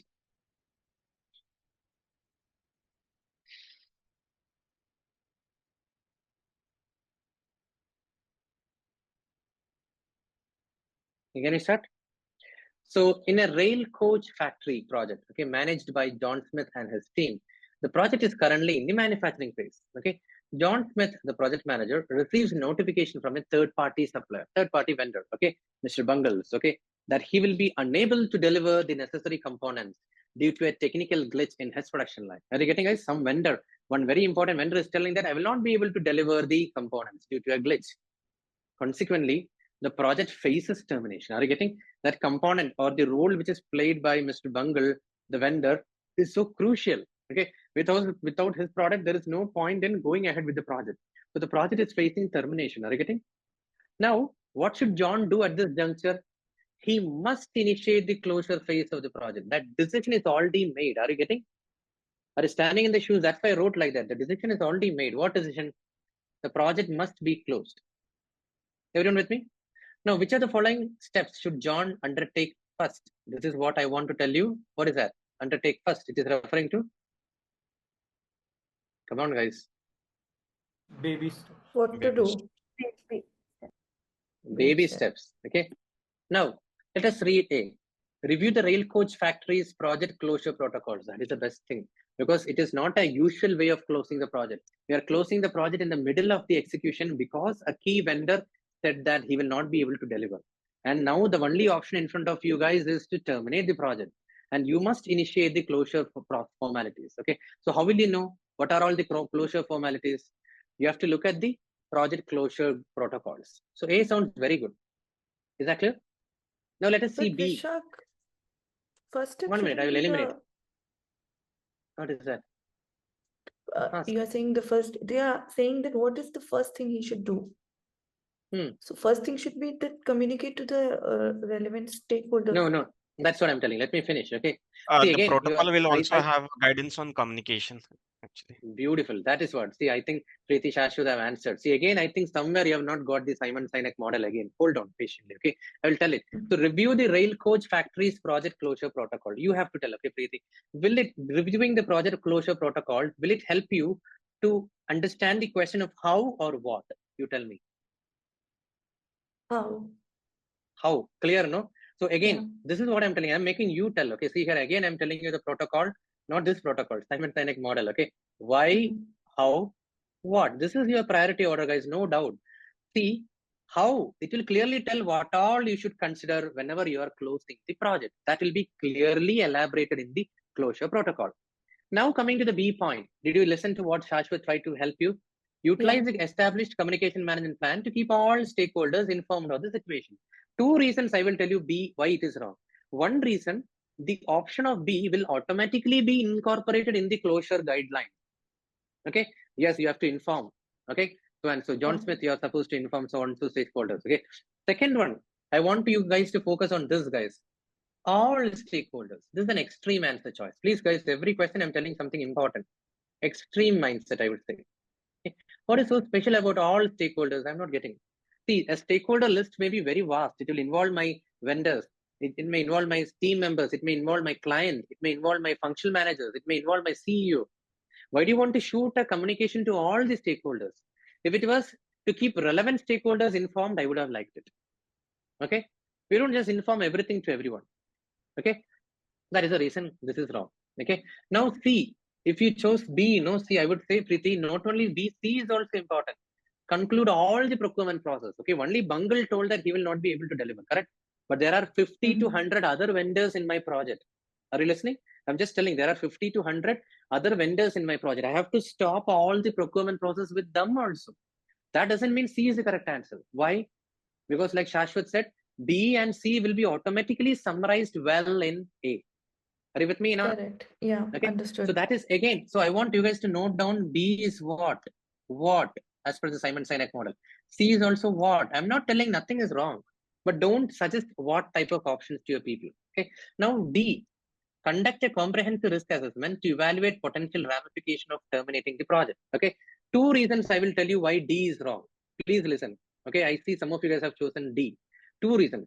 One is as per the Simon Sinek model, conducting a comprehensive risk assessment is what? Okay. What I'm telling is the option A will automatically convey this 3, 1, 2, and 3. Because option A is how. How are we going to close the project? In that, bullet points will be there. Establishing communication, closing all the procurement, comprehensive risk assessment, everything will be there in that. If required, only you do. Now, the second reason why D is wrong is the first reason clear? Because of it's a what choice. The second reason why D is wrong is who cares about your evaluation of the potential ramification, guys? That's why I kept on focusing on this. Decision is made. Decision is made. So someone at the top have decided, guys.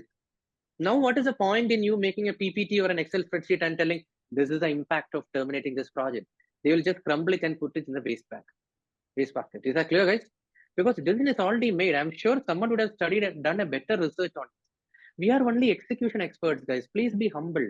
We cannot decide when to go ahead, when not to go ahead, which project to prioritize, when to stop a project. We cannot decide. Let me be very humble and honest to you people. Project manager never have that power. So even if you do something, no, they are not going to listen to you. They will put it in the waste basket. Clear, no? That is the reason this is wrong. All clear? This is again a beautiful question. I want you guys to put a comment in the video. Okay, this is helping. I mean, so that it will be tracking, guys. Okay, once you go through any of the recordings, no, at this timestamp mention Simon Sinek. Okay, so it will be clear. Okay, people who are attempting a lot of questions, no, they will be able to. You will be able to help each other. Okay, so that's it, guys. Is that clear? Again, I'm telling the model name is Simon Sinek Golden Circle. Please don't relax, guys. You are watching a lot of movies. Just go through that video. It's just a 20-minute video freely available in YouTube. Don't ask me for the link again. What? Okay. How? All of you know YouTube, right? Go and just type, okay, Simon Sinek Golden Circle. Automatically the video will come in the first place. Okay. I can only help you how. The moment I help you with the link, it is spoon feeding. What? Is that clear? You should never spoon feed anyone, guys. Okay. We should always stop at how. What should be left to them? Is that clear? Makes sense? So 41 over. No questions, no? 42.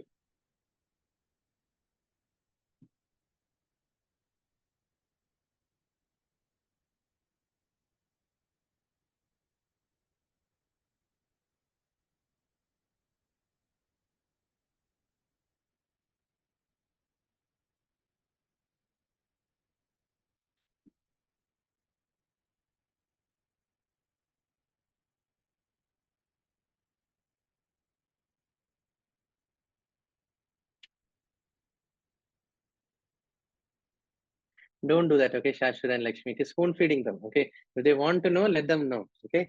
Don't type it, okay?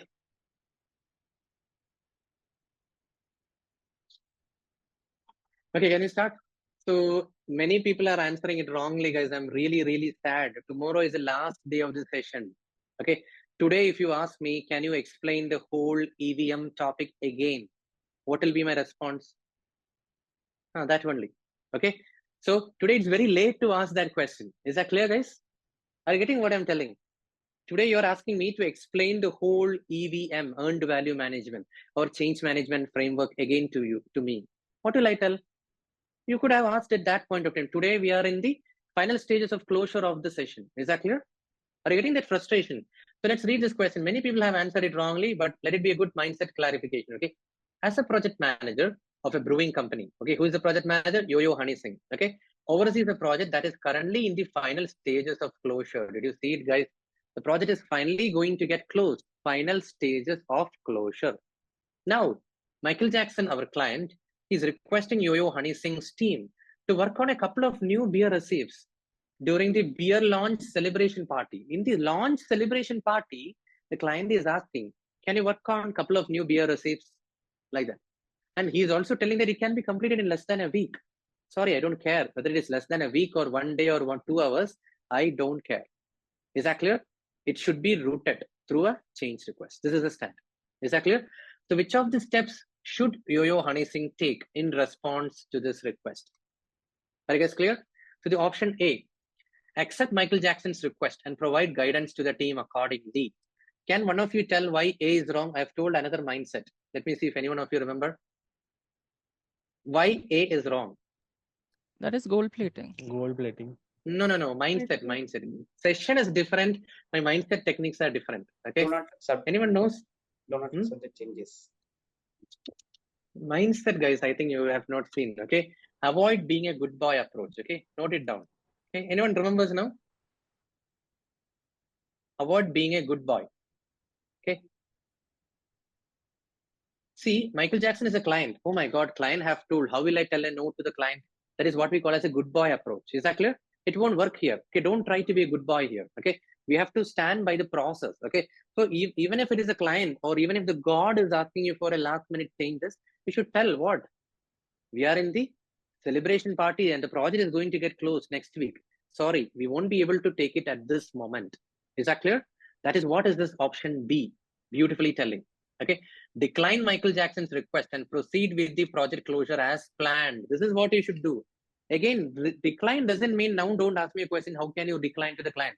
I'm not telling client have given you a letter, just like you reject proposals, tear the paper. No, you're tearing it and throwing it back into the face of Michael Jackson. That is not what I'm intending. What I'm intending is, please convey, you can use, okay? I think people from the consulting background, you know the languages, okay?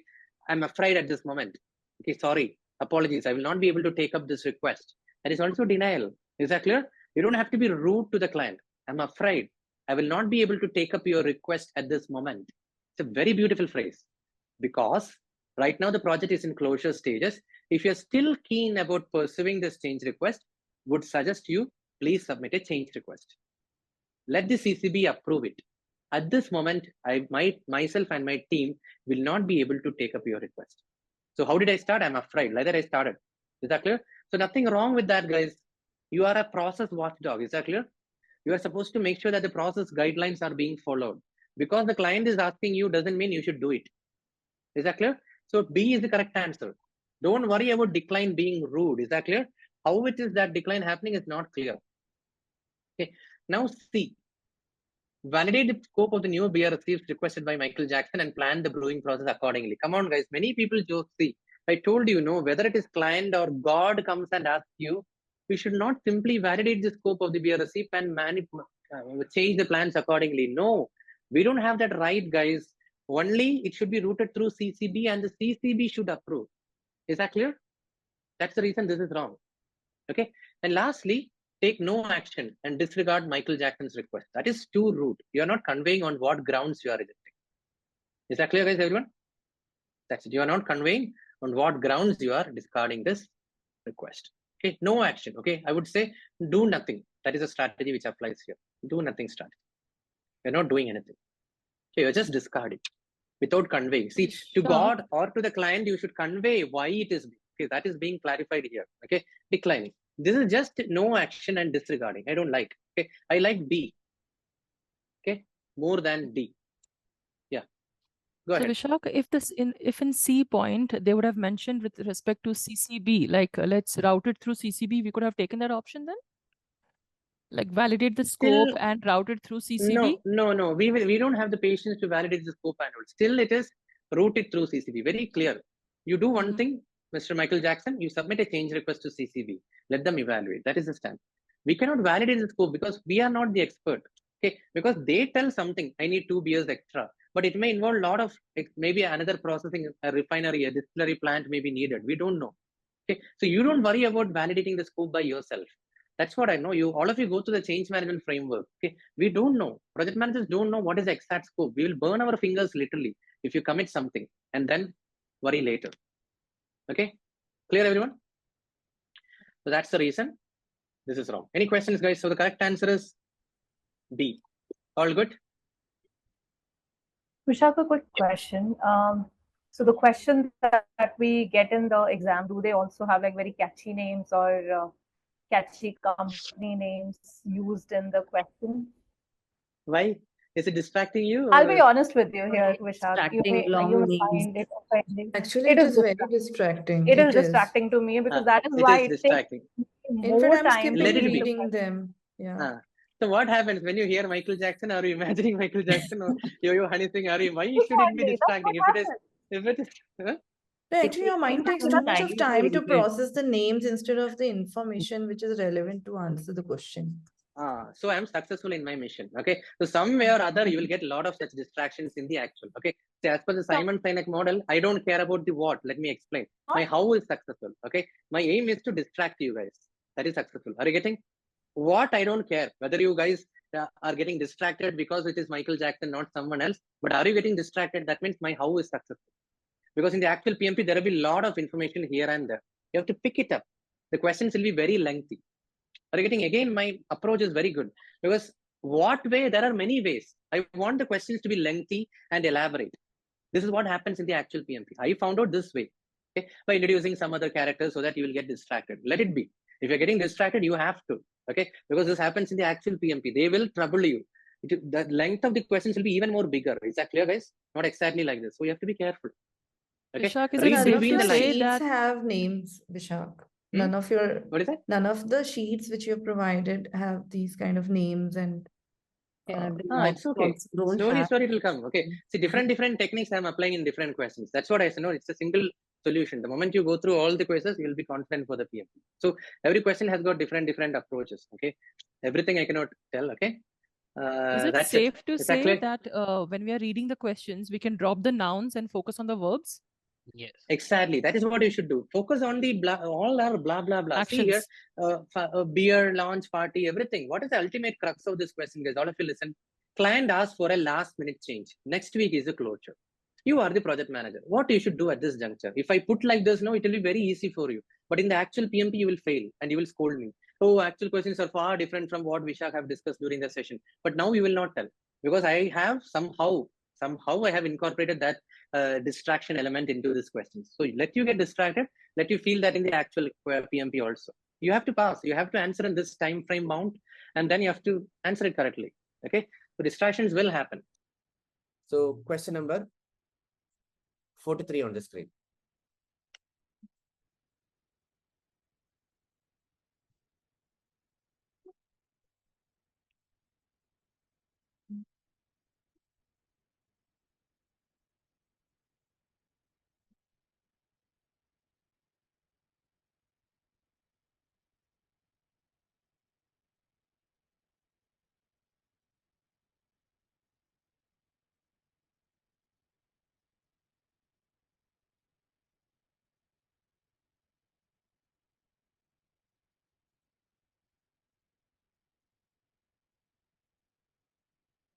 Okay, I think we can start, because many people have got the question right, but the answer is wrong.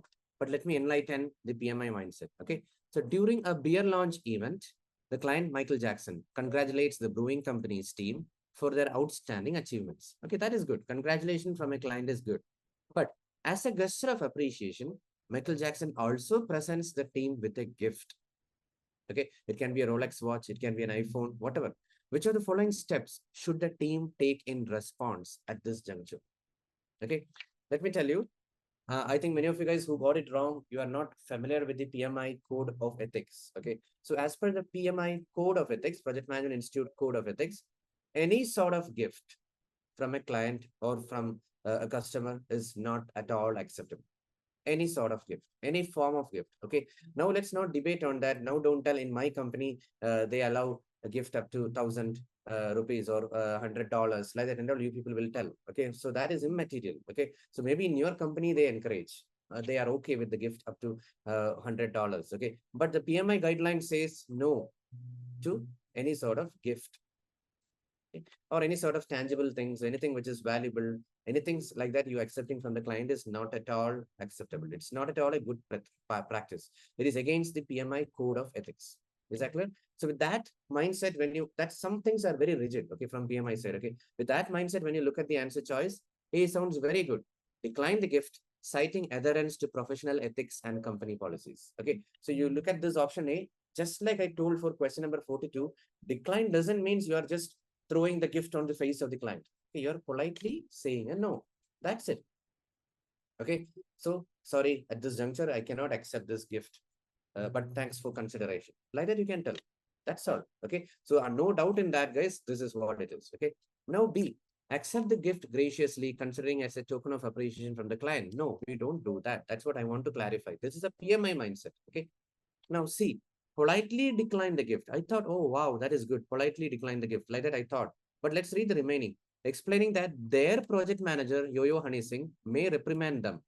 And there's a fear of getting fired. Okay. So that is very bad, guys. Okay. That is like you are telling, hey, I will know. You asked me to steal, right? I will not steal because there is a CCTV camera here. Like that you are telling. Is that clear? So that is not good. We should not steal because that is my ethics. I don't want to steal from anyone. I don't want to steal. Like that is a mindset. Is that clear? Now don't tell because someone is watching me, that's why I will not steal. That is not good. Okay, that is the reason C is wrong. Even if the language is better, politely decline the gift, but the purpose is not good. And what about D?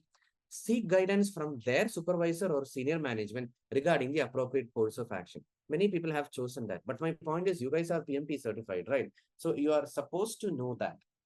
So there is no need of seeking guidance. Your ethics is outstanding. Don't compare it with your managers or something. Okay. Even if your company allows, you are PMP certified. You should tell a no. Is that clear? You should tell a no to that in a polite way. Okay. So that is why this is wrong, guys. There is no need of seeking guidance from supervisors. Okay. So this is the correct answer, guys. Okay. I hope I clarified. In a polite way, you have to decline the gift. Okay. Because it is against the code of ethics and company policies. Okay. Let me also tell one more mindset, guys, at this juncture. Please listen. We don't remove a team member, okay? Or we don't remove a vendor on the grounds of performance. Is that clear? This is again a very beautiful mindset. PMI believes in that. But in real corporate world, you will see a lot of opposite situations. Are you getting? Today, whenever every year we have questions, we have situations of layoff.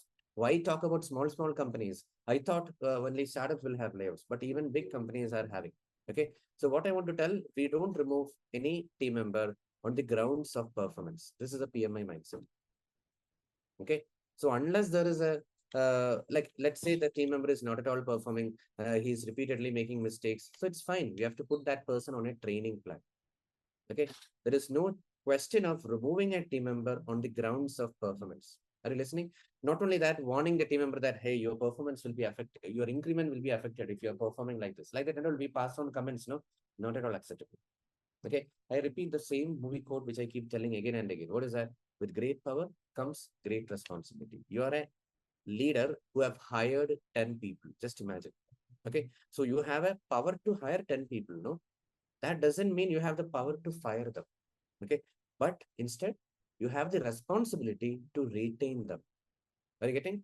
Many people at the top don't know this mindset. Okay. You get to the top, keep this mindset with you. Okay. If you have the power to hire 100 people, you don't have the power to fire them. Instead, you have the responsibility to retain them. Very important. Okay. Because it's only you hired. No, you set up the hiring process. Okay. You also played a role in interviewing the candidate. Why you couldn't identify the fallacy in the candidate at that point of time? After hiring, keeping them for 1 year, 2 year, and then you are firing them. That is not a good practice. Okay. But again, there is a clause in that. We do fire with no questions asked under some very extreme conditions. Like you found out that the candidate is involved in some bribery activity, or he has sold confidential data of our company to a third party, to a competitor, or based on workplace, okay, any issues related to harassment, like that and all. In that case, we can immediately, fire a candidate. But otherwise, on the grounds of performance, we never. Okay. So any option which is telling, okay, remove team member, okay, entire team has been removed, layoff, like that little word comes, no, that will not be a correct answer ever. I can tell that. Are you getting the mindset, guys? Have you noted down at this juncture? This is also a code of ethics. Okay. Remember, with great power, great responsibility. That's very important point. Okay. You enjoy some powers, power never comes free. Okay. You are responsible also equally. Okay. Any questions on this? Can you move on? Yes, sure. Yes, Sushil. Yeah. 44.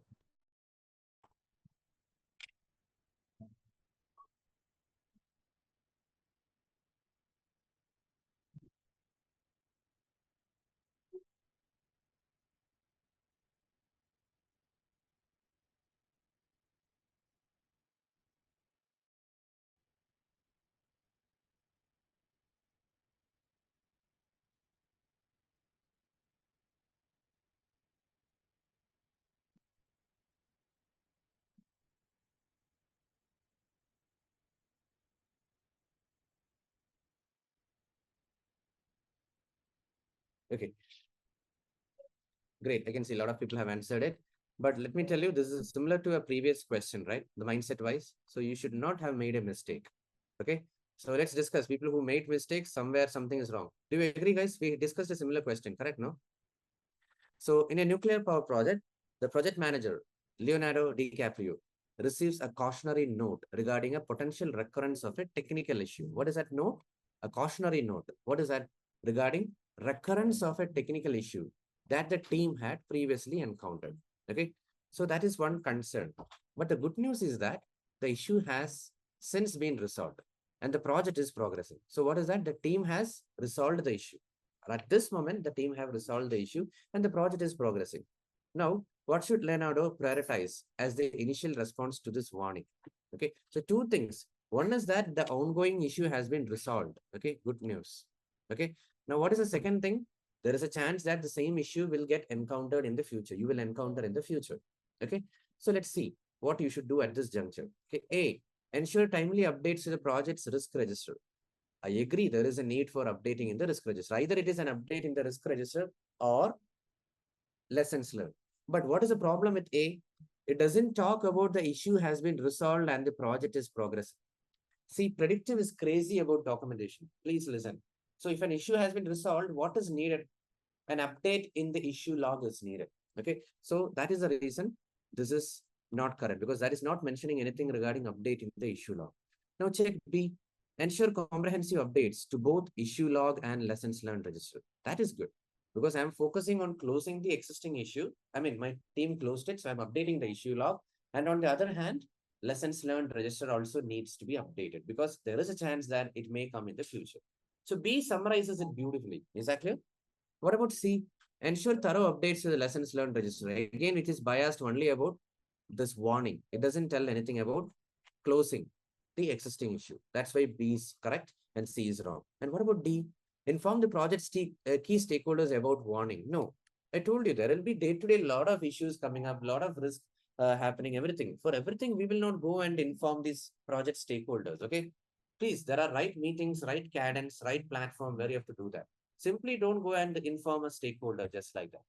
Okay, that is the reason this is wrong. Any questions? Go ahead. Yes, Vishak, because the project manager was made aware of that early and it did not become an issue actually. So why we are, adding it to the issue log? It was a risk 1 minute, 1 from minute. that It was perspective. no, it was a issue which has been resolved. See here, the issue has been resolved. So when an issue has been resolved, that means in the issue log, see, whenever you maintain an issue log, no, there is issue number 1, the description of that issue, and then current status, open, and then high priority, like that, we'll have some current status. But when it is closed, no, you have to close it. That's it. You have to mark it as closed, because day to day you will hear a lot of such news. You will not be able to remember all those. So documentation is the key. You have to close, mark it as closed in the document. Make sense? That's it. See, for example, so today some of you guys told your application is approved, you have scheduled your exam. That is based on a conversation, but somewhere it should be documented, right? That this your application has been approved. If I'm maintaining a tracker, I will maintain application approved. Okay, it has been you have scheduled your exam. Like that, I'll be noting it down. Okay, so that is where just listening and the second step documentation plays a role. Okay, that's why B is better. Clear? Okay, let's discuss next question 45.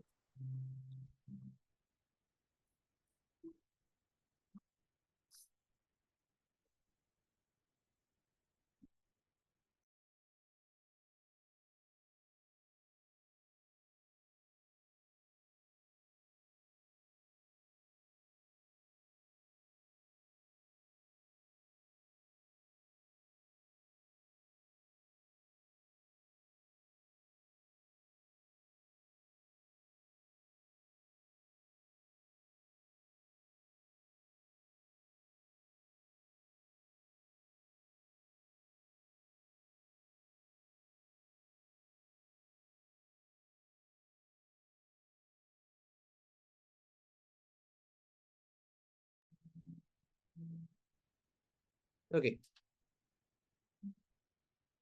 can you discuss? In a software project for Ferrari cars managed by Infosys and overseen by the project manager, the product owner observes that his team's schedule has become unmanageable due to an excess of meetings. Okay, so what I want to tell you is the product owner's team, okay, their calendar have become unmanageable due to an excess of meetings. So please don't get distracted. We are talking about the product owner, Captain Jack Sparrow. Okay, his team, their calendar have become unmanageable. Are you getting, guys? Consequently, what happens? Our Jack Sparrow decides to prioritize the meetings the product management team should attend. Are you getting? He is deciding the meetings the product management team should attend, not the Scrum team. That is the point, guys. Many people will get confused that they are talking about the Scrum team. No, he is talking about the product management team's meeting. Okay, my team's meeting. Okay, sometimes the product owner, no, he will have a team. 2-3 people will be there. A product specialist, a product analyst, like that, and product engineer, like that. 3-4 people will be there in the whole product management team. It will not be a single man show. Correct? So, which of the meetings should they attend less frequently? That is the last confusing thing.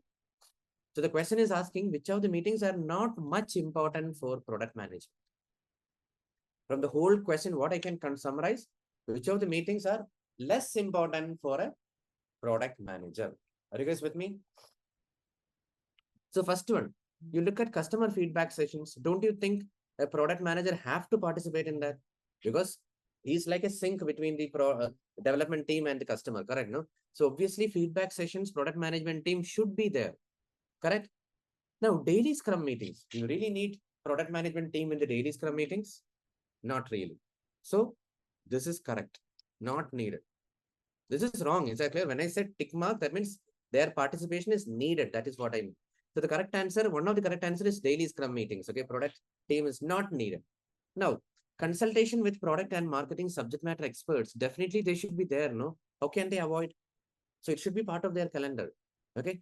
Now, sprint retrospectives by the scrum team, not needed. Are you getting? That's why it's a correct answer. Less frequently. They don't need to attend. No, product team, why should they attend sprint retrospectives conducted by the scrum teams? Not needed. Now, lastly, performance evaluations of the product team members. Okay. That also, it is needed. They have to attend. No, it is the product team members. Why should they not attend? So which is the meetings which they can deprioritize? Come on, now you tell me. The two meetings which they can deprioritize is daily scrum meetings and sprint retrospectives by the scrum team. So B and D are the correct answer. Makes sense, guys? Don't worry if you made it wrong. That's the tricky way in which the question is put. Okay, and including the distractions which you told in a couple of questions back. Let the distractions be there. Okay. Can you move on? So every question you understand the crux of the question, guys, then it will be easy. Okay. Next, moving to 46.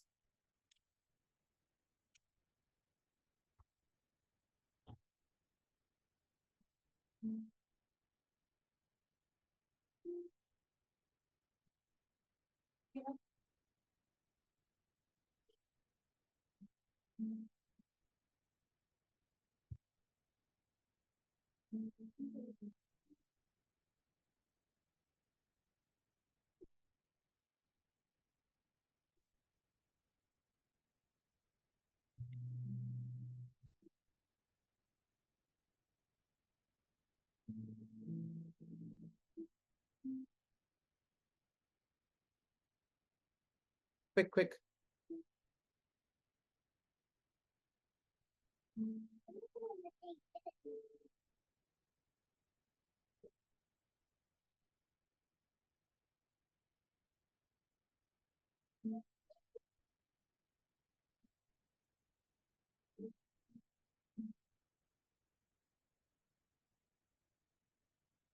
Okay, can you discuss, guys? So the finance director of an FMCG company, the Dark Knight, okay, who is the finance director? Mr. Joker, okay. The Joker expresses dissatisfaction that his department is not being considered for an upcoming financial analysis project. Sorry, getting guys, I think I told you in one of the previous questions also, not being considered, expressing a dissatisfaction, all these are someone's perspective. Is that clear? Whenever you feel that, oh my God, Vishak is not focusing on building the mindset for the PMP, like that, maybe one of you guys will feel that is your concern. I'm ready to listen to that. Is that clear? So that is what, okay. So whenever there is a concern, we need to discuss with that person and validate whether the concern is right or not. If it is not, it is our job to clarify, hey, don't worry, I think you are having a misconception. But if he is right, if the concern is genuine, we have to work upon it. But for whatever it is, we have to talk. Is that clear?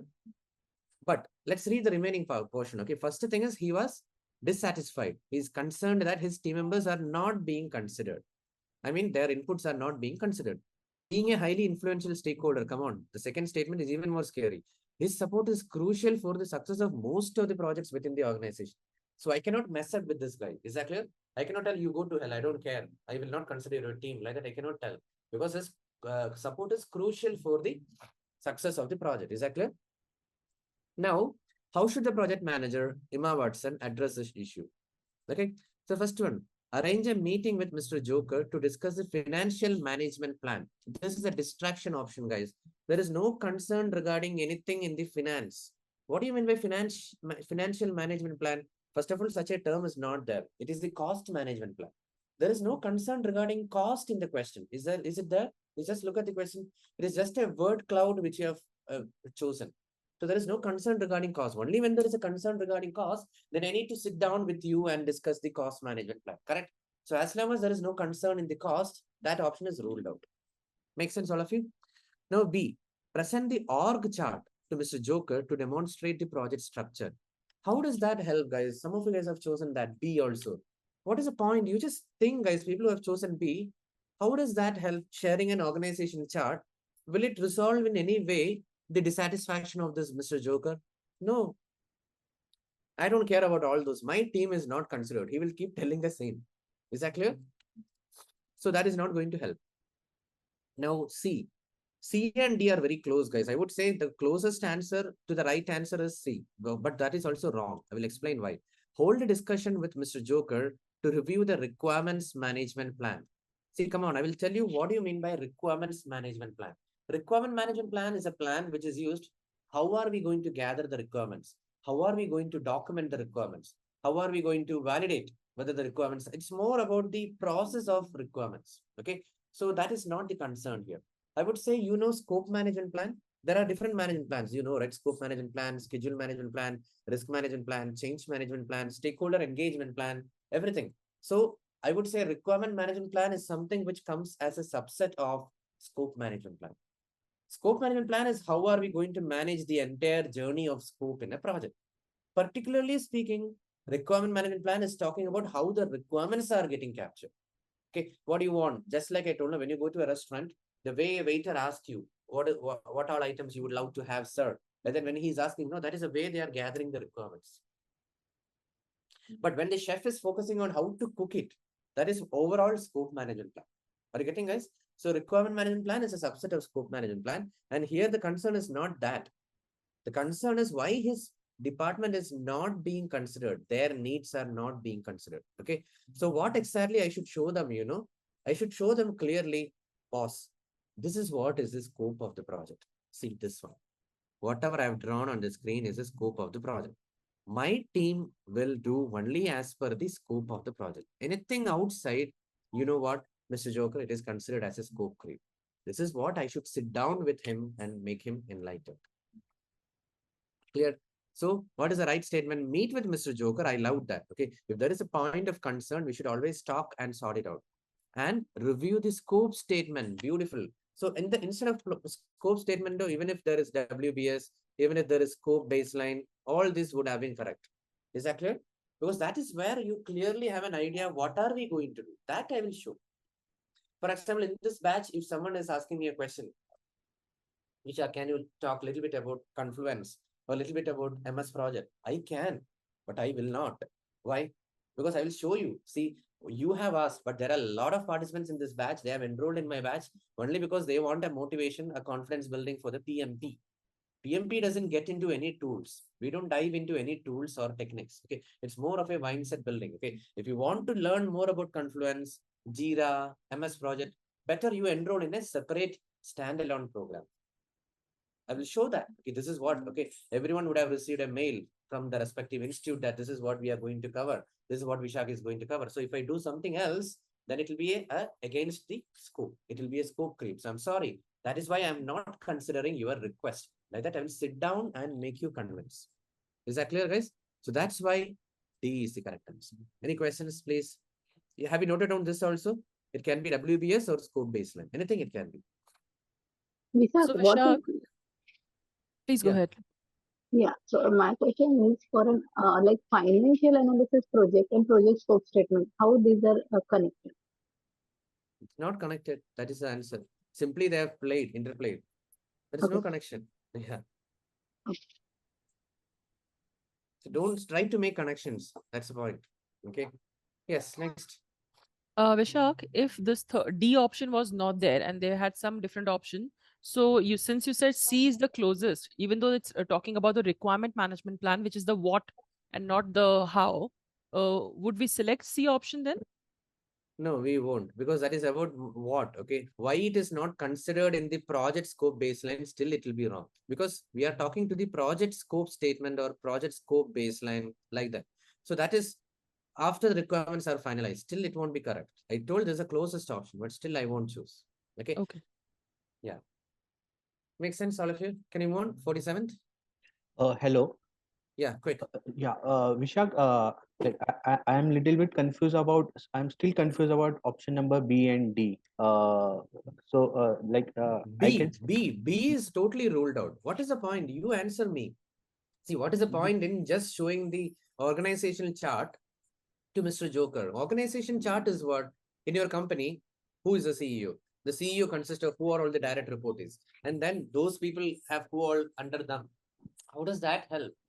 His concern is my team is not being considered. That's it. How does you showing the organizational chart help? Never. It is ruled out. Even I felt that D is not helping him because his concern is his team is not being involved in financial analysis project. So meeting. No, not team is not being involved. Okay, that is the thing. His department is not being considered. There is difference. Considered means what? Whatever you say, I'm denying. Sorry, that is not. It's not that whatever you say, I'm denying. Whatever you ask me, I am forced to deny because that is not part of the scope. For example, that's what I said. No, you are asking right now in the session. Can you tell a little bit? Can you demonstrate a Kanban approach tool? I can, but I won't now because that will be a deviation from our agenda of discussion for today. That's all. Okay. So your request is not being considered by me. Are you getting the language play? I'm not against you, but your request I have not considered. Okay. Again, if I tell a restaurant example, if you go to a Chinese restaurant and ask for some South Indian dishes, they will tell, sorry, it's not available. Don't tell why are you behaving like this. Okay. Sometimes we have to tell no, because this is outside our purview, outside our scope. In a polite way. That is what is happening in D. To discuss and review. Look for the words, guys. Okay, meet, discuss, review. And again, guys, let's reinforce the takeaways. If someone is dissatisfied means you always have to talk. That they may not be true.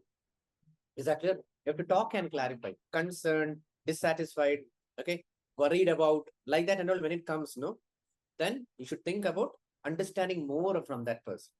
Okay, because perspectives may be different. Is that clear? Make sense? Okay. Okay. Yeah. Can I clear? 48. Oh, sorry, 47.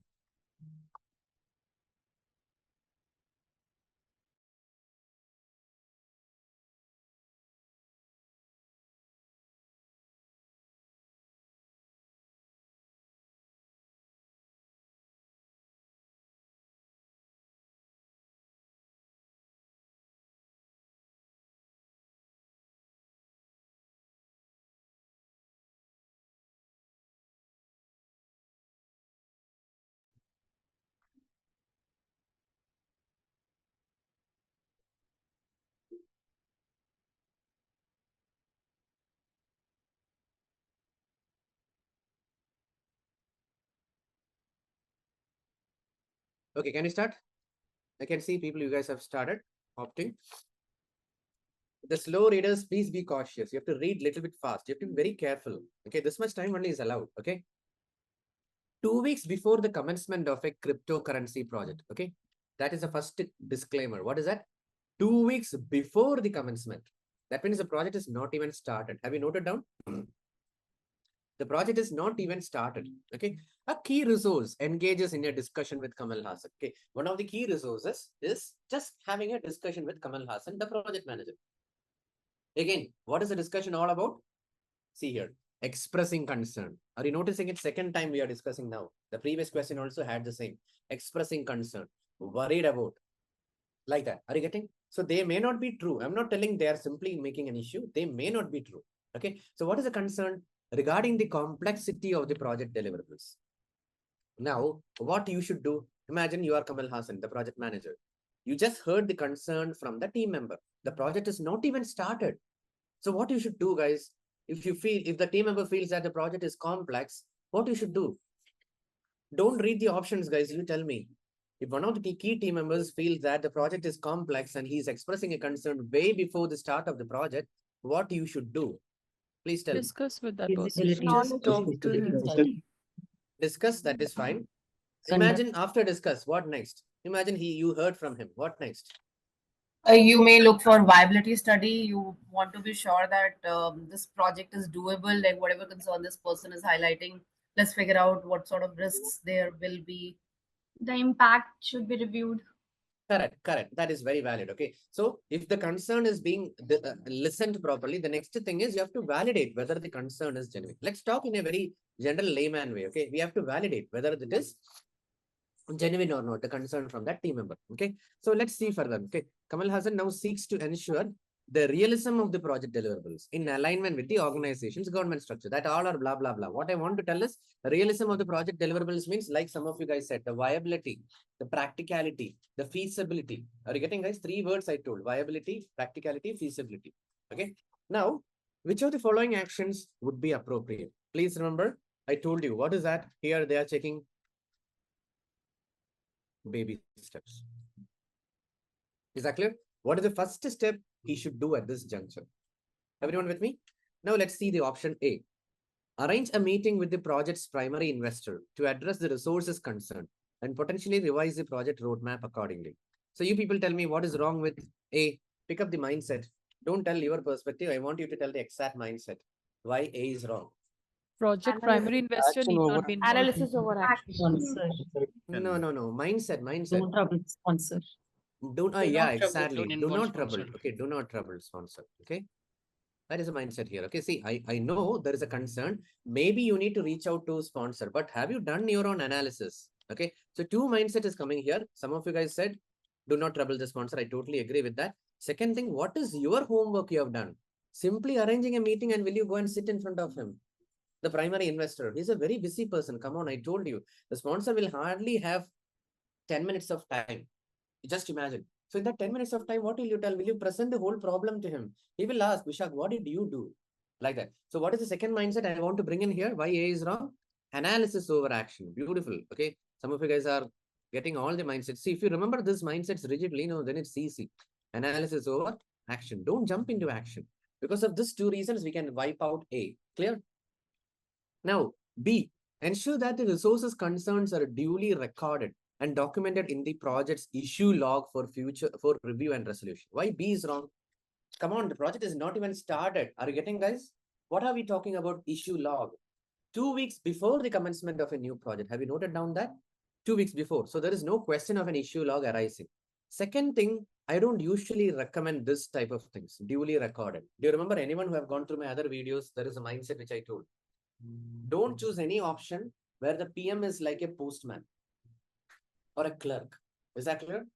That era is over. Right now, we are in 2024. Is that clear? When we are in 2024, don't think that project manager job is just about documentation, making some updates, or doing something which typically a postman can do. Or I would say today's generation, rather than telling a postman, I should tell which a chatbot can do.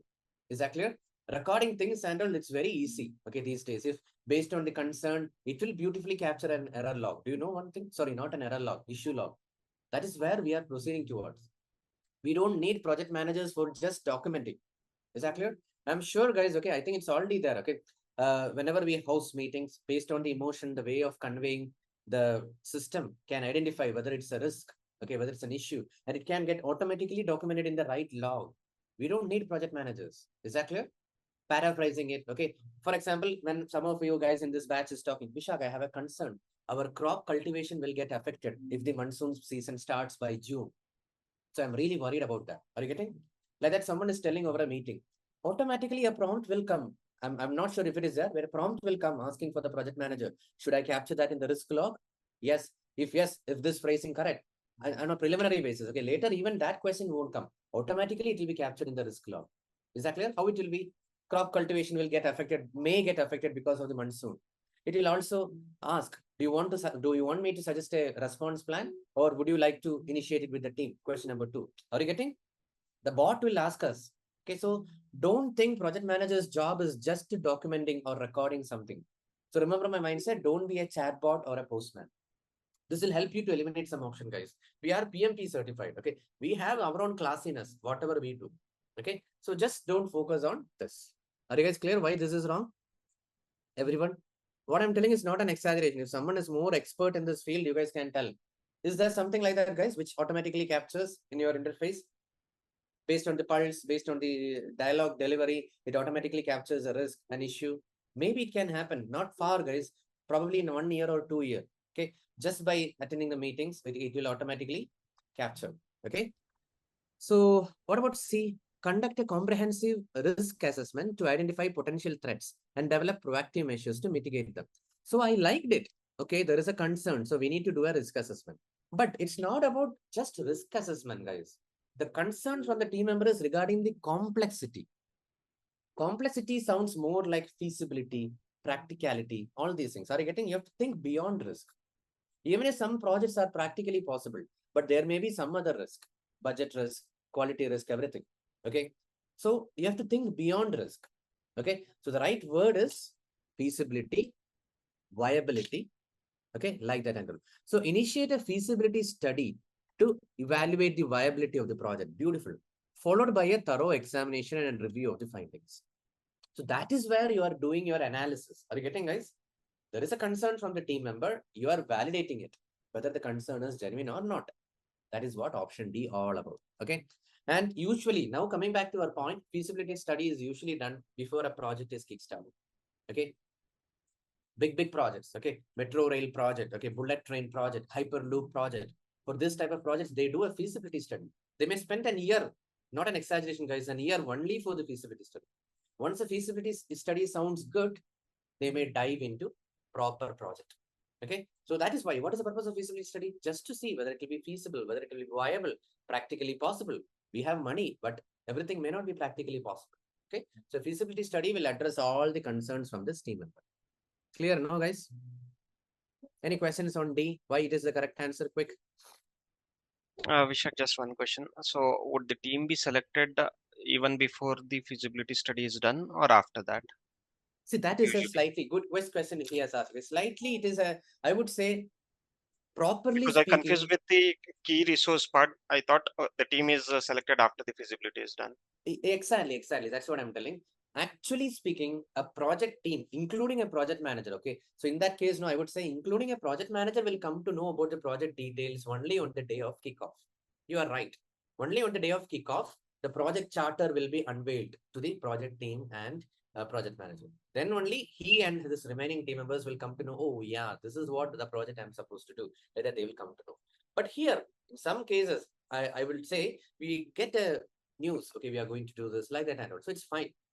Officially, we may not get an information, but we'll come to know that this project is going to come in India, okay, or this project is going to get implemented in 2025. Like that, we'll get some news, no? That's it. So concern, that's why it is slightly emotional, this question. Okay, it's not properly going as per the route. Okay, so we'll come to know. Now, for example, there is a, I would say a hyperloop proposed between two major cities in India. Okay, do you know which cities?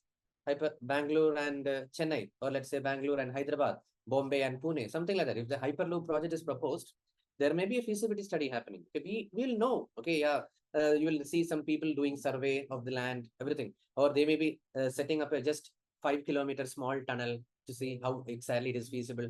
All these are there even before the official project is started.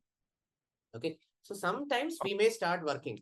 We know, obviously, I'm going to take it up like that and all. Okay, so unwritten rules, unwritten way of taking up the work like that and all is there. So that's why the question is also concern. Concern you can address. Okay, makes sense. And to add to Vishak's point, Shashwat, it's written 2 weeks before the commencement of the project, right? So obviously some key resources are identified, and post that only we go ahead saying that okay, this particular project is coming our way within 2 weeks. We have to roll it out. So I think, I mean, that is my belief. If I have a new project coming my way, and I come to know about a glimpse of that project, saying that this is what the deliverables might be, I will pick up some people already, saying that okay, these are the two designers that I've worked with before, and they are pretty good with their timelines and they are good with their work. So let me just pick them. And then looking at the requirement, I'll pick up the rest of the resource. So I think some key resources, it's easily pickable. This too, is it's my an experience. informal way. That too, Exactly. like she rightly said, it's an informal way because you cannot command to that person, hey, now you have to work like that. Okay. It is sort of, okay, hey, you know, this project is coming up. Let's discuss it. Okay. 2 weeks down the line, we are going to have the kickoff. Let's have a discussion like that. It's sort of a over enthusiastic approach. Okay. That's the way you have to look at it. It's not a formally allocated resource. Okay. We know, like she said, no, whenever there is a new design project, I know what technology it is. And this technology in my company, which are all the key resources who are capable of doing. So I will catch up with them earlier itself, okay, 1 week before. Right. And it's just a matter of 2 weeks, okay. So I would assume that the project charter, everything is business case, everything is finalized already, okay, like that. Make sense, guys? And above everything, guys, have you noted down the mindset, guys? Don't relax. Yes. This mindset is the key. Okay. Do not trouble the sponsor. Analysis over action. And the question is a baby step. And lastly, what is that I told? PM is not a postman or a chatbot. Okay. PM is not a postman. Okay, that is also important, guys. Okay, many options will be just like that. Okay, document it, record it like that, or a chatbot. Okay, note that down, guys. Okay, that is also important. Okay, so moving on to the 48th question.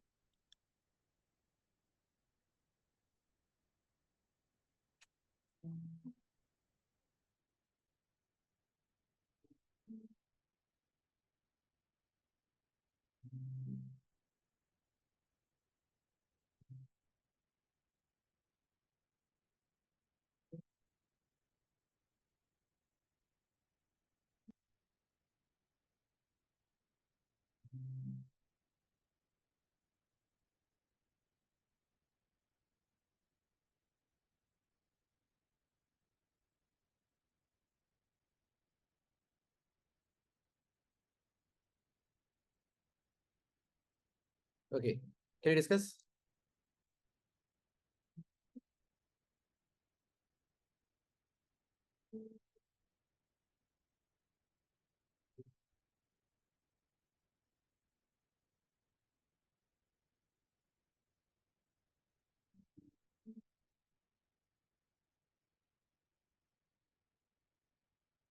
Great. Unfortunately, many people have chosen wrongly. Okay, let's discuss quickly. Okay, Michael Shoemaker, an experienced pilot, okay, was flying an aircraft during a routine training session. I know again it would have conflicted you because you would have imagined our Michael Shoemaker, okay, but he's actually a pilot, okay, in this question. Okay, suddenly he notices some abnormal indications on the cockpit instruments.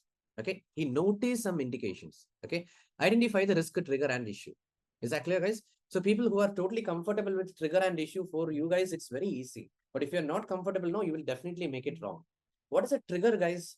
Sort of a warning. It can be an alarm, it can be a light, okay, or it can be something. Someone inform, oh my God, Vishak, next week this is going to happen if things are like that. Like that, someone is informing me well in advance. That is what is a trigger. Are you getting, guys? Something which is, forecasting, like a something which may happen. Okay, astrologer type of thing. Are you getting? They will tell that, oh my God, something is going to happen in your life in the next 2 years. Like that, when someone tells, no, that is what is a trigger. Are you getting, guys? If So the trigger issue is is ignored, followed by a trigger? exactly. If the trigger is ignored, issue never always follows a trigger. If the trigger is ignored, then we will end up in the issue. Is that clear? That's a valid point, she said. If the trigger is ignored, overlooked, if you don't consider, if you don't pay attention to the trigger properly, you will end up in the issue. Is that clear, guys? So let's see the question. A, many people have chosen. While cruising at 35,000 feet, the aircraft's engine failed, constituting an issue. At 32,000 feet, the engine vibration alarm activated, serving as a trigger. Is that clear? So that means at 32,000 feet, the engine vibration alarm activated and it was a trigger. But I think our Shoemaker ignored it. Michael Shoemaker ignored it. Then what happened?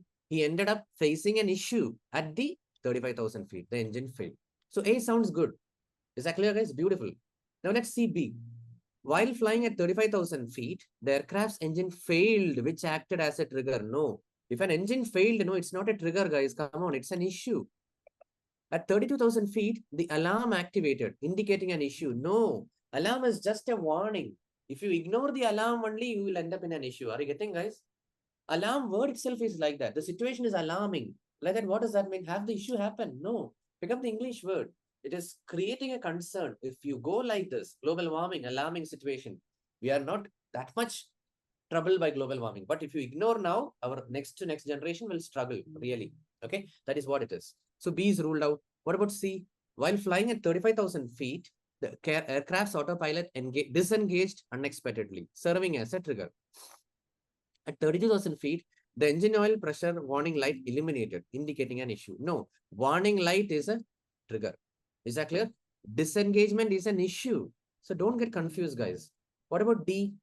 While cruising at 35,000 feet, the aircraft's fuel consumption increased unexpectedly, acting as a trigger.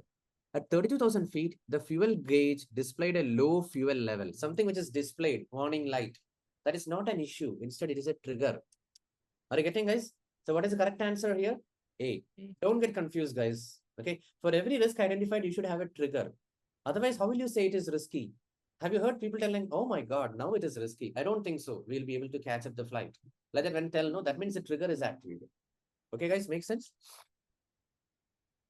Now, moving on to 49th question, assuming there is no questions. Don't worry about making wrong, guys. Okay. Failure is a stepping stone to success. Okay. You maintain an error log. Okay. Why your answer got wrong. Okay. The more you make questions wrong here, you should be happy, because in the actual PMP, you won't make. Okay. But your retrospection of each and every question is very important. I'm not talking about the retrospection practice. Every question, why it went wrong, what I could have done better. Like that, you should evaluate each one of you. Okay. Minimize your quantum of questions, guys. Digest on more questions. Okay. That is what I would say. Spend more time on the same question. Okay. I don't want you guys to go to multiple questions. Okay. Go ahead, Josema, if you have a question. Yeah, Vishak, I'm still doubtful. I felt like maybe the D is correct because D. first the trigger See, was that the fuel consumption increased, and then the issue was that no. now Fuel low consumption fuel. increased unexpectedly. That has happened. Now, what will you do, Jyotirmai? The fuel consumption have increased. There was no warning or any hint given to you. Oh my God, I think the fuel consumption is increasing unexpectedly. Like that, you realized. Okay. But the thing is that a low fuel level indicator came way back. Okay, that you ignored it. Why? At 32, definitely when you're flying, no, that is one common sense. I didn't tell. When you fly, no, you're at ground and you keep on flying higher. So at 32,000 feet, you got a display that the fuel level is low. What were you doing at that point of time? You ignored it. So that's a trigger. You ignored it and you continued flying high. Okay. So that's why you encountered an issue. So the second half, this is an issue actually. Okay, obviously, if you ignore this warning sign, fuel consumption will keep on increasing unexpectedly. Something is unusual. Is that clear? That warning you ignored. Okay. Make sense? I think in that question, this question, the major confusion is this: what is a issue and what is a trigger? So once we understand trigger? that, then it's easier to pick up the right answer. Simple. The first one, which is a warning or a concern, that is what is a trigger. If you ignore the trigger, you will end up in the issue. Okay. Can you move on? 49th? 49th question. One more thing, guys. When you read the question number 49, okay. Anyway, you guys are distracted. You guys told me. Okay. So guess the movie name also. Okay. In the chat.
Pick. Movie name. Why are you guys so innocent? Guess the movie name also.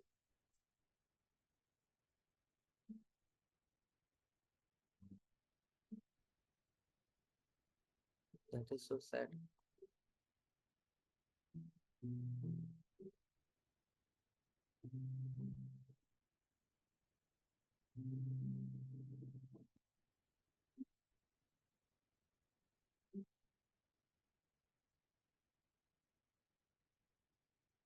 Okay, can we discuss? So, is it true that no one could identify which movie is it? No. Focus on that part. You have to focus. That is also part of the question. That is so sad, guys. Seriously? Okay. Anyway, research about it later. Okay. So, in an artificial intelligence project named Project Mayhem, okay, the client has requested a change in scope. The project currently has a CPI, okay, cost performance index of 0.8. Okay. CPI is 0.8 and an SPI of 1.2. Okay. So, what is a good thing, guys? You can tell. Yeah, my CPI is poor, but my SPI is good. So that means I'm running on a tight budget, but my schedule is good. Is that clear, guys? I'm running on a tight budget, but my schedule is good. Okay. Now, Mala Singer, the sponsor, is concerned that the project may exceed the budget. Yes, her concern is right. Okay, the project may exceed the budget because this CPI is 0.8. If situation goes like this, then it may definitely exceed the budget. Okay, now which of the following steps should Tyler Durden, the project manager, take next? Is that clear? So A, collaborate with team members to explore options for crashing. Come on, whomsoever have chosen A, I would say there is no concern over the schedule, guys. Only when there is a concern over the schedule, we need to go for schedule compression techniques. What are the two schedule compression techniques? At this juncture, let's revise that again. What are the two techniques? One is crashing, and the other one is fast tracking. Fast tracking. Let's discuss what is the objective of this two. Obviously, to compress the schedule, as the name says, schedule compression technique. But what is the speciality? You tell me. What is it the disadvantage of going ahead with crashing? Quick. If you go with crashing, what are the repercussions? Cost will increase. Cost will increase, resources will also increase. No direct impact on quality. Please don't tell like that.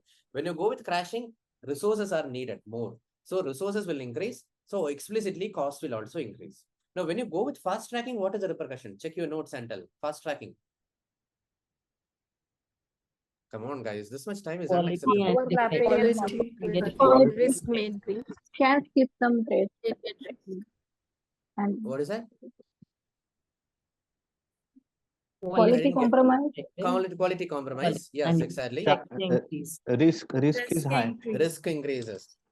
Defect will increase. Okay, these all are a possibility. Is that clear? Like someone said, fast tracking means what? You are overlapping. So you're taking a risk. You're taking a gambled risk. Okay, you're taking a calculated risk. Okay, without something getting finished properly, you are moving to the next step. Hurry up to the next step. So there is a possibility of a quality getting compromised because you're doing things faster. And the next problem is risk may increase. So why we are trying to do fast tracking to save on the nothing, I don't know. Usually we do fast tracking to save on the timeline. In this question, it is irrelevant. But what I'm telling is in the purpose of trying to save the timeline, you should not end up in new risk. So risk will increase, quality may get compromised. This is what is a repercussion of fast tracking. Have you noted down? Quality may get compromised, risk will increase. Then one more is there.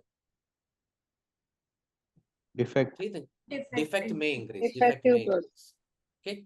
Defect may increase. Is that clear, guys? So there is no point in doing fast tracking. Are you getting? Because there is no concern over schedule. So these two are eliminated. Okay. Now you apply the cheap trick. Remaining is the correct answer. Is that clear? We are supposed to choose 3. Okay. Don't worry about anything else. We are supposed to choose 3. Okay. Yeah, that is enough.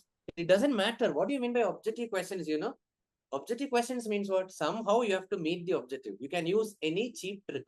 Okay, I have been into the object. I'm playing around with these objective questions almost for the last 13, 14 years. Not into PMP. I was into my own entrance coaching passion and all. Okay, so objective questions is my fascination. They don't worry about the way you are attempting. The correct answer, somehow any cheap trick you can apply. Okay, so my point is, anyway, C, D, and D are the correct answer. Now let's see. Okay, what is the concern here? Concern is that the Marla Singer has a concern that the project may exceed the budget. Okay, so A. If there is a concern, it needs to be addressed. I'm telling you second time. Conduct an initial analysis to assess the potential impact of the scope change on project cost and schedule. Because that is a question, requested a change in scope. That to an initial analysis. And then based on the initial analysis, you submit a change request. Step number 2. Third one, if the change request is getting approved, then you do a detailed analysis addressing the scope change. That's it. 1, 2, 3 in a sequential manner, C followed by D followed by E. That's it. Got it? Everyone, so the correct answer is C, D, E. And Nitin, your answer is wrong. That is not the movie. Okay. Very sad, guys. Actually, I'm a hardcore fan of this movie. Thank you so much, Shashwat. Okay. Did you do some research? Okay. How did you get it? How Fight Club? No, This is I did Fight Club, Google okay? because I wanted to avoid distraction. When it comes to movies, I can't restrain myself. So I just wanted out of my system. Yeah.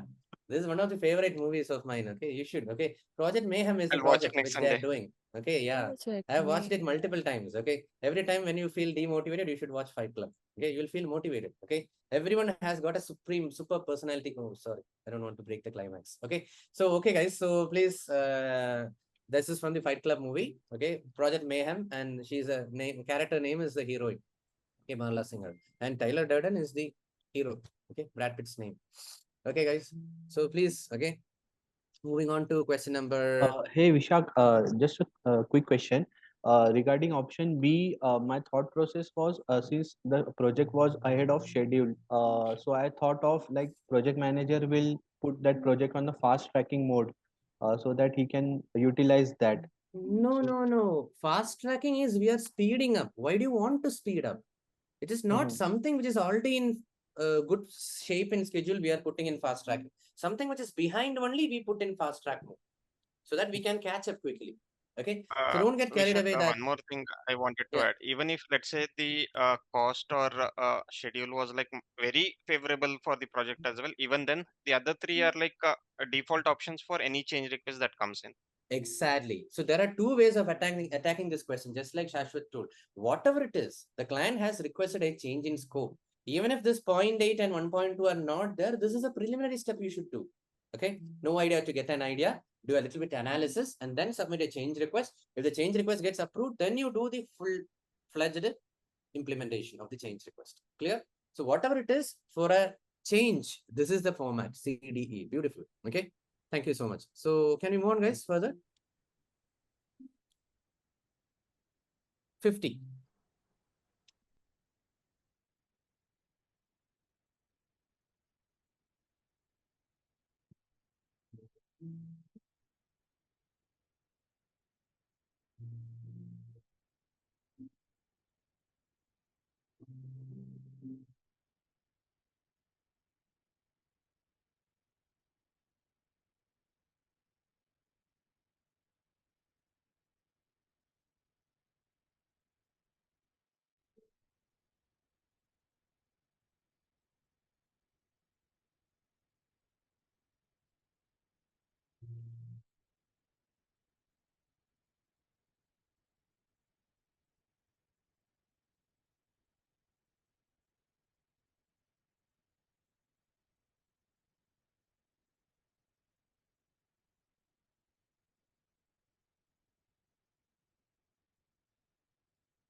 Okay, quick. Yeah, we can start. Okay. So within the project framework at Facebook, Mark Zuckerberg, acting as a product owner, okay, collaborated with the development team to introduce new functionalities. Obviously, you know, product owner is a person who proposes new features, new functionalities, everything. Okay. Presently, as the company progresses through its 7th sprint cycle, okay, stakeholders expressed dissatisfaction during the sprint review session. We are not clear which stakeholder.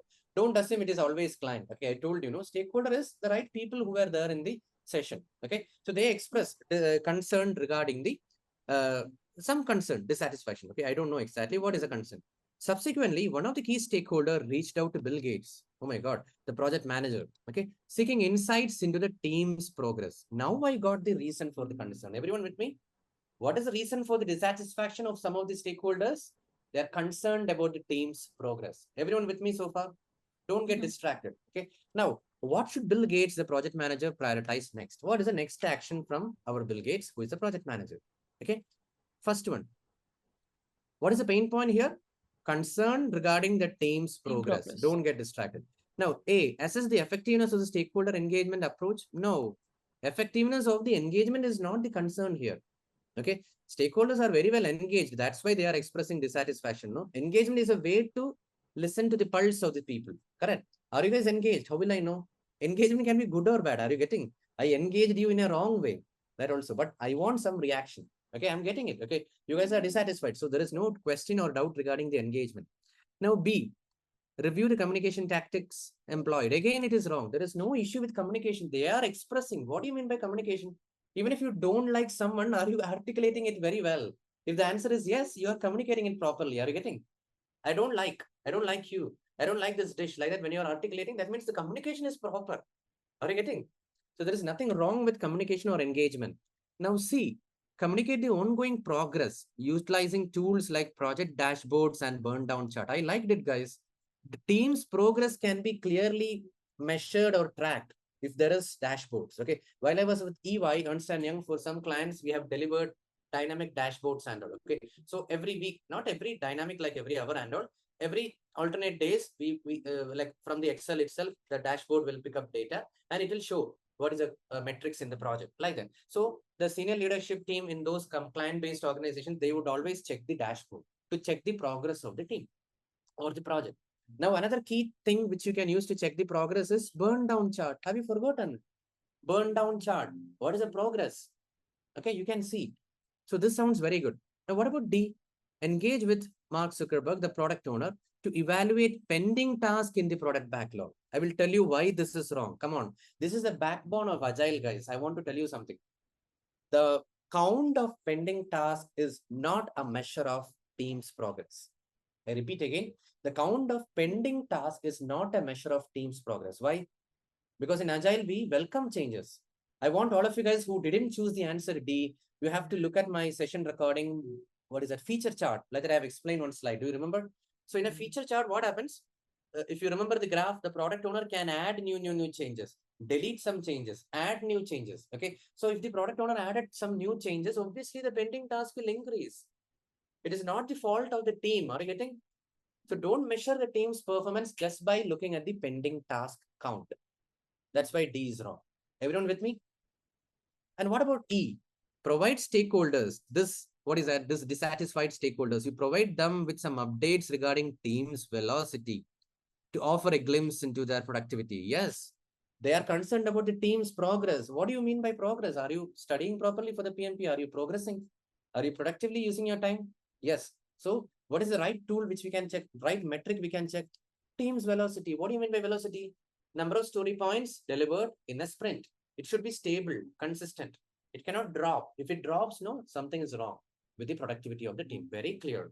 So the correct answer is C and E, guys. It is very explicit on the screen. Okay, you have to change the way you are reading and interpreting, guys. Okay, mindset is a key. Today, when I tell, I think you guys confidently resonate with me. Mindset. Okay, so everything we have learned, this is the reason I don't discuss questions in the middle. Are you getting of the session? You people ask, no? Because this way you have to think. Okay, so that's it. Any questions?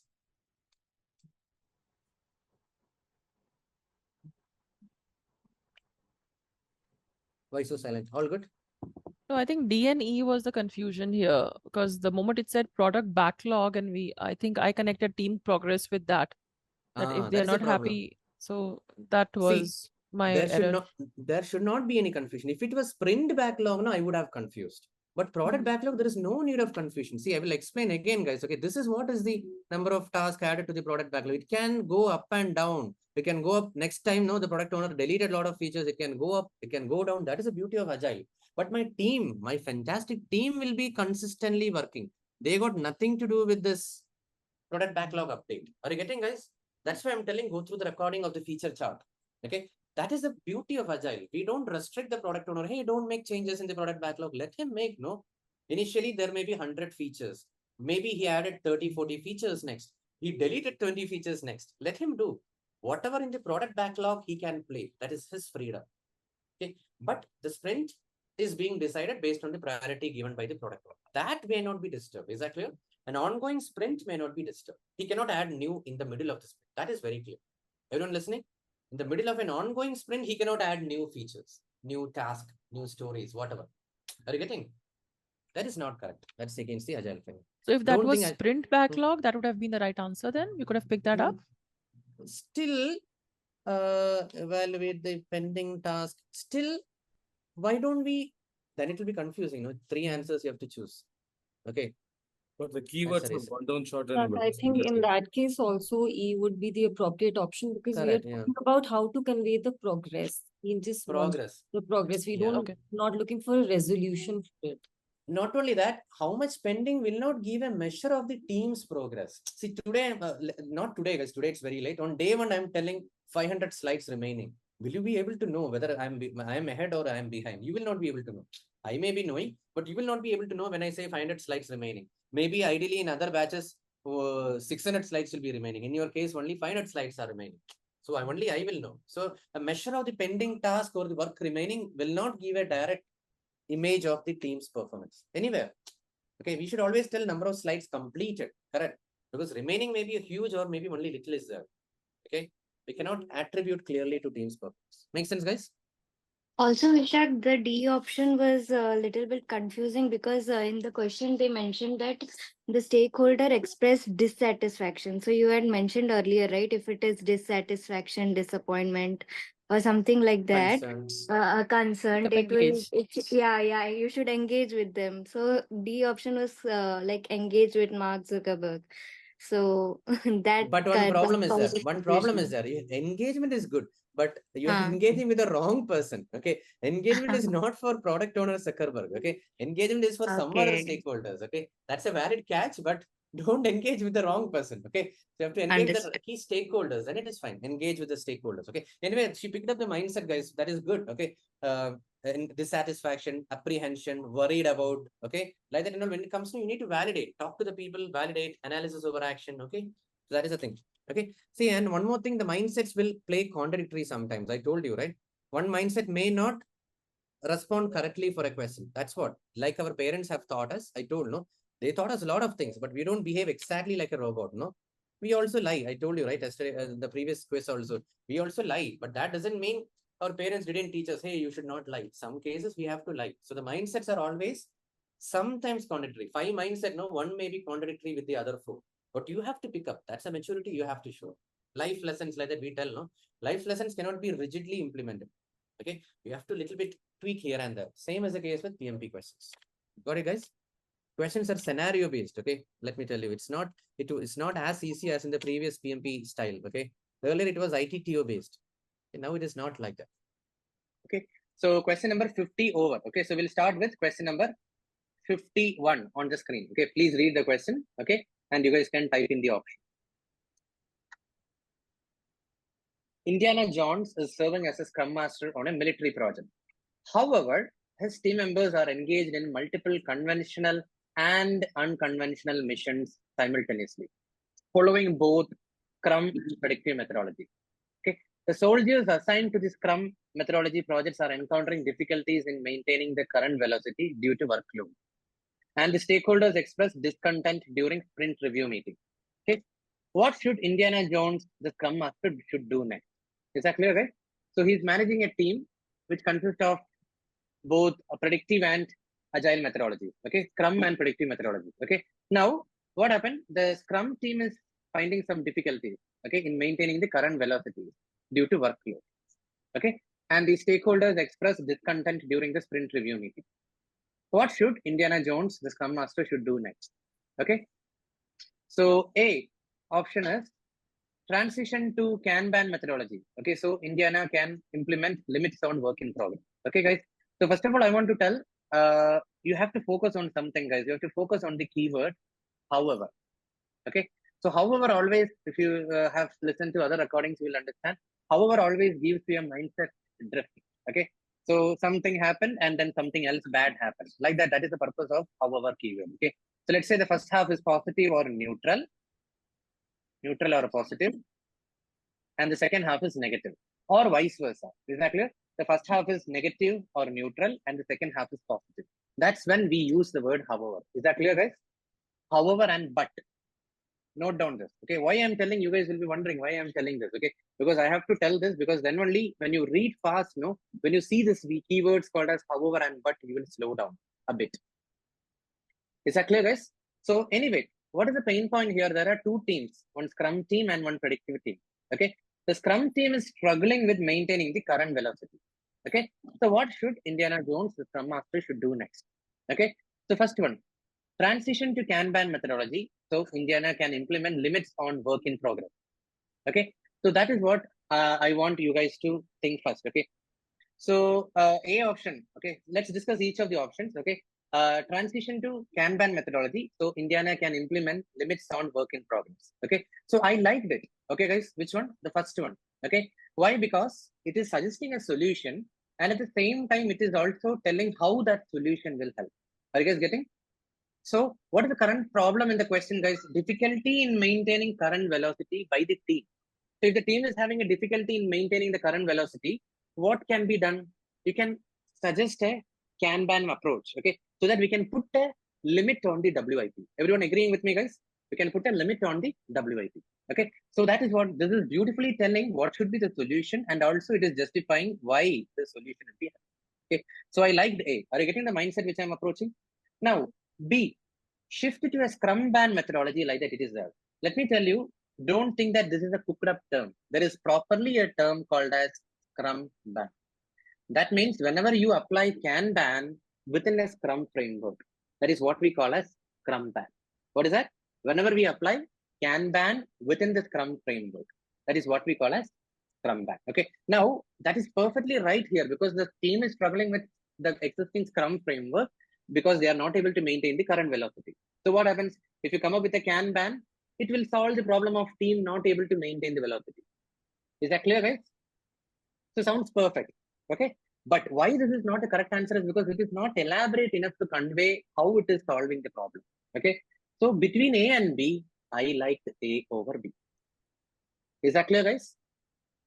Now C, engage in discussions with the product owner to address the workload concerns. Some people have chosen D here. Let me tell you, why do you want to trouble the product owner? Come on. The team is not able to maintain current velocity due to workload. Okay, maybe their estimation was not accurate. They underestimated whatever story points, what was there. Okay, how does reaching out to the product owner is going to help? See, one thing you keep in mind, guys, people who chose C, product owner should be troubled only for product, feature, technology, some concerns related to that, not for any people related, workload related issues. Is that clear? If the team is not able to maintain current velocity, you should deal it with the team. You are a scrum master. Is that clear, guys? So that is the reason this is wrong. Okay. Now, D, consider transitioning to a hybrid project approach to better manage the workload. Okay. See, the problem is there are two teams. Okay, one scrum team and one predictive team. The problem is only with the scrum team. Okay. There is no issue with the other team which is working in predictive way. Okay. And then the transition to a hybrid approach means, what does that mean? Okay, see, please understand the question is very clearly putting a problem in front of us. Don't deviate from that. The problem is issue regarding maintaining the current velocity. Is that clear? So in such a situation, this is what is the solution. Which one? Coming up with a Kanban so that you can put a cap in the WIP. This will not solve the problem. Is that clear, guys, everyone? So that is the reason. The correct answer for question number 51 is A. Okay. Now you guys can speak. One question here, Vishak.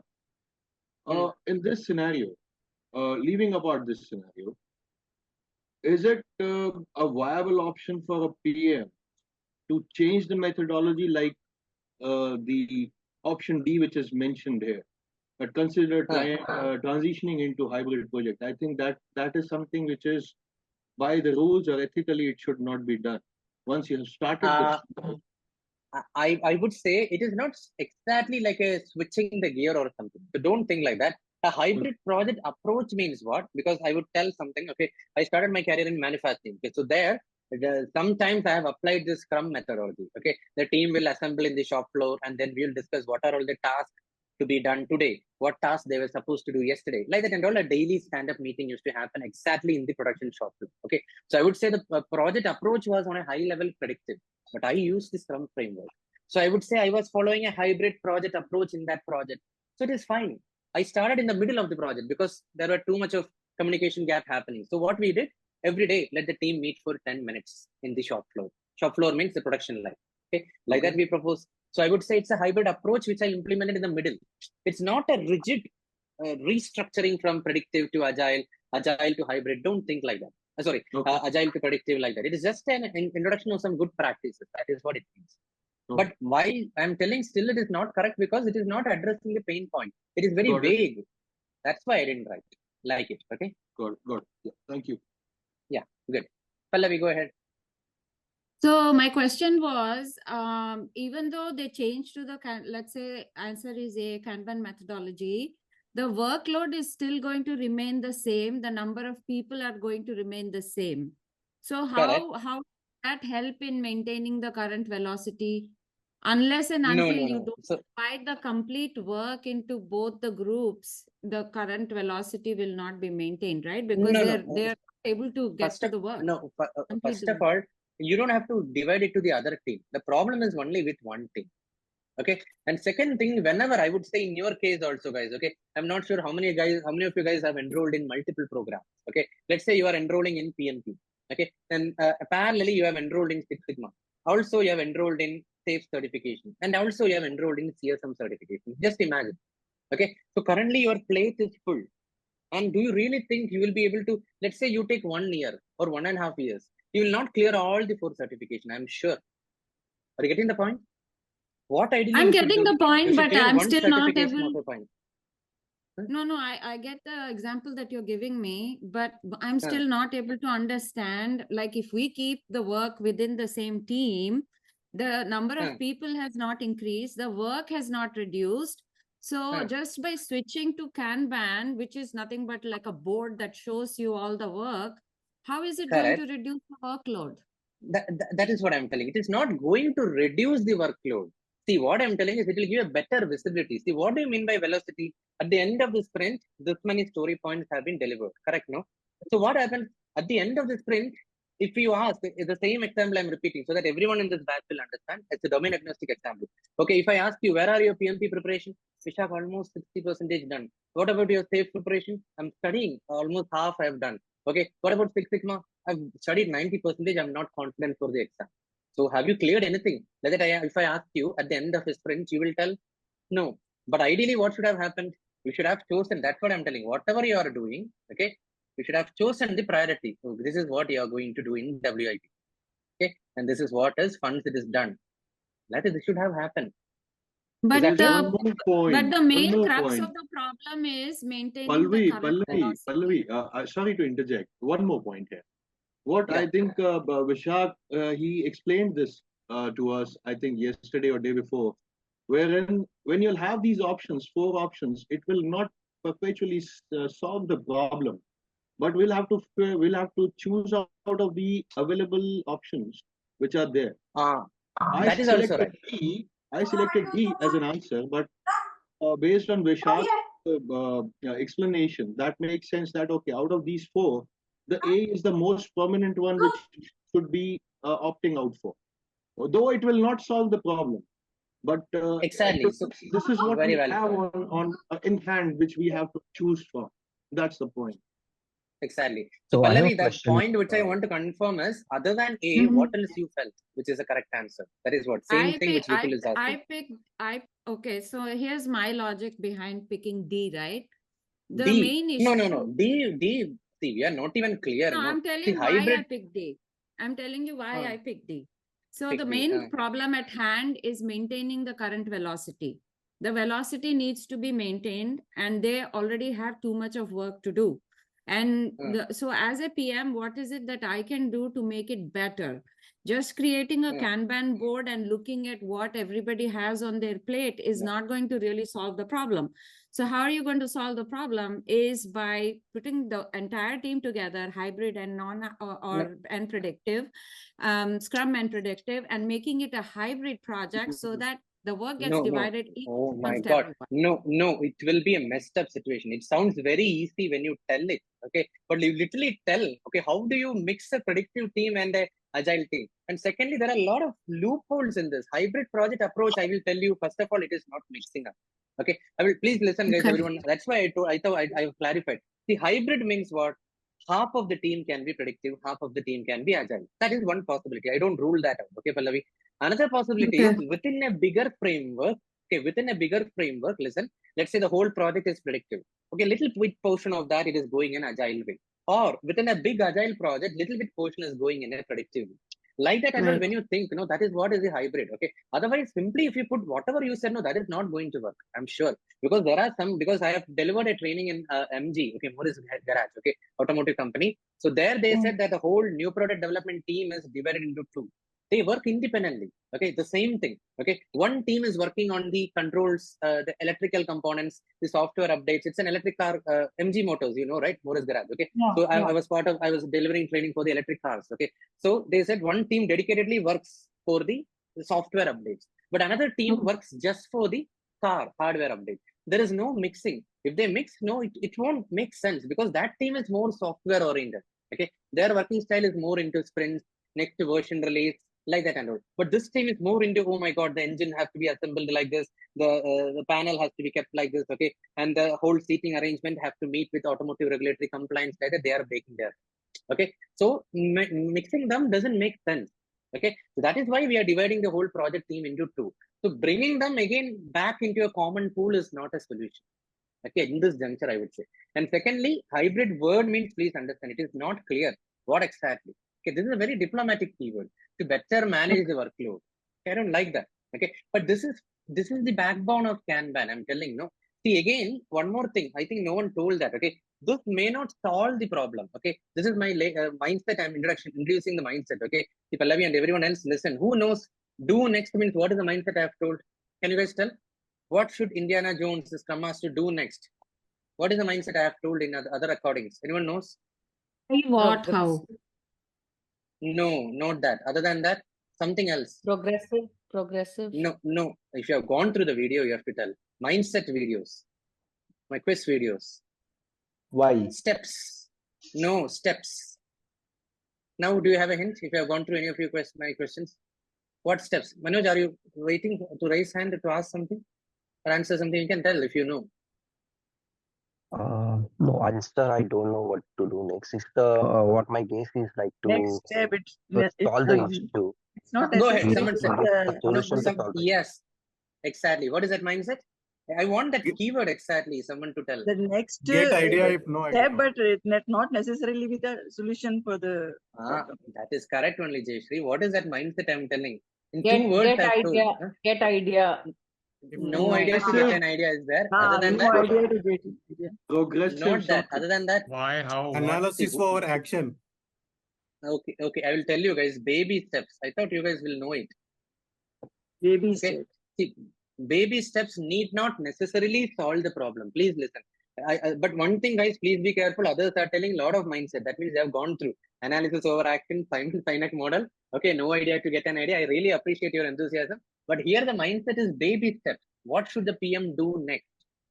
Okay, what is the next step the project manager should take? Okay, it need not necessarily solve the problem. Is that clear?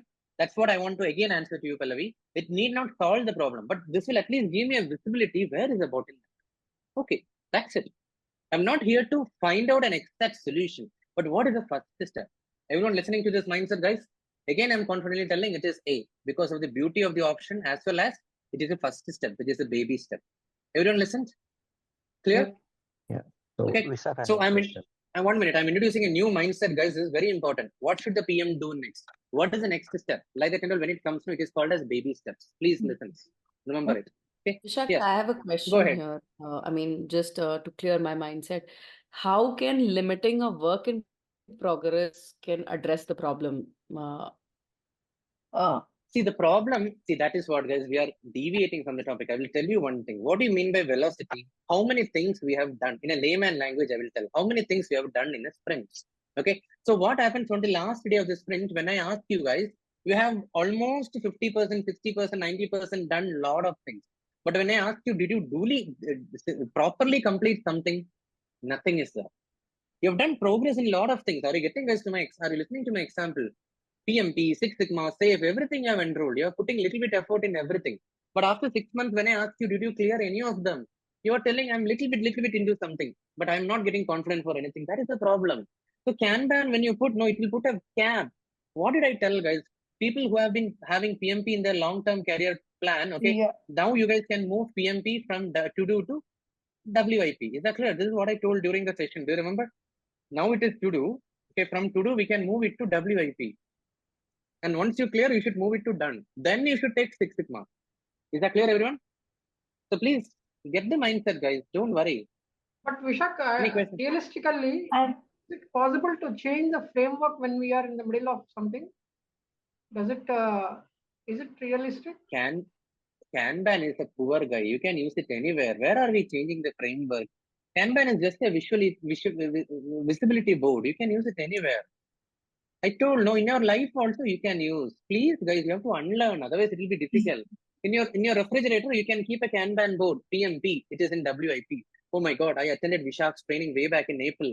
Now it is August. Till now, I didn't clear. It is still in the WIP. Like that, you can think. Refrigerator. Is that clear? That was a good one. Is that clear, everyone? So Makes Vishak, sense. I just want to add one point. The main problem here is, as you underline, right? Due to workload, just you underline maintaining the current velocity due to workload. The Kanban addresses exactly that word. That's it. I mean, like, for That's me it. to answer that Exactly. question, Yeah. that's it. Yeah. So Kanban is used to reduce the velocity if the people are getting or resources are getting overburdened. That's it. So if the Exactly. answer is But, right there, so yep, again. Yeah. yeah. See, one at a time. If you are eating too much at the same time, what will happen? It will be stuffing. You have to eat very slowly. Okay. And that doesn't mean that, okay, we are reducing the work. Eating slowly, eating in a very relaxed, in a planned manner. Okay. Whatever you can afford, you are putting into your mouth. Okay. Like that. Okay. You have to think like that. Is that making sense, guys, everyone? Can I clear the screen and move to 52? Yeah. Yeah. So 52 on the screen.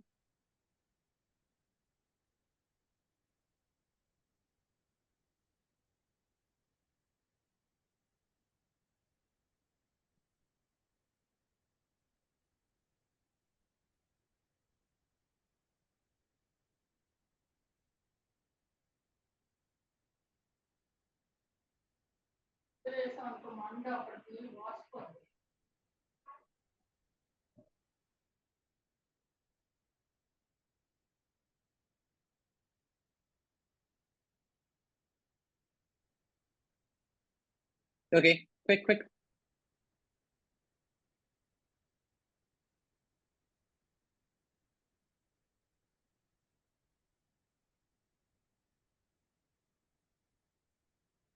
Okay, can you start? So quite a few people have answered. So this much time is enough. Okay, Brad Pitt, the agile coach working with NASA's space technology project, have been tasked with assisting the organization. Okay, in what? Transitioning from traditional project management approaches to agile approaches. Okay, so what is the job given to Brad Pitt? He should assist the organization in transitioning from traditional or plan-driven project management to agile method. Is that clear? This is a task given to him.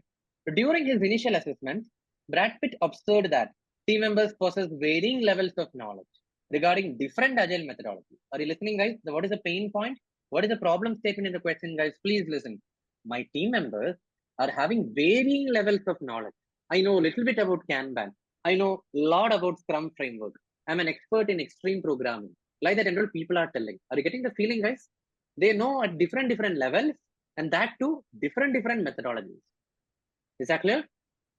Now, second half you see, guys, but they lack a cohesive understanding of any specific. Okay, everyone, they cannot align or conclude towards, okay, let us use this approach in the project. Like that, they cannot cohesively narrow down to one approach or one methodology. This is the problem statement. Is that clear? This is what our Brad Pitt is going through. Okay, now what should Brad Pitt, the agile coach, do next? Are you listening, guys? What is this? Again, I'm telling. Baby step. Today's second question we are seeing. Okay, it need not necessarily solve the problem. Are you listening? But the first step. Okay. Now, one thing, guys, I want you guys to answer me honestly. When you guys are confused, Vishak, I have A, B, C, D, E. I'm not sure. I'm confused which one I should choose out of A, B, C, D, E. Like that, you guys ask me. Okay. So what should I tell you? Should I tell you, okay, go ahead and choose C? Like that, should I blindly respond to you? Or should I tell you, see, this is the benefit of going through A, the drawback of going through A. And this is the benefit of going through B, the drawback of going through B. Like that, I should convey you a general perspective about A, B, C, D, E, and then leaving up to you. Now I've given my fundamental idea about each of them. Left to you, you can decide. This is what a good leader should do, no? A servant leader. He should not put forward ideas into the mind of the people. He should only help at a higher level. Is that clear? So is that mindset clear? Now let us look at the options. Okay. A, organize a workshop on Kanban method. My point is why? Why particularly Kanban? Is it because only methodology you know in Agile related to, only methodology you know in Agile is Kanban? There are a lot of other methodologies I told, right? Okay, Kanban, Crystal, extreme programming, then Scrum framework, everything is there. What is so particular about Kanban method? Wrong. Now, provides training on a specific Agile methodology chosen by the team. Okay, again, here also it is wrong. I will tell, team have chosen a specific agile methodology. Okay, but notice the immaturity of the team. They are having different levels of knowledge and they don't have a cohesive understanding of any specific one. This team have chosen a specific agile methodology and you are going to train the team on that. That is not good because you know the profile of the team. They have different levels of knowledge. So you cannot totally rely on the team's decision.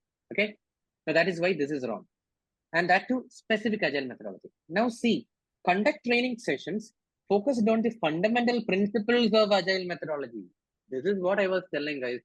See, my team, this is what I have the understanding about the different agile methodologies. I just told you. Now up to you. Out of this, what do you want to choose? Like that is a good leadership, a servant leader. Is that clear, guys? Now D. Since self-organizing teams are a principle of agile, let the team collectively decide on a specific agile methodology. No, don't ruin the word self-organizing teams. What do you mean by self-organizing teams? They estimate the level of efforts required for in the sprint backlog. They themselves tell what tasks they took up yesterday, what tasks they are going to do today, like that, and out in the daily stand-up. No one keeps on micromanaging them. This is what is the self-organizing team. That team doesn't, self-organizing team doesn't mean that, okay, they can decide at the methodology level and don't expect that much. Is that clear? You're just misusing that or like you are bending it for your convenience. Okay. Oh, self-organizing means you guys do. Why are you asking me like that? That is what is the mindset. Okay. So don't choose that. Is that clear? Now, the correct answer here is C. Okay. Now I'm going to explain in this video. One is baby steps. I have already told you the first step. The second one, what I'm going to explain, guys. Okay. Let me see. The people will type. Okay. I will only tell the hint. Okay. Organize a workshop on the Kanban method. That is a what type of philosophy? Okay. Provide specific training on a specific agile methodology chosen by the team. That is also a what type of solution. Okay. And then conduct training sessions focused on fundamental principles. How are you? Okay. How? Now, what is this model, guys? People. Why, how, and what? Golden rule. Why, how, and what? Okay. Golden circle. Okay, guys. People who have gone through the recording, they are understanding, guys. That's what I want to tell. Please go through the other video recordings as well. Okay. So it is the beautiful model called as Simon Sinek Golden Circle. I'm a hardcore fan of that. Okay. So I believe in that, guys. Okay. Always, guys. First of all, we should find answer to why in our life, followed by how. And if these two are clear, automatically what will fall in place? Please listen, guys. People who are totally hearing this for the first time. The name of this model is Simon Sinek Golden Circle. It has been mentioned in the chat. Thanks, Manoj, okay, for mentioning that. Okay. Now, what is this model, guys? There are a lot of people who are attending this training now. Okay. You know, oh, I am attending PMP because my friend cleared it. Like that.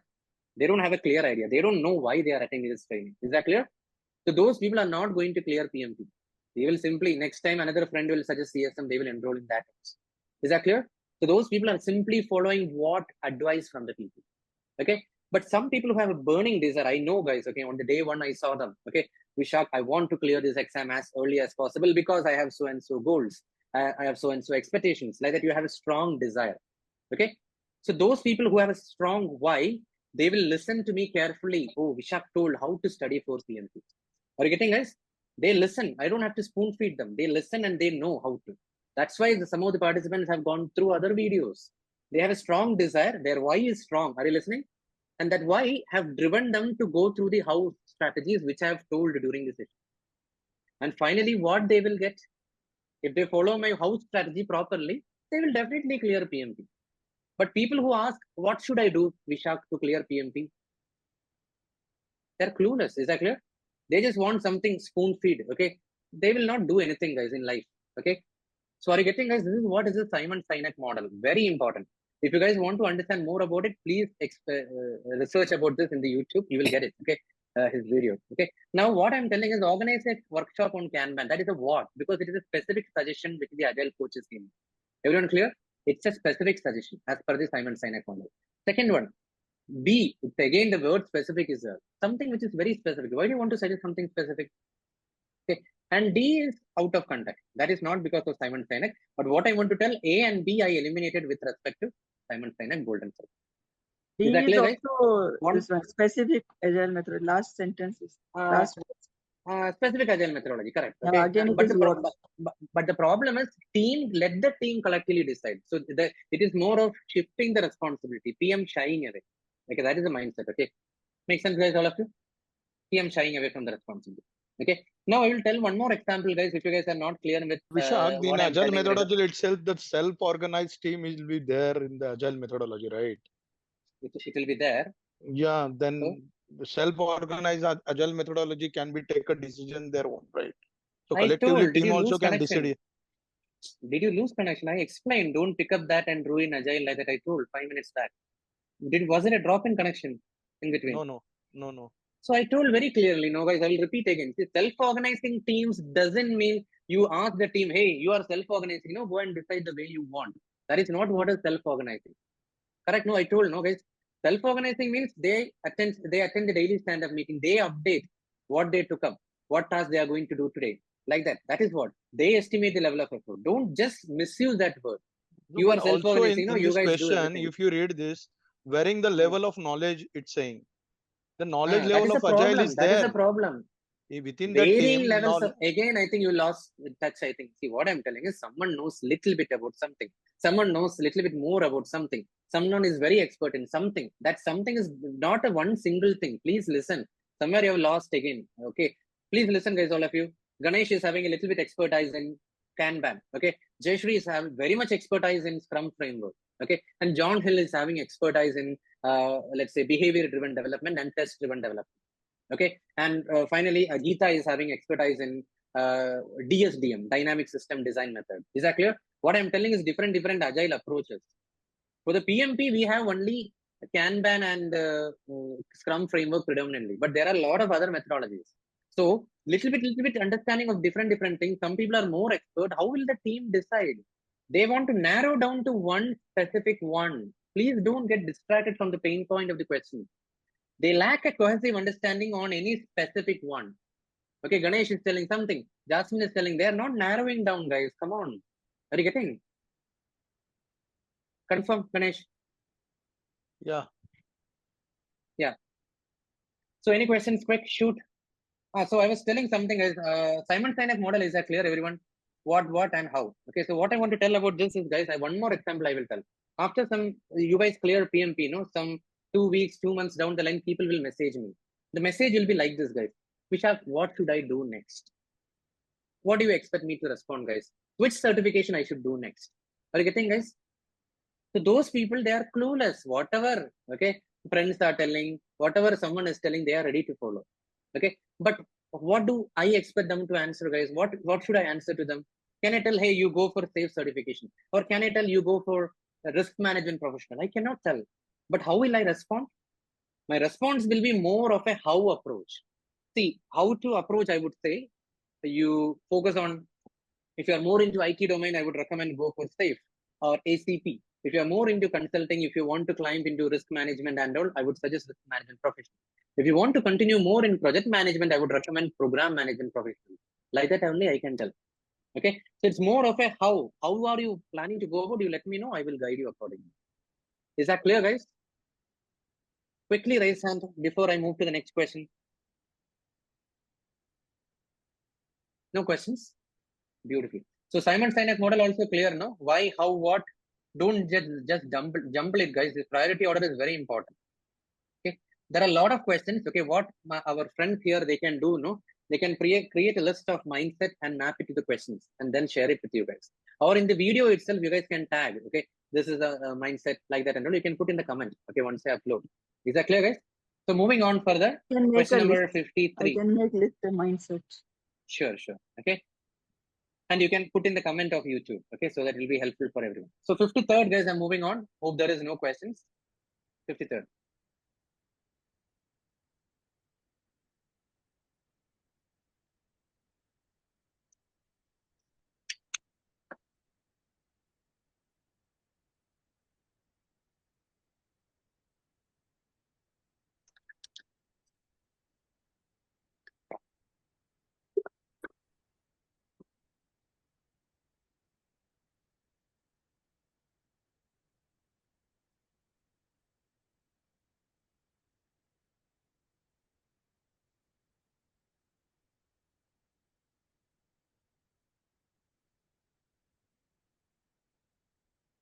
Okay, can you start? So first thing I want to ask you guys is a non-PMP question. Okay, who all could identify which TV series this is based out of? The character? Young Sheldon. Big Bang. Big Bang Theory. Big Bang Theory. Big Bang Theory. Okay, so I think someone have watched only Young Sheldon. Okay, that is actually the childhood of Sheldon Cooper from the Big Bang Theory. Okay, the first one was Big Bang Theory, then only this Young Sheldon came. Anyway, both are good. Okay, so coming back to the question, so Sheldon Cooper, the project manager overseeing operation at a cutting edge company specializing in robotic floor cleaners. Okay, encounters a critical issue. Okay, so what is the context? Guys, read in between the lines. The project manager is encountering a critical issue. Is that clear? Now, a vital component within one of the robotic systems suddenly malfunctions. This is the issue. Are you listening, guys? Is working in a robotic floor cleaner company. Okay. Now, one of the robotic systems suddenly malfunctions. Okay. This issue was previously identified as a risk. Oh yeah, great. Are you getting the point? An issue happened, but the thing is that this issue was previously identified as a risk, and in fact, it is Sheldon Cooper who is leading the team. You can understand his intelligence. Okay, his team has already prepared and executed a response plan for it. Are you getting? In case this happens, this is the way we should respond. In case this happens, this is the way we should respond. Like that, some plan has also been prepared. Is that clear, guys? Now, what should be the Sheldon Cooper's immediate next step? Again, what you should think, guys, please tell. When you hear immediate next step, what should your mind think? Quick. Baby steps. Baby steps. Baby steps. Baby steps. Okay. So, first one, guys. Okay. Some of you guys have chosen A. Okay.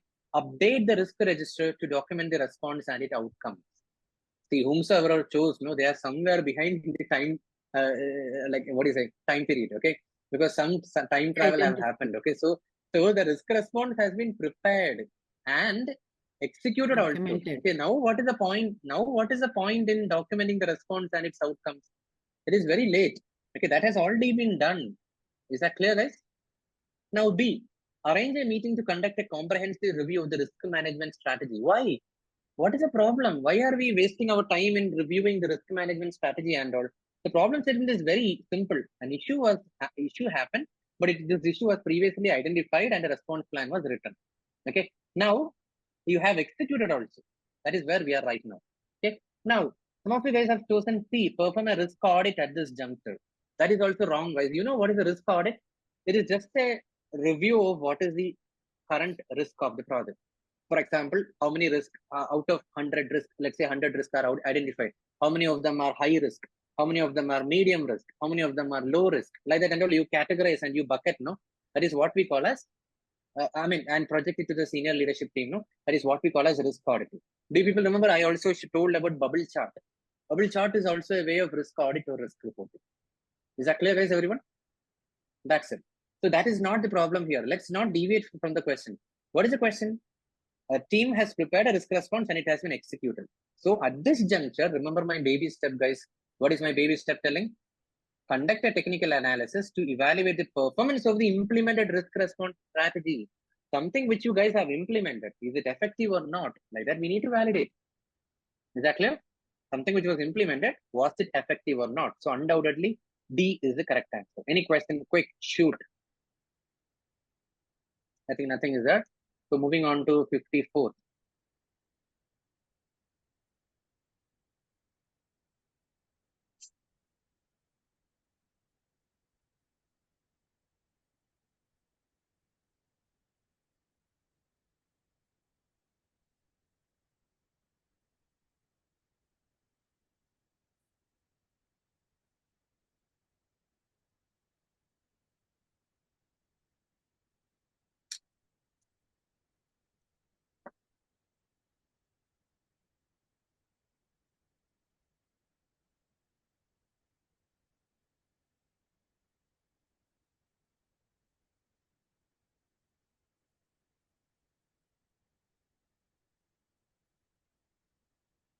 Quick.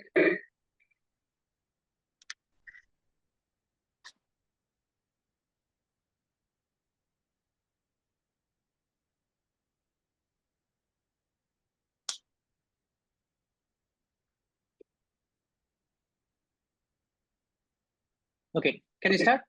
So James Bond overseeing the construction of a high-rise building in Gotham City, okay, encounters an unforeseen challenge. Okay, unforeseen challenge. What do you mean by unforeseen challenge, guys? Something which was not captured in the risk register. Is that clear? That's why, it's an unforeseen, unexpected, unanticipated, unpredicted. Is that clear, guys? Everything are you noting down? Noting down means listening. Unforeseen, unplanned, unpredicted challenge. Okay, what is that? An earthquake strikes the area, causing significant damage to the building's foundation, which was not anticipated in the initial risk assessment. Are you listening? Second time they are telling, which was not anticipated in the initial risk assessment. Okay, now that means this thing have happened. So now do you think you can consider this as a risk? No, it is no longer a risk. Something has happened. Okay, now although the project team had identified the risk of natural disasters, the earthquake resulted in unforeseen technical damage to the building's foundation, compromising its structural integrity and leading to delays in the construction progress. Okay, so what does that mean? The team have generally identified risk due to natural disasters in a proactive way. But this earthquake, when it happened, it has resulted in unforeseen or unexpected technical damage to the building foundation. Okay, and leading to delays in the construction progress. Now, what do you think, guys? Now you people tell me, is this a risk or an issue? Issue now. Issue. It is an issue. It is an issue. Okay. Second question, non-PMP question. Where is this context of this? What is the context of this? Which movie? Dark Knight. Batman. Dark Knight movie. Okay, guys. So James Bond, everyone know. Okay, but this is from the Dark Knight movie. Okay. Now, what should James Bond do next? Again, guys, please remember baby steps. Is that clear? Baby steps. Okay. So let's see. Update the risk register to include the unforeseen damage to the building's foundation caused by the earthquake. I liked everything to include the unforeseen damage and all, but the document is wrong. It is not in the risk register we are supposed to update. So that's why this is ruled out. Now B, document the structural damage and its impact on the construction progress in the issue log. Exactly, that is what we spoke, no? You just identified an issue. You have to document that in the issue log. Where else? Clear? So this is the correct answer. Now C, review the risk management plan to evaluate its effectiveness in addressing unforeseen technical damage like that caused by the earthquake. Now what is the point? Why do you want to waste your time in reviewing the risk management plan and all? Some issue happened. Now you need to capture that in the issue log and quickly resolve it. Is that clear? That's why C is wrong. What about D? Inform the risk owner about the structural damage to the building's foundation and its implication on the project timeline. Okay.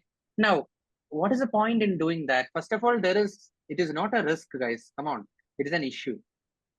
Okay. And then another reason is, what is your value addition there? Simply you are telling, okay, this is the implication on the project timeline, this is a damage, like that. You are just neutrally emotionless telling. Okay. Second thing, there is no risk owner's relevance here. That's why this is wrong. Any questions, guys? Correct answer is C. Sorry, correct answer is B. Is that clear, guys, everyone? B is the correct answer. Quick, if you have any questions, feel free to ask.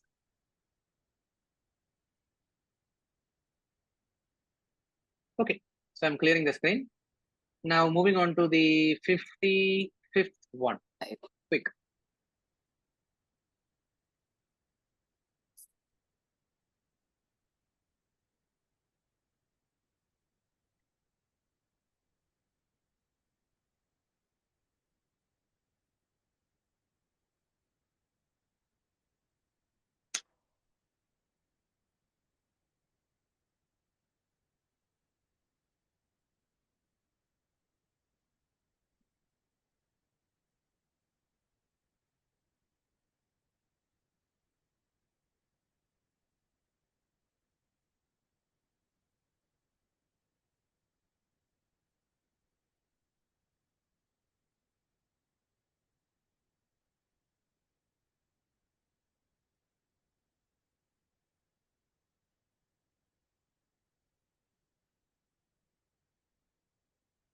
Can you start?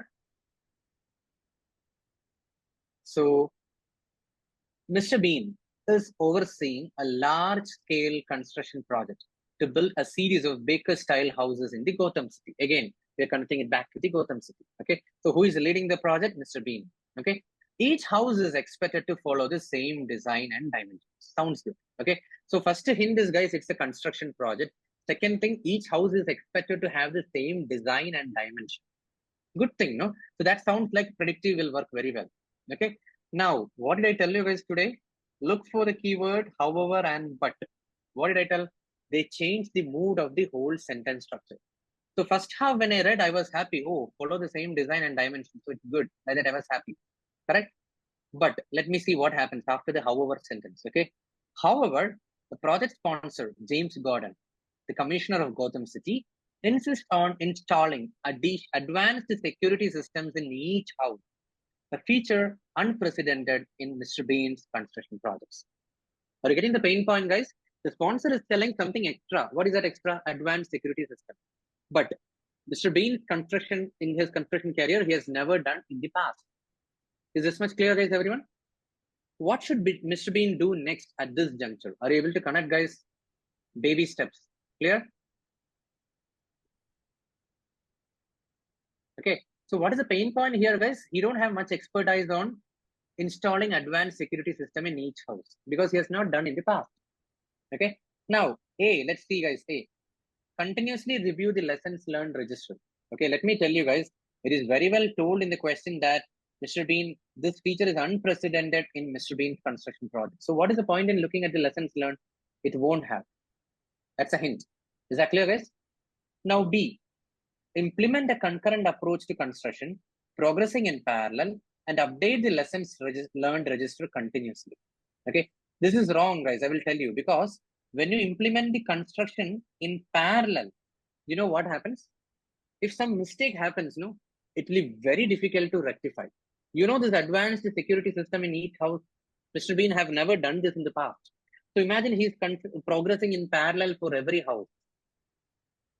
Are you listening? For every house, let us say he's progressing in parallel.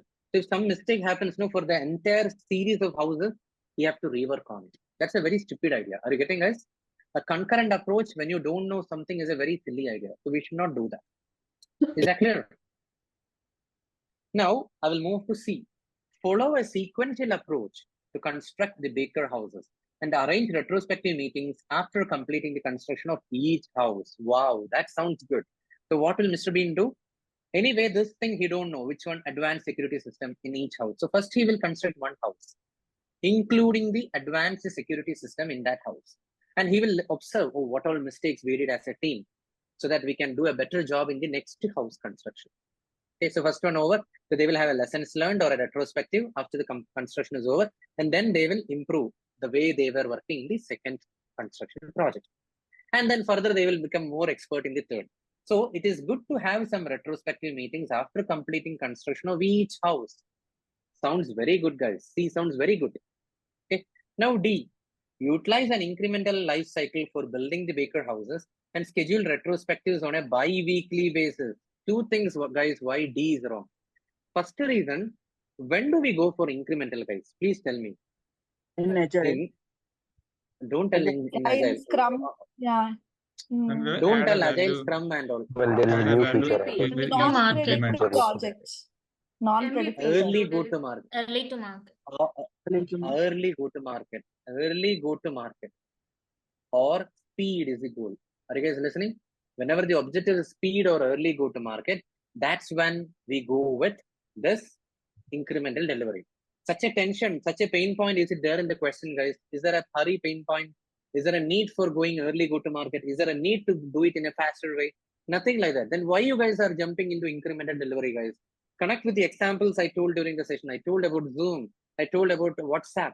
That's why these companies are going with an incremental delivery. Is that clear? Because they don't want to aim for perfection. They want to push something to the market quickly and grab the customers. So such a pain point is not here in construction. In the question, it is not there.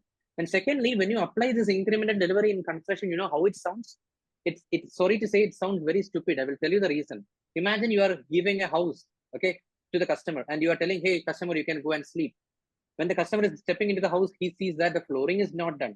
The painting is not done.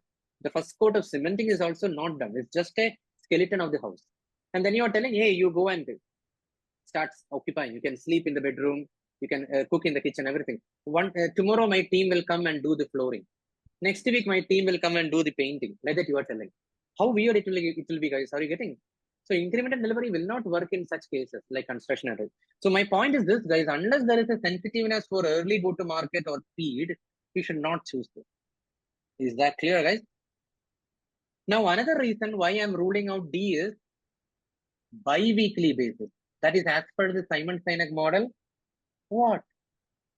What is so particular about bi-weekly? How are you sure? Why can't it be weekly? Why can't it be monthly?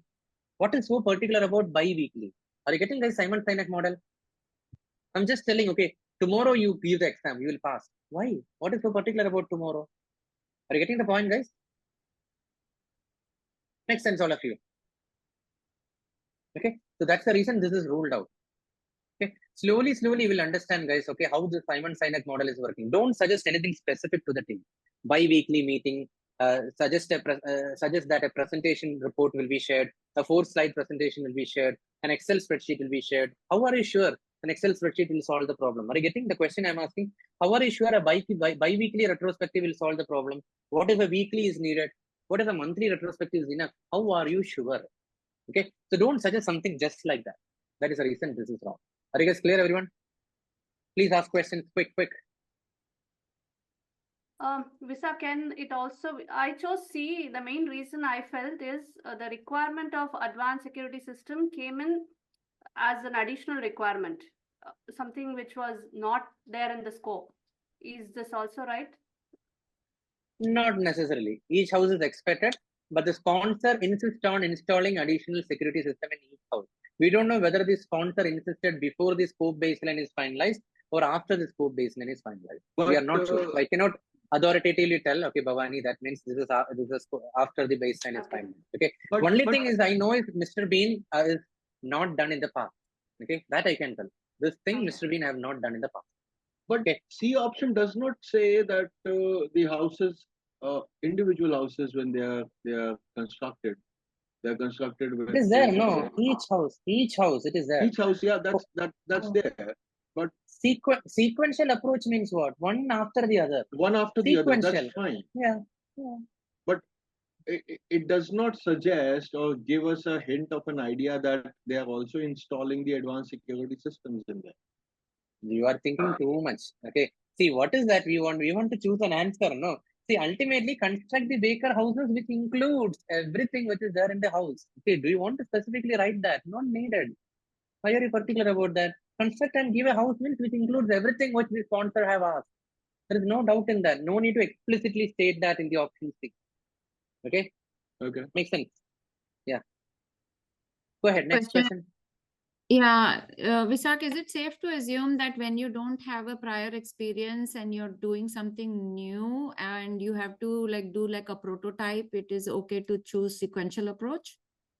No. This is because it's a set of houses. Okay, that's why.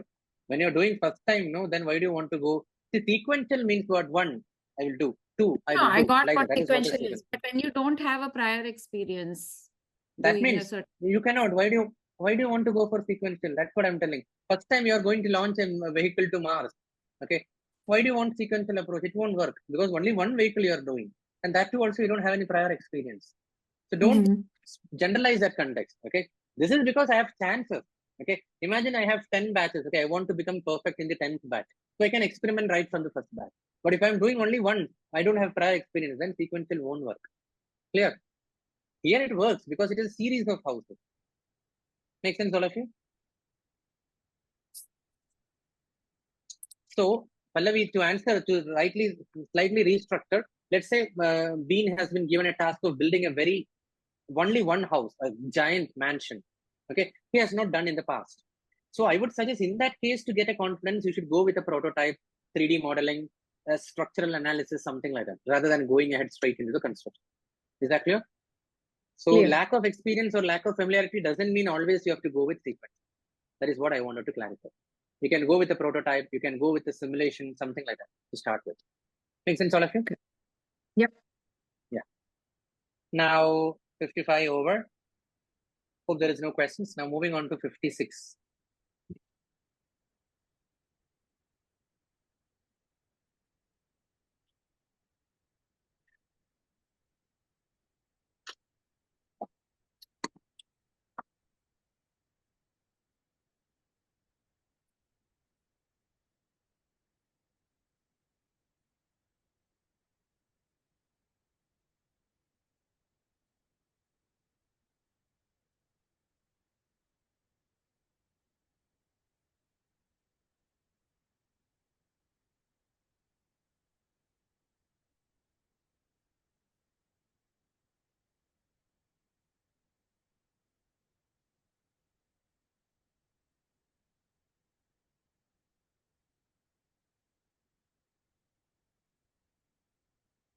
Any additional information you know about the question?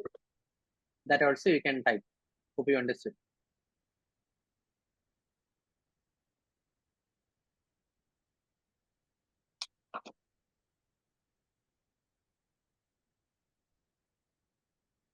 Okay, can you start, guys? So, Ted Mosby is serving as a Scrum Master in a vertical takeoff aircraft project at McLaren's company. The team is currently in the midst of executing a sprint. Okay, so he's serving as a Scrum Master, Ted Mosby. Suddenly, okay, Robin Sherbatsky, the product owner, requests the team to integrate new features into the ongoing sprint. Okay, are you getting the dilemma, guys? The sprint is going on well. Okay, suddenly the product owner, okay, Robin, is requesting the team to integrate new features into the ongoing sprint. Okay, so we have on one side Robin, the product owner, and on the other side we have Ted, the Scrum Master. Okay, so see the word, guys. However, okay, so why did I tell? What is the speciality of however? The first half says, okay, good. Robin is suggesting some good new features. Okay, but what is the problem here? I told no, it changes the mood. The team is frustrated that they are nearing completion of the current sprint with only a few user stories left. What is this, Robin? The sprint is going to get over, and we have only few user stories left. At this moment, do you want to disturb the ongoing sprint? Like that, the team is frustrated. Is that clear, guys? So I want you guys to be a very unbiased Scrum Master here. Okay, don't show. Okay, like the TED. Okay, show an inclination towards a product owner. Okay, so you have to be neutral here. Is that clear? There should not be any special preference for the product owner. Is that clear, guys? So what should TED do next? The Scrum Master do next. Is that clear, guys? So some of you guys already typed the context. Okay, so this is from the characters are from the TV series How I Met Your Mother. Okay, so that's why. Okay, I think already John Hill have typed it in the chat. Okay, so what should TED do next? Okay, so A, advocate for Robin to postpone integrating the new features until the next sprint. Okay, so what Ted is trying, he will try to talk to Robin to delay. Okay, can you postpone all those new features in the next sprint? I understand that you have some new features, but you know what? My team is working with in the current sprint, and only quite a few user stories are left. Okay, what do you think? How about we incorporating these in the next sprint? Like that, Ted can initiate a discussion. Okay, now it's totally on Robin, who is the product owner. Is that clear? If Robin feels that the changes are urgent, okay, then Ted cannot tell anything. Is that clear, guys? So product owner is deciding the priority. Okay, let me tell you, rarely, 4 times let me use. Rarely, we stop or disturb an ongoing sprint. Okay, but if the situation is so demanding, urgent, something you have to immediately execute in the current sprint, like that and all, when it comes, no, the product owner can disturb the existing sprint. Very rarely. Is that clear? So see the second half of the sentence. If Robin feels that the changes are urgent, recommend halting the current sprint and returning to the planning phase. Okay, that means let's say a 2-week or a 3-week sprint. Just say 2 weeks got over. Okay, so something needs to be immediately looked upon. Then we can disturb the existing sprint and go back to the planning phase for that. But that too, I'm telling, very rare. Are you noticing it? So, but the beauty of this option A is it is clearly conveying both the possibilities. So first thing is Ted is trying to talk to Robin of postponing it to the next sprint. If it doesn't work, he is understanding the seriousness of Robin. So he is pushing for including it in the current sprint. Is that clear, guys? A sounds beautiful. Okay.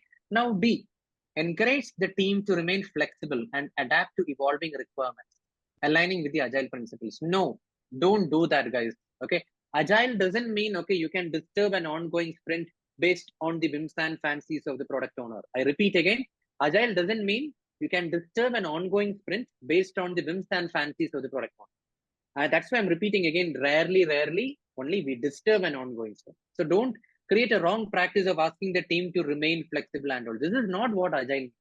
Okay? Agile means whatever the product owner, I mean Robin here, she can add to the product backlog in the middle of the sprint's ongoing things and all. But once a sprint goal is set, no, we rarely disturb the goal of it. Is that clear? So don't spoil agility. Okay, that's what I want to tell. What about C? Engage with project stakeholders to address concerns regarding Robin's frequent alteration that disrupts the team's workflow. Why, guys? This is the first time. You don't know. Or is she troubling you very often? Is it told in the question? Why are you concluding that Robin's frequent alterations is going to disrupt the team's workflow and all? And second thing, you're jumping into escalation. People people who have gone through my other videos, can you tell me why C is wrong? Quick. Why C is wrong? Unmute and tell. We don't prefer Escalation. escalation. Don't PMs don't Exactly. do Find escalation. the solution They first resolve. within, and then if it is not solution not there, then escalate. If it is beyond authority of the Exactly. PM, then only go for escalation. Exactly. Beautiful, guys. So many of you guys have summarized it very well. First thing, find out your own solution first. If that is not working, then only you escalate. Okay. And second thing, you see something which is in our control. Okay. And did you try to talk to Robin regarding this? No. Simply you're running to the senior project stakeholders. Okay. So the mindset is, please do not trouble the senior leadership team. Please don't trouble. I want you to note it down, guys. Don't trouble senior leadership team, the stakeholders, everything, senior leadership team or sponsor. Very important, guys. You try something which you can do. Okay. Once you try something which you can do, and if it is not working, you are raising your hands, then only you can go to project stakeholders or senior leadership or sponsor. Is that clear, guys? Very, very important. Did you notice the gravity at which others responded over the chat? Please don't again choose C, people who chose C. Okay. We don't entertain escalations. Is that clear? That's why you are here, no, Mr. Project Manager. Why are you going to senior stakeholders every time? Okay. And that too, even without checking with Robin. Very, very bad. Okay. Now, what about D? Collaborate with Robin to extend the duration of the You don't ongoing do that. sprint to accommodate incorporation of the new features. No, a strict no. I think someone liked the word collaborate and that's why I chose D. But let me tell you, don't blindly pick up the word collaborate. I've told you some beautiful keywords. What are they? Collaborate, work with the team, facilitate the team, discussion with the team. Is that clear? Collaborate, work with, facilitate the discussion with the team. That doesn't mean that D is the correct answer. Why? I told you very clearly, we don't disturb an ongoing sprint. We don't increase the duration or decrease the duration. No. It's a big no. Once the sprint duration is finalized, let's say a 2-week sprint or a 3-week sprint, once the duration is finalized, it goes in a rhythm. 3-week, 3-week, 3-week. Like that, it keeps on going. We don't disturb that in the middle. Is that clear? It's very, very, very important. Okay. People who chose D, please be careful. We don't extend the duration. Okay. I Yes, have a go ahead. concern regarding A, like the first two lines of the option A, which says advocate for Robin.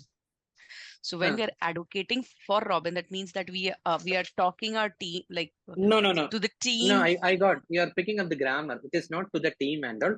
Advocate for Robin. For Robin, it's the right language. Actually, I'm into GMAT also. I can tell we don't use it daily. Okay. This is not in talking in favor of some team, someone to someone else. Okay. Advocate for postponing. You have to read like that. Robin is not the center here.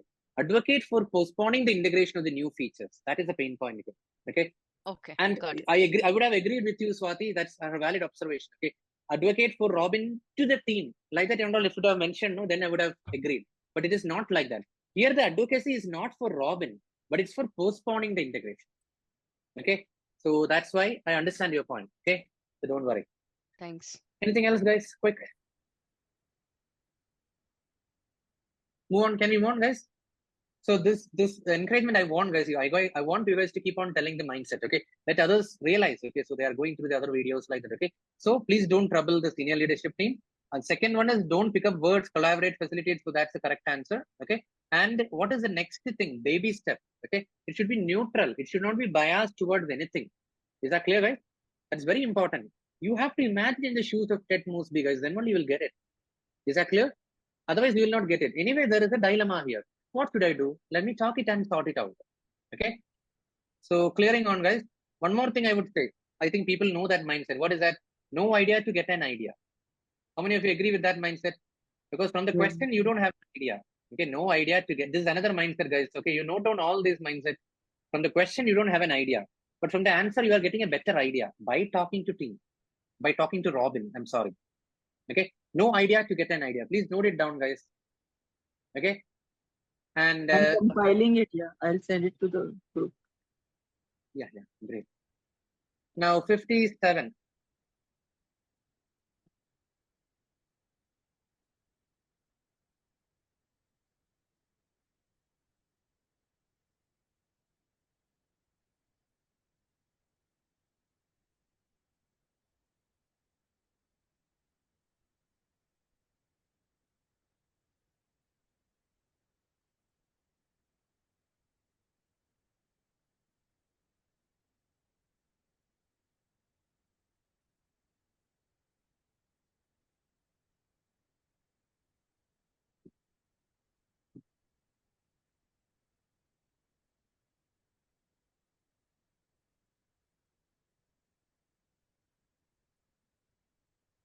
No, guys, somewhere you guys are making it wrong. Okay, but don't worry, I'm here to enlighten your mindset. Okay, first of all, this is belonging to which context? Out of PMP question. Again, How I Met Your Mother. same. Okay, How I Met Your Mother. Okay, as an agile guru, Barney Stinson. Okay, confronts hurdles. Okay, as his team resists the shift from conventional predictive techniques to agile practices. Is that clear, guys? His team is resisting of shifting from conventional predictive technique to agile practice. Is that clear? Now, turmoil are infused due to this transformation. Okay, there is a lot of issues. Okay, noises. Okay, chaos within the team because of this transition. Okay, what should Barney Stinson do next? Again, guys, please remember baby step. Okay, so first one, immediately execute the agile transition, considering it as a pivotal move for the company. Okay, see, execute the agile transition means it's not like you go to a room and switch on a light or a fan. Is that clear, guys? It doesn't work like that. As you saw here, the team is having a resistance of shifting from predictive to agile. So immediately execute means, what do you mean by that? It's a transformation, guys. It won't happen just like that by switching on a light. Is that clear? So that statement itself is practically not possible. Is that clear? Guys, immediately execute the agile transition. Okay, so that's why it is wrong. Okay, now B, organize structured training sessions to team members aimed at nurturing a particular agile practice. Come on, guys. Many people have chosen B. It is wrong. Why you guys are choosing B, guys? I'm telling you, let's say you don't like non-vegetarian food. You don't like non-vegetarian food. Now what I'm doing, I ordered a non-vegetarian food and I'm sitting in front of you and I'm telling you, eat this. You eat this. It is good. It is good. Like that. You generally don't like non-vegetarian food. Is that clear? So what is the point in just emphasizing, okay, organize a training session? Okay, are you getting the point, guys, what I'm telling? So what is that you should overcome here in this question, guys? Please listen. You should overcome the resistance of the team in shifting from predictive to agile. Okay, now you are thinking that, okay, the team organized a structured training session to the team members aimed at nurturing a particular agile practice. Let's say Kanban, let's say CSM, something like that. See, come on, guys, they don't want, they are showing a resistance. Now, if you show them, put them into a training, will it solve the problem, guys? You tell me. It won't solve the problem. People who chose B, is that clear, guys? And Vishak, No, as you remove those words like particular or specific, you should not choose those, right? Exactly. Thank you so much, Justin, for bringing that. Okay, how are you so sure that nurturing a particular agile practice will solve the problem? You should only guide in general. The great leadership skill is that, guys. We don't provide specific solutions. Please understand. If you are doing a wrong thing. You should always facilitate, and the solution should come within the team. Now, why are you giving a specific agile practice training? You should never do that. Okay, very valid point. Okay, as per the Simon Sinek model, it is what? Okay, now see, persist with a tried and true predictive approach, valuing the significance of the team support. This is running away from the problem, guys. Team is resisting for the shift from predictive to agile. So you are telling, okay, guys, since you are frustrated, let's switch back to predictive. Running away from the problem. See, you are an agile guru. You have been part of a transformation of shifting the team from predictive to agile. So why are you coming back to predictive? Have you forgotten your mission? Just because you want to get team support, you will switch. No, you should convince the team why are we switching. Is that clear? Rather than for believing in what the team is liking. Is that clear? Now D, seek guidance from a mentor leader to navigate and reinforce the initiative. Now I know what question you guys are going to ask, but please listen my cheap trick. I beautifully eliminated A, B, and C.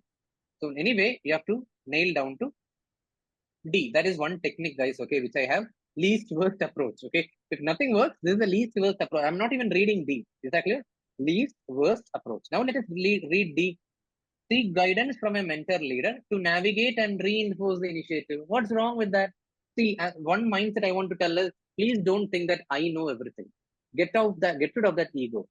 Please be open. If there is a better leader who can help you, maybe he has gone through a similar kind of projects in the past when the team was resisting to switch from predictive to agile. Okay, so maybe he can suggest some better tips for you. What's wrong in seeking guidance? So when you seek guidance now, you're attacking which question? How? That's another reason I like D. As per the Simon Sinek model, the priority order, how has a better preference over what? Why, how, what? Is that clear?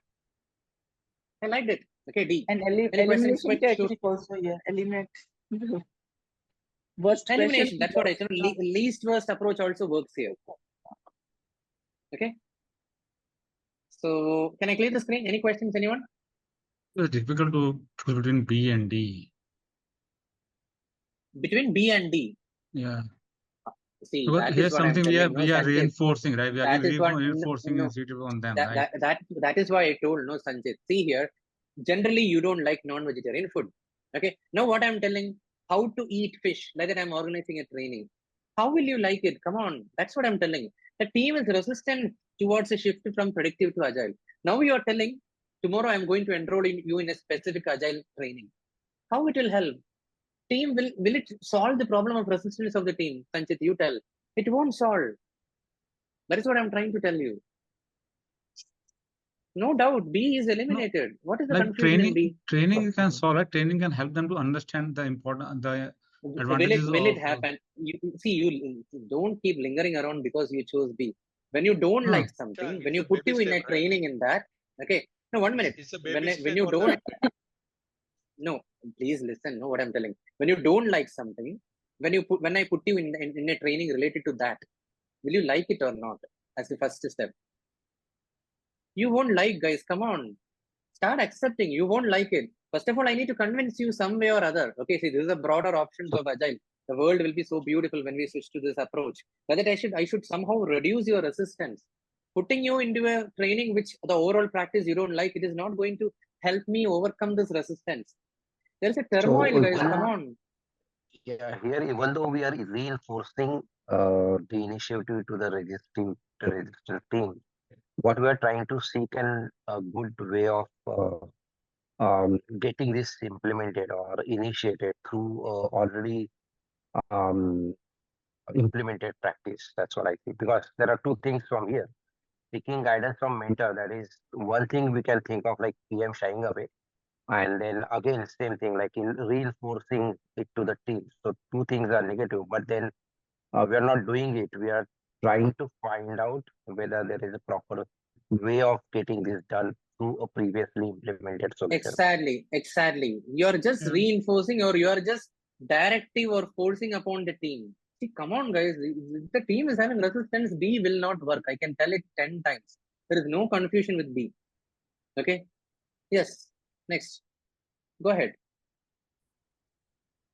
No, I understand why you said C is very like running away from it, but just to soothe the team right now, see, I can immediately, I don't want to, put some pressure on them. Let me go That back to the predictive it approach. is not that easy. Come on. See, it is not that easy. I will switch off the light. I will switch on the light. It's a process. Okay. So it won't work like that just to switch. Because first of all, don't forget your mission. You are an agile guru. Now, why do you want to switch back to predictive? And second thing, resistance is always there, guys. Okay. When resistant people are there, you don't switch the project or you don't tame your project to make the resistant people happy. First thing. You have to convince, you have to coerce the resistive people. You have to get into their heart and win what they want. Okay. This is No, not I'm going to not. solve the problem. Definitely, I'm not saying that it will solve the problem, but I'm saying immediately what Barney should do next. That's what I'm trying to answer.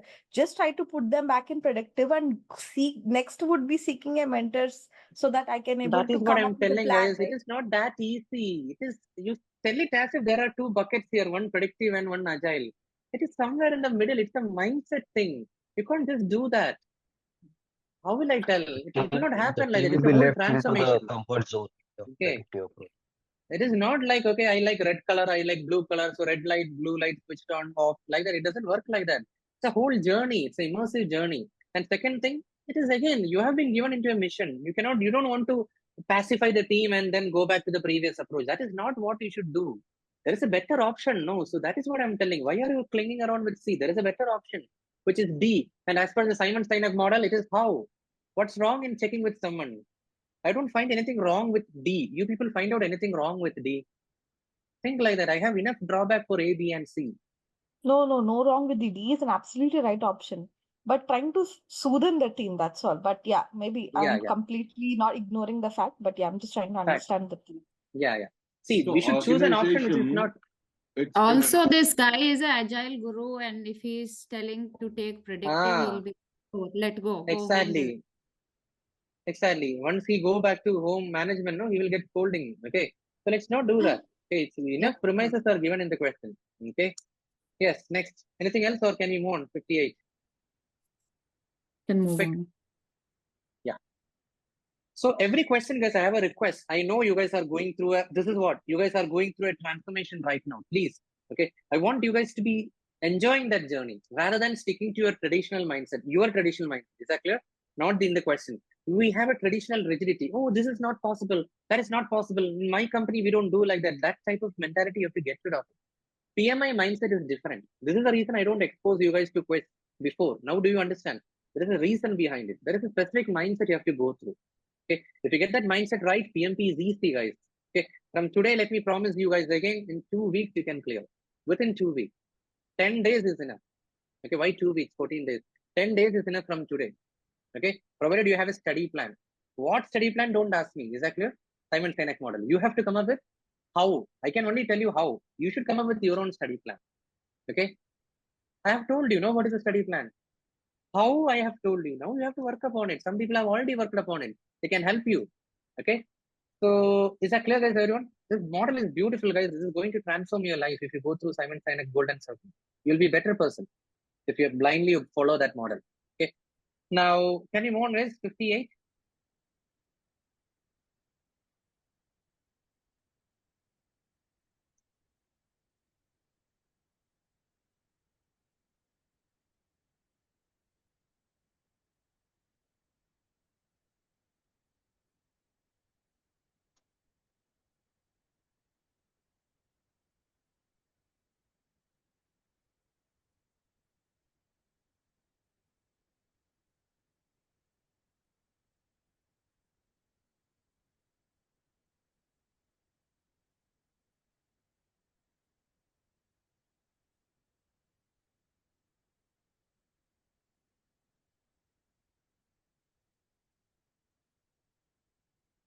Okay.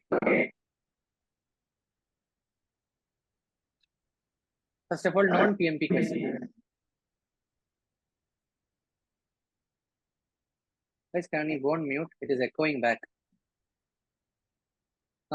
Non-PMP question. First of all, answer this.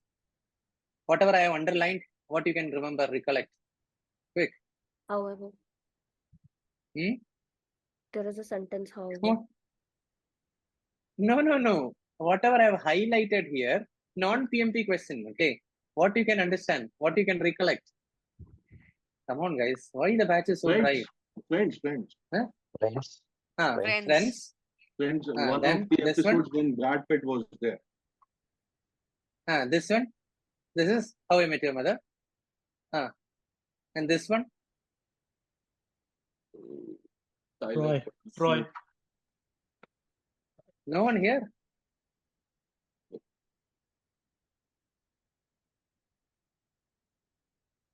There is a disagreement or a conflict between two people. One is Tyler Durden and another one is Brad Pitt. Okay. So I'll Troy keep it as a movie? suspense. No. Troy. You Google it. Okay. This is one of my favorite movies. Okay. That's why. Which motivated me. Okay. Anyway, let's start quickly. Google it. Okay. And find out later. Now, what should Marshall Erickson, the project manager, do next? Oh, thank you so much, John. Okay. He has typed it. Okay. It's from the movie Fight Club. Okay. Tyler Durden. Okay. Yeah. Exactly. Okay. Anyway, guys, now let's come back to the context. Okay. Marshall Erickson is a project manager. Okay. Now, what is happening here? What is that? His organization has decided to embark on a hybrid model, transition to a hybrid model.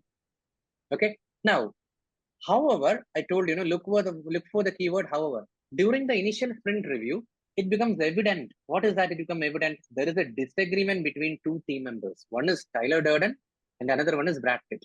Okay. It has led to the oversight of certain development tasks. Okay. Now, what is that, guys? The question is nothing. There is a conflict. What should Marshall Erickson, the project manager, do next? Okay. So, A, take no immediate action, considering this is the team's first venture into hybrid methodologies, and anticipate that team members will gradually acclimate to the new approach. No, this is No action, guys. Why do you want, after you came across that there is a conflict, you should do something. No. Why are you choosing A? Ruled out. Okay. Now, B. Revert back to a traditional model until sufficient training is provided to mitigate similar disagreements in future. This is what I'm telling, guys. Running away from the problem. Now you will tell what is wrong in reverting back to a traditional model. No. See, you are already into a loop. You are supposed to transition to a hybrid model. In that path, there is a conflict between two team members, Tyler Durden and Brad Pitt. That's it. Now, why do you want to run away back into the traditional model until sufficient training is obtained and all? No. Is that clear, guys? Wrong. Now, C. Address the conflict during sprint retrospective meetings to identify its underlying cause and explore potential resolutions collaboratively. Very beautiful, guys. Why you didn't choose C? I'm wondering. Address the conflict. A conflict, if it is there, what is the job of a project manager, guys? Address the conflict. Why? What is the confusion? Second thing, when retrospective. Retrospective is a beautiful session where we can discuss what went wrong, what could have been done in a better way. Come on. Is that clear? And third thing, identify the underlying causes. Beautiful. If there is a conflict, we need to understand what is the root cause analysis. Third reason. Fourth reason, you are exploring, you as a project manager, you are exploring a solution. And that too, I love the word collaborate. Collaborate, work with, facilitate. Clear? So C is a perfect answer, guys. Makes sense, all of you. Now, D, submit a formal change request to the change control board to rectify the oversight. No. See, come on, guys. Change control board is a very busy people. For all this small disagreement between team members and all, we don't go and submit a change request. Is that clear? Very, very important. It's a very ceremonial process, submitting a change request. Don't take it like two people are fighting. Submit a change request. It doesn't work like that. Is that clear? Take it up very seriously. Okay? So that's the reason C is the correct answer. Quick, if you have any questions, shoot. Make sense? Okay. So moving on to 59th one.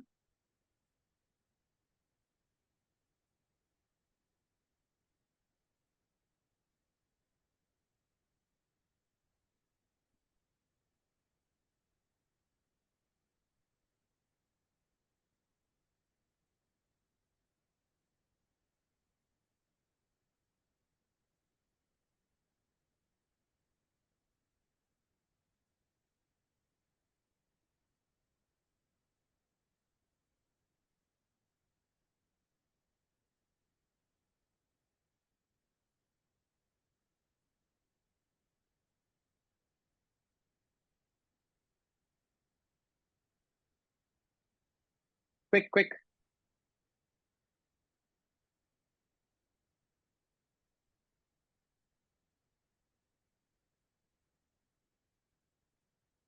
Can you start? So in overseeing a high-profile palace construction project, okay, who is overseeing? J.K. Rowling. The project manager faces the challenge of balancing structured process with the dynamic nature of government approval. Sorry, getting the hint from the question, guys. The project manager is facing a challenge. Okay, what is the challenge? She is not able to balance the structured process. Structured process means what, guys? Plan-driven, predictive, traditional. Yeah. Okay, with the dynamic nature of government approvals. Dynamic nature is uncertainties. Okay, unexpected events. Okay, are you enjoying the dilemma in the question? Whenever you go structured way, we cannot enjoy any dynamic nature. But in Agile, we can. Is that clear? Now, with her experience and the need to maintain well-defined ground rules, she seeks to determine the most appropriate project management methodology. Anyway, guys, a lot of blah, blah, blah in the question. What is the question? She's stuck in a dilemma between predictive and Agile.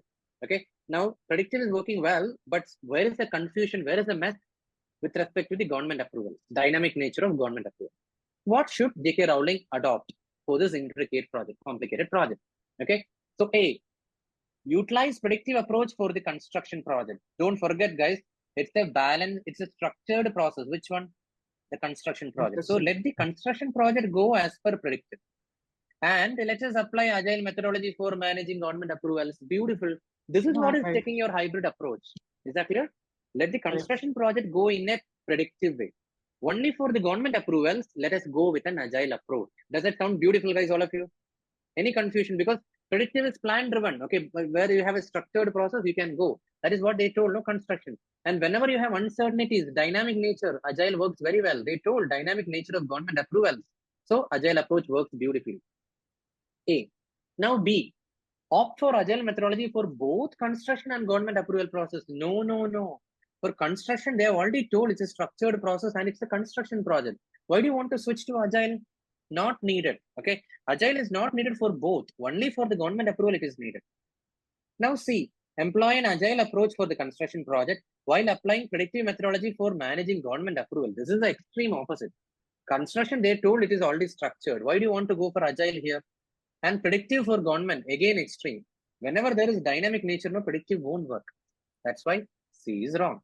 What about D? Choose predictive methodology for both construction project and government approval process. Not possible. Here, for government approval process, definitely you need agile because there are dynamic environments, dynamic nature. Is that clear? So predictive won't work. That's the reason this is also wrong. Any questions? Go ahead. Yeah, so I don't know. It seems like a high-profile palace would be agile because there's bound to be flowing change from the people who want the palace built. No. 1 minute. Like The whole palace royals project aren't should not exactly be known agile. for their predictability, but that's just ancillary. No. What? Yeah. So what I'm telling is the whole project, whole palace construction project need not have agile. Only the dynamic nature of government approval. Let the architecture, building, the construction of the different floors. Okay, where should the elevator be placed? How should be the swimming pool construction happen? Everything let it go in a predictive way. Is that clear? Only the approval process that only goes in a agile way. Is that clear? So that's the reason you don't have to go. The entire life cycle should not be shifted to agile. Okay, John. Clear, everyone? Can we want 60th question? 60. Okay, 60.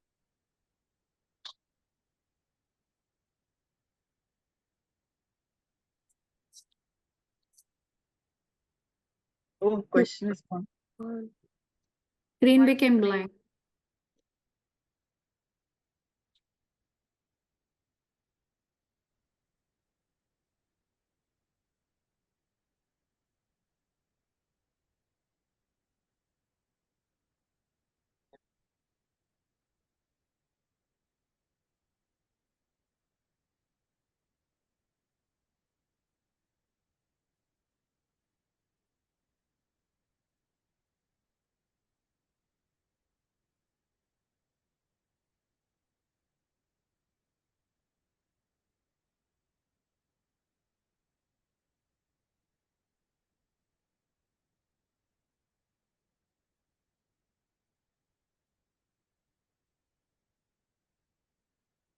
Can we start? Okay, so Edward Stark finds himself in an organization transitioning from plan-driven to agile methodology. Okay, same dilemma, guys. Are you getting the beauty of it? Transitioning from plan-driven to agile methodology. Okay, having no prior experience with agile, okay, the organization opts for a hybrid approach to ease the transition for agile. Is that clear, guys? So what do you think here? The organization is transitioning from plan-driven to agile. Okay, in that transition journey, currently they thought, let us choose a hybrid approach to help Edard in that transition. Okay, what additional steps could be taken to facilitate Edard's smooth transition? Okay, first choice A. Okay, what additional steps we can take to facilitate the smooth transition for Edard? Okay, A, direct Edard to exclusively handle plan-driven projects while bringing in Jamie Lannister, okay, an external agile coach for specialized support. Okay, first of all, why you guys said no? Confidently tell it is Direct, instruct, order. Exactly. Direct, very good. Direct, instruct, order. These keywords show an extremity. Okay, so that is strictly in plan-driven projects, and it's not good for a servant leader. Okay, so we don't go. Okay, and secondly, you are telling, okay, anyway, it is what is that? How to help Edard in this smooth transition? You are telling you don't have to do anything. You stick to your you stick to plan-driven projects only. So he's never ever exposed in his life towards agile projects. Is that clear? So that is not giving any sort of risk encouragement for Edard to explore an agile or a hybrid approach. Okay, that's why this is wrong.